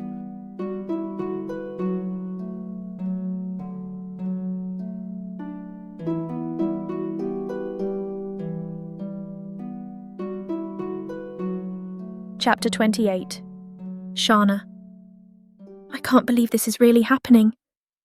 I whisper to myself as I look in the large mirror. I'm currently in my dressing room, waiting for the carriage to pick me up. Karis waits for me at the Ishiraya temple for our mating ceremony. I still need help with my hair before I can join him. I never thought this day would come. Yet here I am, standing in our newly shared bedroom and admiring my white dress. Karis will appreciate my bold choice of making it strapless and exposing my back. At least he'll like it for our wedding night, I think, as I press the fabric against my belly. Another bump check for the week. It feels like it grows bigger every day. Even after only 2 months, I'm already showing. At least not many will be witness to our ceremony, just the Ishiraya household and a few members of the dark elf nobility. I'm not familiar with most of them. At most, I just met his parents out of respect. Karis could care less about formal presentations. I sigh at the thought. That's his possessive side showing, I mumble. Ever since I agreed to be his mate, he's been showing more sides of himself, both good and bad. After all we went through, I accepted all of him. He still likes to create trouble, though, when I'm not around. I get letters asking for him to behave better. There's really nothing I can do but scold him. Then he turns the tables on me with that silver tongue of his. My cheeks turn red when I remember every failed attempt. There's no stopping his chaotic ways, and I'll just have to idly watch. I just hope that he'll reel back a little bit once our baby's born. Then again, he can pass off those traits to our child. There's a knock on the door, and Asina comes in holding my veil. She's a maid Karis appointed to me. She's really kind, and we get along well. She exclaims in approval when she sees my appearance. "My lady, you look amazing!" I bashfully smile. "Thank you, Asina, and I told you to call me Shana. I'm still not part of this house yet." She shakes her head and settles the veil on a chair. "It doesn't matter. You are my lord's mate. That's all that matters. Now, shall I help with your hair?" I nod, defeated. I'm still getting used to the loss of my previous title. However, Karis still nurtures my need to paint. He even dedicated another bedroom to it. When a painting is finished, he hangs it up in the great hall for everyone to see. It's another sweet side of him. It even takes the elders by surprise, given his reputation. The transition from the temple to his home wasn't as hard, thanks to him. Asina places the veil with white flowers on my head, per Karis's request. She then turns me toward the mirror for the final look. Though I left the temple, I can still feel the serenity of wearing all white. "Do you think he'll like it?" I ask, choking up. She pats my shoulders. "Of course he will!" That's enough confirmation for me. I'm ready to be officially and completely his. My heart races just thinking about the ceremony when we'll be bound together as one. Another knock on the door. This time, it's the butler saying the carriage is here. I nod and gesture for Asina to help me with the train of my dress. I walk toward the carriage only a minute later. The carriage stops soon at Ishiraya's private temple. It's nothing compared to Corona's, but it's more intimate and simple. Everyone's seated, waiting for me, and Karis stands up front. I take a deep breath and step out of the carriage. All eyes turn to me, but all I can focus on is Karis's gaze. The door closes behind me, and the ride leaves. I walk towards him, feeling everyone's gaze on me. The small temple resembles a greenhouse with a statue of Ishiraya where Karis stands. When I join hands with him, I notice a magic circle around us. "It's to seal our bond," Karis explains. "Sorry, I'm still unfamiliar with dark elf ceremonies." He nuzzles my nose with his. "Don't worry too much about it. You look absolutely beautiful, by the way." "Thank you. You look handsome yourself." He dons his usual attire, but he replaced the red accent with a shimmering amber. I can't tell if it's painted on, or if it's dust from gemstones. I have a hunch. He picked the colour to match my eyes. I tried to wear white, but it looked awful on me. I hope you don't mind. I caress his arm, feeling the leather. "Not at all. Black is your colour, after all." He smiles and caresses the veil. "I was right to choose this. Even though you're showing more skin, you look more ethereal than you did before." "Karis," I mumble as my cheeks flush. "Careful now. Save that expression for tonight," he teases. I smack his arm. "Stop it.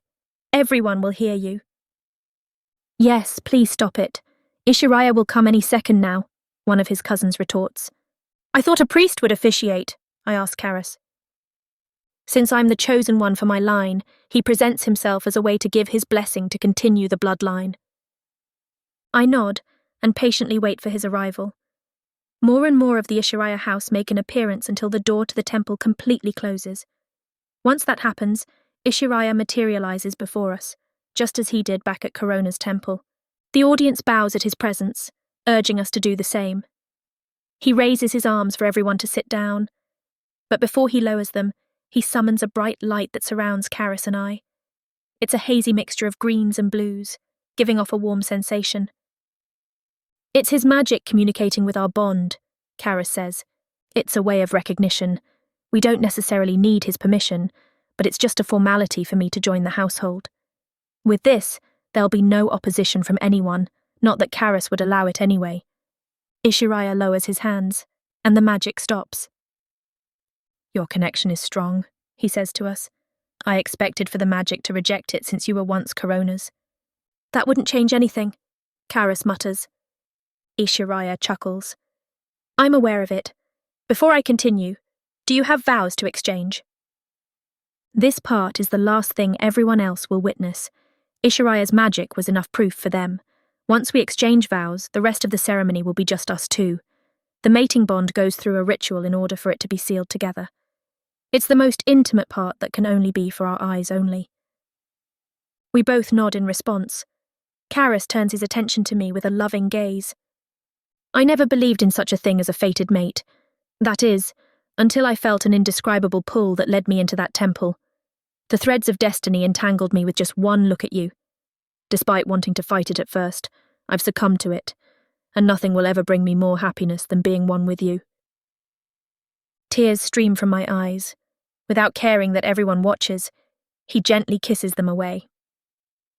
My beloved Karis, although our encounter is not something I ever expected, nor thought I wanted, I wouldn't change anything about it. I was sheltered from the outside world and never knew any other emotions besides devotion.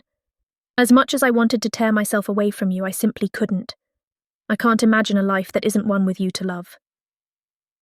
Karis pulls me in for a kiss, but he's stopped by Ishariah's hand.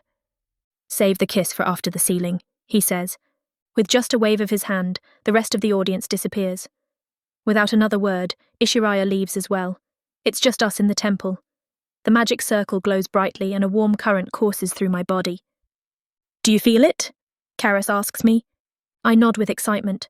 Right when I think it's over, the temple disappears, and it's like we're surrounded by Ishariah's shield again. Bright colours wave over our heads, dancing as if they are embers. They create different constellations, from each night that we lived until the day we met. The light above swirls down around us, as if it were wrapping us up. The magic circle bursts into a blinding light, mixing with the one that surrounds our bodies. It's so beautiful, I whisper. Karis never leaves my gaze. It truly is. The light from the circle connects with the energy from our bodies. Electricity tingles from our fingertips. Karis laces our hands together. Priestess Shana, daughter of the sleeping one, the mother, do you accept this mate bond? He asks, eyes full of hope and love. I do. Karis Ishariah, son of the sleeping one, the deceiver, do you accept this mate bond? 1,000,000 times over, I do. We press our foreheads together to connect the coursing energy. A bright light shines from our heads, and there's a burning sensation, but it feels comforting. This is the sharing of our life force. He, a dark elf, will become immensely strong, almost comparable to the rulers. I will live as long as he does. If Karis leaves this life, I shall follow him, just as he will do the same for me. We share a kiss, sealing the bond as the magic interlaces and covers us in a dance of fire and colours. I can feel his heartbeat, his thoughts, and emotions. Then, another burning sensation arises from my chest. We look down and see a matching tattoo, a mark to show we belong to each other. Is that what I think it is? I ask, perplexed. He stares for a moment before laughing with joy. It's the Ualair.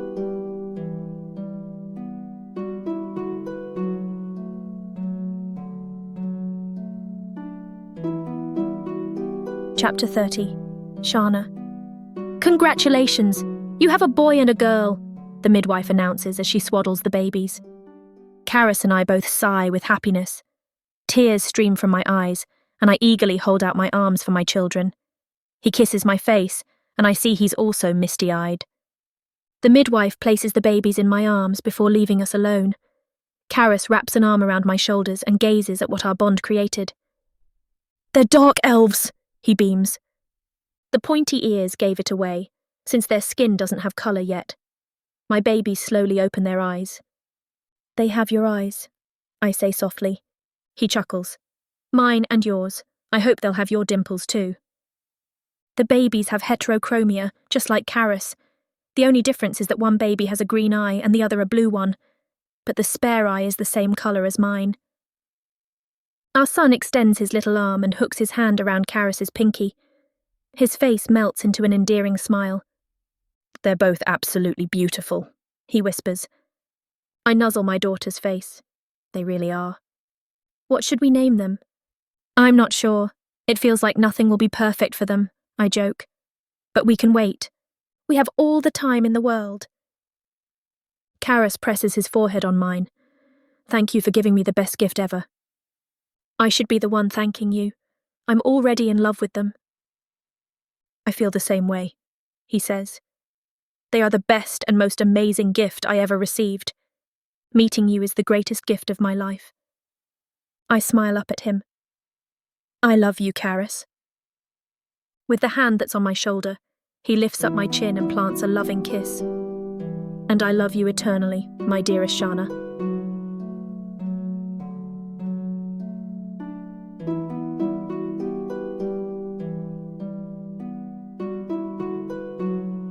Thank you so much for listening to this production of Worship by Celeste King.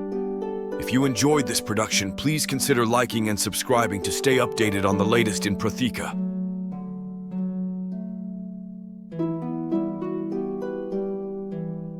Enjoy this free preview of Lich's Love by Celeste King. Chapter 1. Vanessa. 1 year earlier. The words that I can never say out loud, rip through my head violently. This is going to be impossible. I have to stop myself from shuddering in front of my mother, who is looking at me with her usual critical eye. My mother sits in the middle of the small living room of our tiny house with her hands folded in her lap. This is going to be impossible. I want to say the words out loud. I am dying to say the words out loud. My mother speaks then, as if she read my mind. Maybe she did. Or maybe she sees the pure desperation on my face. "You failed," she spits. "You failed again." I lower my head. My 2 younger siblings, who are in the other room, go quiet. My face grows warm, and I wrap my arms around my chest. I am thin enough that my arms could practically wrap right around my body if I was a little more flexible. "Well," my mother shifts in her chair. She looks smaller and grubbier than usual. "There's nothing to say about it, except that you will have to go back to the training centre tomorrow and try again. I am sure that Pashchar will let you in, no matter how pathetic you have been so far." "Yes, Mother." I keep my head bent, my voice low and respectful. I am hungry. I am always hungry. And I am cold, even though New Solus is warm as it always is. I am walking from the human village in the west of New Solus, to the north of the city where the Xaphanian training centre is based. I approach the base of the hill that leads out of my village, and I sigh as I stare up the length of the hill. "I pray that I make it," I mutter to myself. The prayer feels empty, but it is one that I say every day anyway, no matter how empty or useless it feels. I pray that I make it. I'm not only praying to get up the hill. I am praying that today is the day. I am praying that today I get through the Xaphanian trials. I am praying that today I get my wings. Because I am not quite sure what I will do if I don't. I have been trying to gain my wings since I was 18. It has been a brutal trial trying to gain my wings, which has caused so many broken bones, scars, and burns. Trying to gain my wings has broken me over and over again. But maybe today is the day. I pray that I make it. The walk up the hill is treacherous. I haven't eaten since yesterday evening. This morning, there was only enough bread for my mother and my younger sister. My brother and I allowed them to eat. My father was passed out drunk, so I'm not sure he even noticed that he hasn't eaten in days. My brother will be fine. He works on the docks, and they'll take pity on him there, so he will probably have a semi-decent lunch. But I won't. It's your own fault. If you had just worked harder, if you had just earned your wings, you would be living a good life right now. As a human in New Solus, trying to earn Zephanian wings, trying to become one of those beings, is one of the most sought-after achievements ever. Gaining your wings means you become one of the Zephans. It means unlimited wealth and recognition. It means you get power. It means you never have to worry about anything ever again. It means your family is taken care of. And very, very few humans have ever actually accomplished this. Most humans who try to gain their wings are irreparably damaged and disabled in the process, and quite a large percentage of humans die trying to gain their wings. It takes me half the day to get to the Zephanian training center. I am dizzy and cold, and my throat is painfully dry when I get there. I am shivering, and bile rises in my throat as I approach the doors. I can't keep doing this. My thoughts are almost frantic as I slow down. My breath hitches in my throat, and my stomach, empty as it is, turns several times. I can't keep doing this. I arrive home close to midnight. My father is nowhere to be seen when I walk in, and both my siblings are asleep. But my mother is awake. Maybe she'll let me stop today. Maybe today she'll let me give up. I can probably get a job at the docks, or as a servant. That will help us out financially. But I dread asking my mother this. I dread asking her to give me permission to stop. I dread asking her for help. She has wanted me to gain my wings to get us out of poverty since I was a child. This is the one thing she wants me to do for her, and if I give up, I'll disappoint her beyond measure. But today was another disastrous day. Today, I barely had the strength to lift my body off the ground. Today, the Zaphans in charge of the training, including Pashchar, just laughed cruelly at me. Why won't she let me work, instead of forcing me to do this futile exercise? This thing that will never result in anything. I know that at some point in her youth, before my mother met my father, she also tried to gain her wings. She also failed several times. She met my father then, who at the time was a young, successful dockworker. She thought that my father would bring us wealth through his connections with the Zephans and the Gorgons. But humans never get anywhere on Arasak, especially not on New Solus. My father became a drunk very early in their marriage, and his drinking became worse after my mother gave birth to me. And then my mother had her accident after the birth of my youngest sibling. And her life, as she put it, was over. How did it go? My mother's voice is sharp and unforgiving when she speaks to me. There is not a hint of kindness in it. She already knows what my answer will be.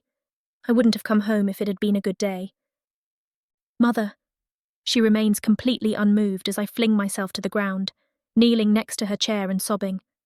My chest rattles as I cry silently. Please, I cannot keep doing this. I cannot go on. Please, it's going to kill me. She inhales heavily. When I look up at her, her face is blank. Vanessa, do you really think that giving up is an option? Do you really think you have a choice? Look at us. Look at how we're living. Gaining your wings is the only way for us to get out of this. I can get a job. I sniff and try to wipe my tears away. I can work. That will bring the money in. My mother's face twists angrily. You want me to continue living in this hovel? You want me to continue living among these degenerates? She gestures at the front door, pointing towards our neighbours. I deserve a life of wealth and prestige. She raises her voice, and I shiver at the anger in it.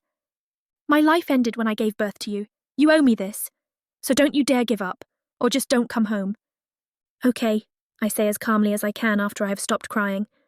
Okay, I'll try again tomorrow. My mother breaks into a pleased smile and pats my face softly with her wizened hand. I try to lean into her hand, but she pulls away too quickly and I nearly fall over. Make me a cup of tea. She shifts in a chair, and I do not miss the way she grimaces in pain. I nod obediently and stand up, even though my right leg is aching from today's exercises. As I go about and make the tea, using an old tea bag that I stored away for my mother a few weeks ago, I search my mind for ways to get through the trials. You heard her. You don't have a choice. You'll just have to get through it. After I hand my mother her cup of tea, I head up to the attic where I sleep every night. Before I collapse into my bed, I examine my new wounds. I have a gash on my arm that stopped bleeding several hours ago. Now it is simply covered in dried blood, and an ugly blue-green bruise has spread around the edges of the gash. I also have several cuts and scrapes on my face. I sigh as I get into bed. I will bathe in the morning. For now, though, I have to figure out a way to get through the trials.